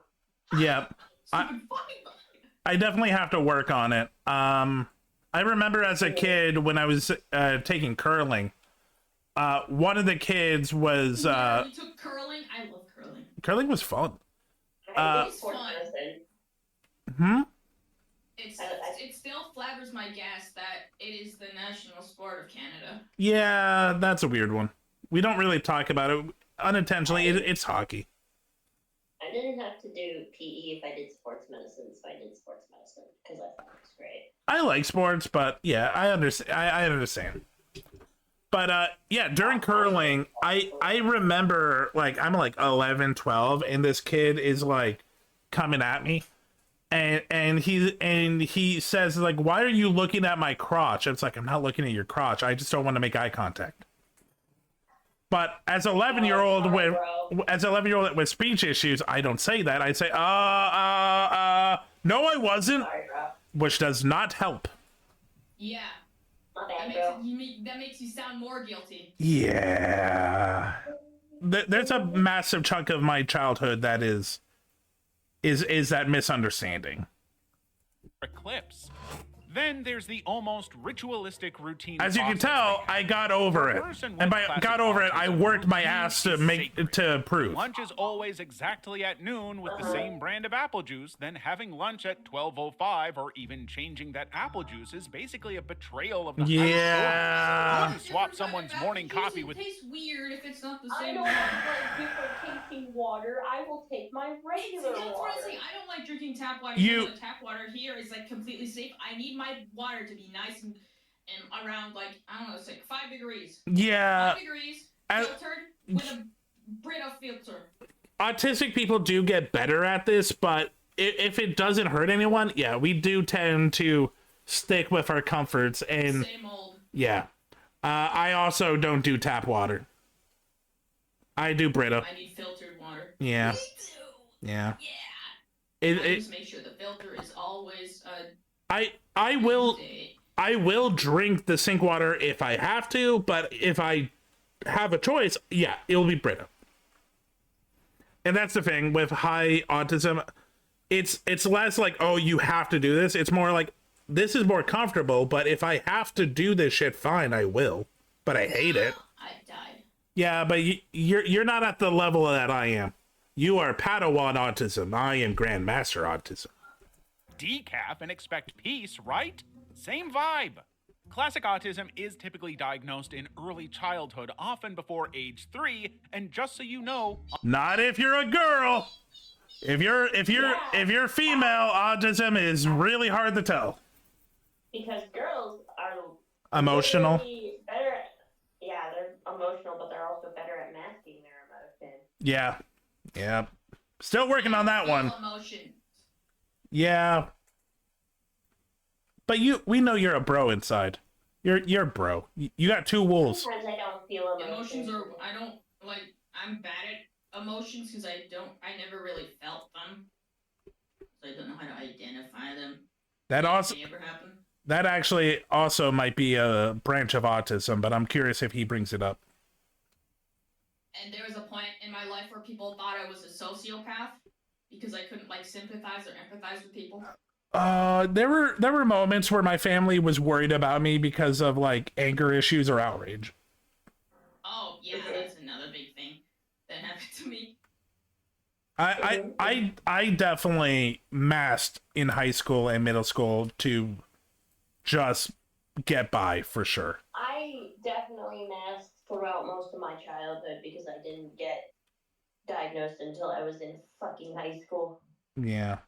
I got lucky. I was diagnosed early on, but it wasn't until I was 10 that they realized it wasn't autism and it was Asperger's. And now Asperger's is technically not even an autism spectrum. It's weird. Autism is lifelong. Yep. Asperger's syndrome. Hey, me! Imagine someone walks into a party. Everyone's chatting about weather and brunch and who ghosted who on Hinge. Then this person heads straight to the corner and starts talking passionately about how black holes bend time with very detailed information and explanations.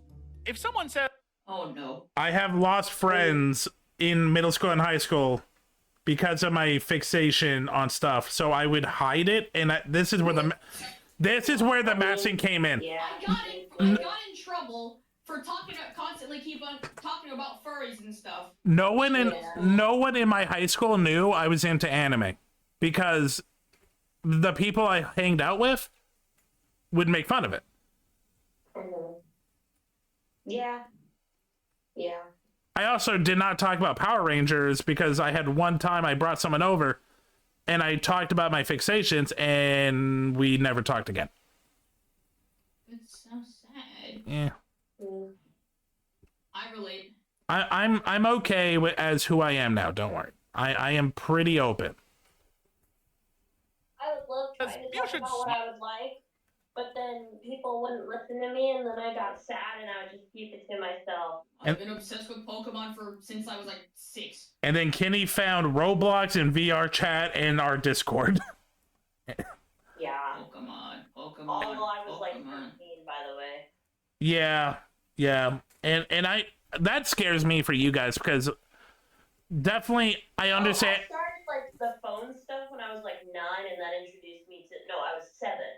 And I got onto the wrong side of the internet, saw a lot of gore because of the MLP fandom being edgy. Yeah. No, you were that kind of I luckily did not get into that stuff because it wasn't as mainstream as a kid. Facebook I got into like late considering, and I was like 14. A lot like I kept to myself on the internet. Like I did a lot of LimeWire downloading of TV shows and like anime forums, stuff like that. But none of that was terrible. Yeah, kids now with like autism and Asperger's and feel alone. I understand why Roblox and VR chat is so comforting, but it sucks that sadly. I want Live to be back. That was my comfort. Also, Guy Online, all these stuff that like made kids feel good, but like it also was like filled with predators and microtransactions. Yeah. Goddamn Oblivion! Why did you have to make the first microtransaction? Oh, also, was in Neopets, but Neopets you didn't really talk to people. I was trying to play Club Penguin as a child, but I could never do it. I didn't get into it either, but that was I get why a lot of you guys did it. As someone with autism and Asperger's as a kid, I definitely felt alone, and it definitely did not change until I was an adult. So I understand having something like VR chat and Roblox, but like you should not have to go through all that to feel accepted. Yeah. Islemore, they'd probably reply with, "Why, this isn't a toothpaste commercial. This is basically Asperger's syndrome, a type of autism characterized by strong language development and average to above average intelligence." Yeah. We're talking smart, like casually knows 5 dead languages and how jet engines work smart. But when it comes to social situations, that's where things can get spicy. See, most people have invisible social software running in the background. It reads body language, tone, facial expressions, and tells you stuff like when to change the subject if people seem bored. Is that really or how people maybe don't bring up dino. The only thing that I have running in the back of my head is the lyrics to like 50 songs. Normal people, Sometimes there's just music. Sometimes I just hear songs now and then. Then there's the random restarting tabs that I don't know what is on there. I tell people that how it works is most of the time I seem normal because I am literally focusing every second. When I'm tired, I'm trying to focus on one thing. When I'm tired or I let go, I say some unhinged shit. You guys know it. And a lot of it, I message back like, hey, I did not mean this. Sorry if you did take offense. I truly did not mean it. And like, I feel like a lot of people's like, oh, you're just trying to like save face. Like, no, I literally just did not. My brain does not think first. It acts first. And then I think, wait a minute, did I mean that? I literally, my day, a chunk of my day is, did I mean what I say? Did I? And the answer, and I have to be truthful because like, I literally just, if I lie, it ruins trust because I truly don't mean a lot of the stuff I say. It's just my brain thought it first and I don't pause. I don't have a gap. Yeah, no filter. Got that. My filter is like a broken con. I didn't mean to say that. And like when I say I didn't mean it, like I get it. A lot of people are like, oh, you're just trying to save face. Like, no, I truly did not mean it. But people, I get it, don't understand because to them it's like, how did you just not think ahead? My brain doesn't have that. If I have to use, You didn't say, oh, but you said it. I have to use 100% of my effort, and I sound slow to some people because I take like breaths and pauses. I don't have that little thing that normal people have that lets them filter out quickly. That sounds like such a luxury. Yeah. Dinosaurs during the funeral. But for people with Asperger's, that social software isn't installed by default. Instead, they learn it manually, like Yep. installing Windows 98. I had to work on it. I had to work on it. Scripts like, hi, how are you? I'm fine, thanks. Or rules like, if someone looks at their phone while you're talking, then they might be bored. To navigate conversations. And no, it's not that they don't care. Quite the opposite. They often care deeply, but need help decoding the very weird, very messy, very inconsistent way humans communicate. I mean, who decided that I'm fine sometimes means I'm mad at you? Now, oh my god, the amount of times I've misread a sentence because of double entendre. Fuck me. Hey Octavia, we're talking about the different types of autism and I'm streaming. Maybe you guys can figure out what kind of autism I have because I'm still unspecified. I'm not gonna lie, right now you have a little bit of everything. But again, that's the thing about autism. It's such a new science. There's not really a specific thing with it. It's mostly like I say, it's like JoJo's stand stats. You got a little bit of this, a little bit of that, you know? I'm definitely Asperger's, but let's be fair. What I was diagnosed with Asperger's has changed several times since then. It's an ongoing science. one thing you should also know is that people with Asperger's don't do casual. If they love trains, they don't just ride them. They know the history, mechanics, schedule. Would you like a 6-hour essay on the history of Tokusatsu? I could do it. The history of Hollow Knight and the lore of it. You might have Asperger's. Like the lore for all of the Elder Scrolls series, and all of the different eras. Hi, Zach. We're talking. All the different emperors and all the. Wait, you actually know all that shit? Carp?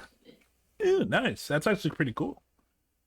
Like I've told you guys, I love your fixations because I understand how that fixation works.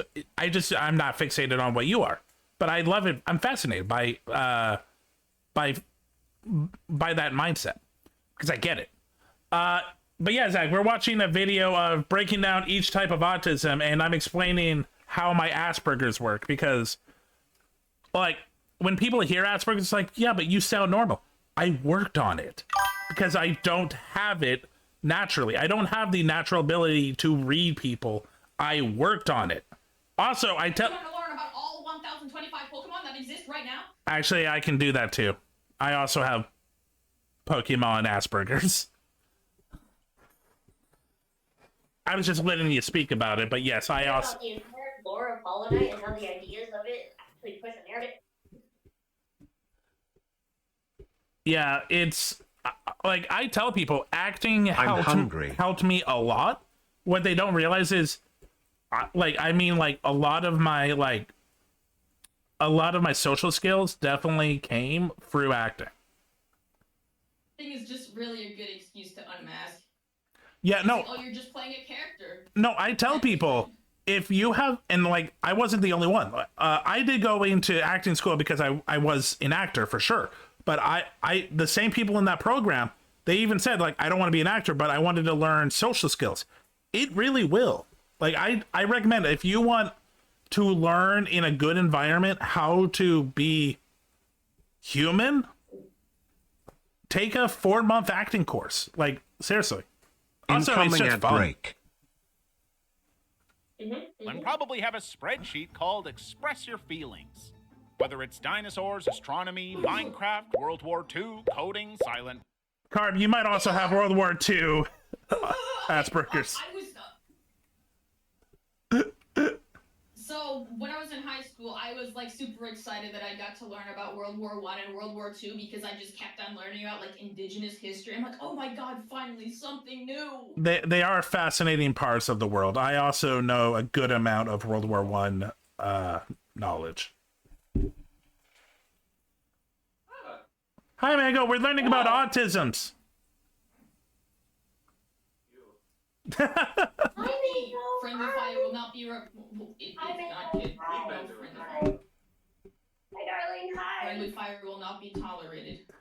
Okay. Films or penguins. They Penguins! Go deep. Not fun fact deep, but PhD in passion deep.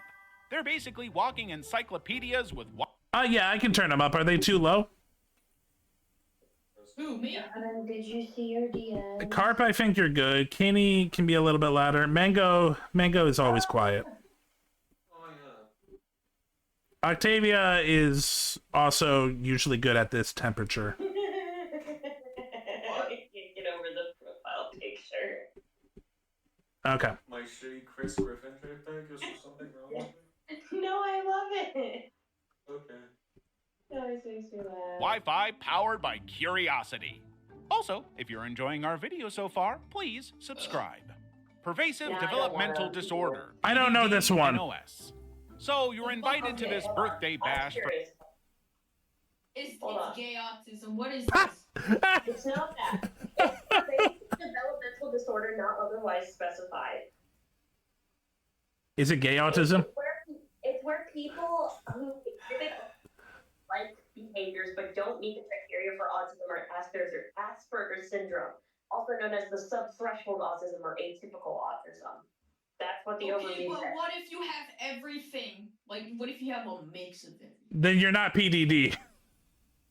I believe they don't use that anymore. But I haven't heard that term before. Yeah, I wonder if he'll bring that up. For people on the spectrum. It actually sounds like maybe all of them a bit. All of them are low? Well, no, this is more of the sub-threshold, like, you don't meet, like, the full criteria of being, like... Autistic? But you have, like, some aspects of it? Yeah, you have... Typical autism. So it'd be, in my opinion, I feel like it would be kind of like the idea of ADHD, because ADHD It's expected to wear a particular color. Say red for autism, blue... I need to wash my hands. You should wash your hands. It's good for you. For Asperger's, green for Rett syndrome, you get the idea. But then, this beautiful lady walks in wearing a whole rainbow outfit, and even though the bouncer is a little confused and not exactly sure which group she fits into, he's still definitely sure she belongs at this party. That, in a nutshell, was PDD-NOS. PDD-NOS, short for... So you might be PDD-NOS, actually. Pervasive developmental disorder, not otherwise specified, was like the wild card drawer for autism diagnoses. Let's say a kid talks early but doesn't quite get social rules. They're hugging strangers one minute and hiding under tables the next. Or maybe they're organizing their toys like a junior librarian but then totally fine going off schedule at school. This shows signs of classic autism but doesn't exactly check all the boxes of it. And that... Holy shit, Carp, you actually might have PDD-NOS. You might have PDD-NOS. That's where PDD-NOS came in. It was the "you're on the spectrum but not quite in the center of it" label. Basically the psych version of "it's complicated." People with PDD-NOS were often walking contradictions, but in the coolest way possible. They could be great with language, but wouldn't quite read the room. Okay. Actually, Zach, yeah, I think I know what's up with their audio. Give me a second. What's wrong with me?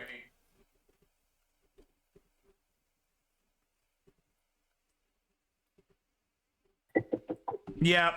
My name's Silver and I'm silly. Yeah, it did the Discord thing again. For some reason, my Discord, when I'm in a call, sometimes makes them have, like, weird bathroom audio.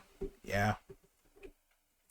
Some also struggled with eye contact, had unusual speech patterns, like sounding super. Zach, yeah, meet the Goobers. Goobers, meet one of my best friends. Really said PDD-NOS Hi, Hi, I'm Goober. I've been told that I type formally. Coded so each person had their own remix of traits, and honestly, that made them fascinating.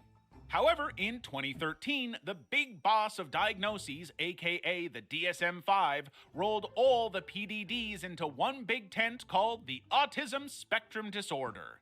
But even though it's not an official Carp, diagnosis ask your anymore, doctor. Oh. understanding it still matters. Carp, don't ask your doctor about it. It doesn't exist anymore. Are black and white. Childhood disintegrative disorder. What? CDD. I don't know this one either. Okay, hold on. Hold on. Anti-Baby Ray. What is this fucking... Okay, hold on. Children raised as Asians? Childhood disintegrative disorder. Okay, give me a minute. Okay. Also known as Heller syndrome or disintegrative psychosis is a rare condition characterized by the late onset of developmental delays or severe and sudden reversals in language, social engagement, bowel and bladder play, and motor skills. Bladder play? What? No, bladder and play, not bladder play, bladder comma play. Oh my God. God damn it, Carp. Basically, they're going backwards in development. Oh, that's what I'm getting from here. Wait a minute. It's Benjamin Button, but mentally and not physically. Yeah, I'd say so. So I never thought that was autism. I thought that was like a wholly different thing. It's the thing about it is that it says that it shares similarities with autism and it's considered a low functioning form of it. That's what it says. Yeah, I've always heard low function and autism. I didn't realize it was a whole thing. Interesting. So let's say you have a little. It also got rolled up into just autism spectrum. Walking, talking, there we go. Crushing it at peekaboo. Yeah. Living their best toddler life. They hit all the milestones. Moms posting them on Instagram like, "My baby is a genius. Life's good." Then, all of a sudden, something changes. Not a little change, like he doesn't like peas anymore. We're talking about a devastating, heartbreaking loss of skills. The kid who was telling you bedtime stories yesterday can't even form a sentence today. The one who was potty trained at 3 is suddenly having accidents like he's never even heard of a toilet. The bright social personality fades into withdrawal. This devastating and almost surreal change is the hallmark of childhood disintegrative disorder. This, I feel bad for anyone who has this. This is awful. I think that's what the kid in the basement has. Even heard of. Basically, childhood disintegrative disorder, sometimes called Heller's syndrome, is one of the rarest developmental disorders known. It affects roughly 1 in 100,000 children, although even that estimate might be generous. It's that uncommon. Good. This feels like hell. I'm sorry if you're going through it. Yeah, there's a non-verbal autistic kid. Then he's a foster kid that lives in the basement. That sounds really bad. But please get a doctor to look at him. No, he has. I'll just look at him, dude. What do you mean, just look? It's not a fucking exhibit. Get a doctor to stare at the autistic kid. This will help. The doctor just looks at him through a pint of glass. He's playing Mario Party. It's like, yeah. Yeah, he's like, no. Okay, he's 10 years old. He can't use the bathroom. He can't talk. He just makes noises once in a while. Yeah, maybe get a doctor to touch him. No, wait, that's even worse. What? Get a doctor to do doctor things to him. Get a doctor to check him out. I broke the sound barrier. Oh my god. Asperger's. Hey. Again, words come out. I don't think about them until after that. I know. What? What were you talking about again? Play the fucking video. What? They start to lose skills they had already mastered. This isn't just a temporary setback or a quirky phase. It's a profound and often permanent regression in multiple areas. Moving on the floor is just a phase, Mom. You don't understand it. Skills, both speaking and understanding, social engagement, motor skills, and basic movements like running, drawing, and eating themselves. Oh yeah, he can't walk properly either. He might have CDD and you just don't know it. No, I'm pretty sure he does. I'm like 99% sure he does. No one knows exactly why. I feel bad Like for he's him. been diagnosed. Scientists have been scratching their heads over CDD for decades. Some believe it could be related to brain abnormalities, genetic mutations, or issues with the body's electrical signaling. Others think environmental factors might play a role.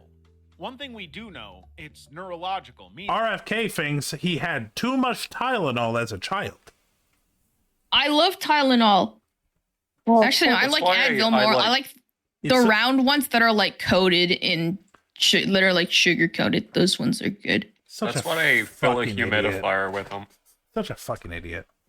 It starts in the brain. But even with brain scans, blood tests, and other medical magic tricks, a single clear cause remains elusive. And it's now technically considered a very rare and severe form of autism. But many old school clinicians, and honestly anyone who's seen CDD up close, argue that it's different enough to deserve its own category. Watching a child with CDD lose their abilities is often described by parents as feeling like their child has disappeared. Yeah, no, that feels traumatic. Yeah. It's not subtle. Sorry if you're going through it. A vibrant, growing plant suddenly wither overnight. Some children do make progress with intensive therapy. They might regain some communication skills or learn coping strategies. But most will require lifelong support and care. Full recovery, sadly, is very rare to impossible. Rett syndrome. So imagine a baby girl, bright-eyed, babbling, learning... No, we don't do that here. That's gross. What's a girl? To clap her hands and take her first steps. Oh. It's a gender structure that is outdated and people don't fully understand anymore. They spawn in occasionally. Everything seems perfectly normal, even magical. But then, slowly and without warning, she begins to lose the skills she had just begun to master. It's confusing, heartbreaking, and deeply... Is Rett syndrome just CDC for girls? God damn. I feel bad. Mysterious. This is the quiet and devastating arrival of Rett syndrome. It could really just be a chromosomal difference. The reason why this happens, why it's... primarily affects girls. It's as if the brain's natural wiring process gets hijacked after it's already begun, leading to serious problems with movement, communication, and overall development. What's especially cruel is that children with Rett syndrome usually develop normally at first, only to experience a sudden and devastating regression between 6 and 18 months of age. Oh, this is heartbreaking. Why does this happen? To understand Rett syndrome, we have to zoom in, way down to the microscopic world of genes. The villain of this story is a mutation in a gene called MECP2 that lives on the X chromosome. This gene acts a bit like the boss of the brain's communication system, regulating how other genes behave. When MECP2 gets messed up, the brain's development, which is supposed to be a symphony of precise signals, turns into a chaotic jumble. Since girls have 2 X chromosomes, one as a backup, they are more likely to survive this mutation. Boys who only have 1 X chromosome are usually hit much harder by MECP2 yes, I kind of was correct there. Don't survive infancy. In this strange twist So of biology, Rett syndrome isn't just in girls. It's just if you're a girl, you won't instantly die. God damn, this is horrifying. Syndrome becomes a condition that nearly always affects girls. After what seems like normal early development, children suddenly lose skills they had previously mastered, like speaking, walking, or using their hands. Hand movements become especially noticeable. many girls develop repetitive, almost Yeah, my hand goes on the wrong side of clapping or my bump. My left hand becomes my right hand. I don't think you have Rett syndrome. Thank God. No, I'm just saying I was analyzing that photo. How our right hand is turned into how our left hand is turned into our right hand. Rett syndrome understand far more than they can express. Oh no. They're trapped inside bodies that won't obey them, trying to find ways to connect with the world. This is sad Rett syndrome autism. is extremely rare, affecting about 1 in every 10,000 to 15,000 live female births. To put That's that in not that. perspective, you have a better chance of winning. Yeah, it's well. Okay, so this is just in women, so I think it's rare. I don't know the math well. Weird small town raffle and getting struck by lightning on the same day than meeting someone with Rett casually. For now, treatment focuses on managing symptoms, physical therapy to improve movement, speech therapy to find alternative ways to communicate, medications to control seizures, and special education plans tailored to each child. Can we go back to just normal autism and Asperger's? This is sad. Giving these girls the fullest lives possible. Pathological demand avoidance. Oh, hey, Zach. I'm kidding. PDA Zap, is you a there? profile that falls under the autism spectrum. It's like autism's weird, rebellious little I did sibling not know who he was refuses to do what you tell them just because you told them to. It's not about being a jerk or lazy, but it's a deep, anxiety-driven need to stay in control. Basically, PDA stands for pathological demand avoidance. And the pathological here means it's not just casual or occasional, but very serious and persistent. The demand means literally any kind of expectation, from please tie your shoes to can you answer this email, while avoidance means doing whatever it takes to dodge those demands. For someone with PDA, even the simplest request can feel like a full-blown attack on their freedom. And when I say Okay, like not an Zap. attack, I mean it triggers real survival-level anxiety. Their nervous system treats "can you brush your hair" the same way it might treat "run, there's a tiger!" Because of this, they react creatively, dramatically, and often hilariously to escape the situation. What? Imagine What? When someone asks you to brush your hair, you don't feel panic? Shame. When somebody asks you to brush your hair, you don't see a giant tiger running at you. Your mom is just a tiger. Rah, rah, rah. Asking a 5-year-old with PDA to put on their shoes. Instead of a simple no, you might get a whole Broadway production, pretending the shoes are cursed, suddenly becoming a cat who doesn't wear shoes, or launching into a full-scale conversation about why Pete the cat has shoes. Pete the cat. Adults with PDA What? don't grow out of it. They just get Pete the stupid. cat does When asked have to do shoes. something they might forget, accidentally sabotage the task, or argue that it's an No, a cat can't wear a hat. Their avoidance techniques can be so clever and creative. Who do you think you are, Dr. You'd Seuss? almost want to give Sorry, what, Kenny? I said, say that again. Cat in a hat. Yeah, I like that. It's got a good ring to it. Who do you think you are, Dr. Seuss? Where's your credentials? It rhymes with grug. them a standing ovation. It's important to understand they aren't avoiding tasks. Important to hear is because they're what? lazy, Not rude, or what. rebellious for Who? fun. They're avoiding it because the feeling of being controlled causes What is important intense here? emotional Who? panic. Who However, what? People with Who? PDA often don't fit the traditional Doctor picture Who? of autism. Exactly. While many autistic Okay, I individuals definitely don't have this because I'm blindly obedient. shy away Yeah, from no, social no, no, no. interaction, We PDA folks we can don't know seem anyone with extremely PDA. Social and talkative. Sometimes even My brother might have it. charming.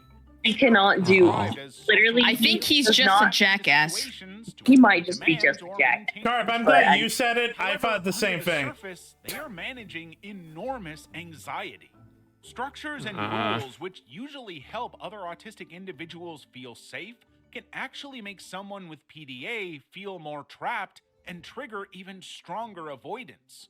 Traditional parenting, teaching, or management styles, things like strict schedules, firm instructions, reward systems, often backfire hard with PDA individuals, leaving everyone frustrated and confused. And now I like rewards. Yeah, rewards are fun. Yeah. And now we understand. Give me a piece of candy after I give you a hand job. I don't know. What? And now we understand. Okay, so the autism and the Asperger stuff is pretty good. The PDD and OS is good. Yeah, God. Yeah, I didn't realize how bad autism got. It's depressing, man. Mm-hmm. It's okay, dear. So I just basically have generalized ASD. Yeah. You might have PDD and OS, but it doesn't exist anymore. They patched it. Yeah, they patched it in the recent update. Kind of like how ADD was patched. Yeah. Isn't it now only ADHD? It's only ADHD. Okay, chat. I think with that, I'm going to call it. Let's see. Who should we raid? You know what? We haven't talked to your room a bit. Oh my god, Silver, I want to be able to have you in a call while I play Silk Song. Like, you don't have to necessarily watch me. I just want to be able to let you listen to my crazy shit that I talk about. I can be here for a couple of minutes and I will watch. No, I can't. It's like 8:35. I think that was more of a statement. Oh. Yeah, I was more stating I wish I could. Me too. Me too. Because I play when my brothers aren't home during school. Why? Because I don't like bothering them. Turn on the Xbox! That shit, I'm guessing. Yeah, that too. One of them is grown. The other one is like 12. One of them I can give the slack. other one knows better. Probably. The other one doesn't give a shit. The other one should. Even though it's not his Xbox. Because I use my little brother's one. It's yeah, like he does like how my brother in the room next to me just has the old PS3 now, despite not using Literally, my brother was complaining because my little brother was just trying to eat, and he's like, "Oh my god, hurry up! You're just like playing with it," when he was just trying to fucking eat, dude. Yeah, siblings are both good and bad. I'll be right back. I'm pressure gonna dip for children a to second. eat. Okay, chat. I'm gonna raid into Yoru. I will see you guys on Tuesday for fight night. Monday I'm off, but check my Twitter and Blue Sky for the schedule. Here it is.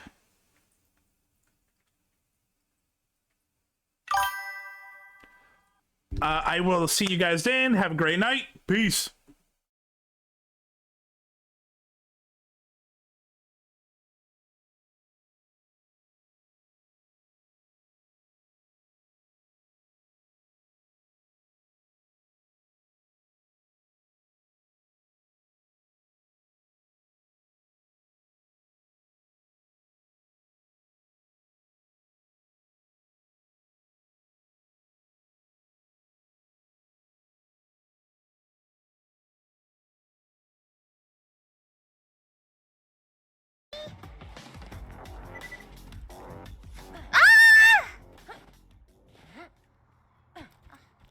Hi, Silver!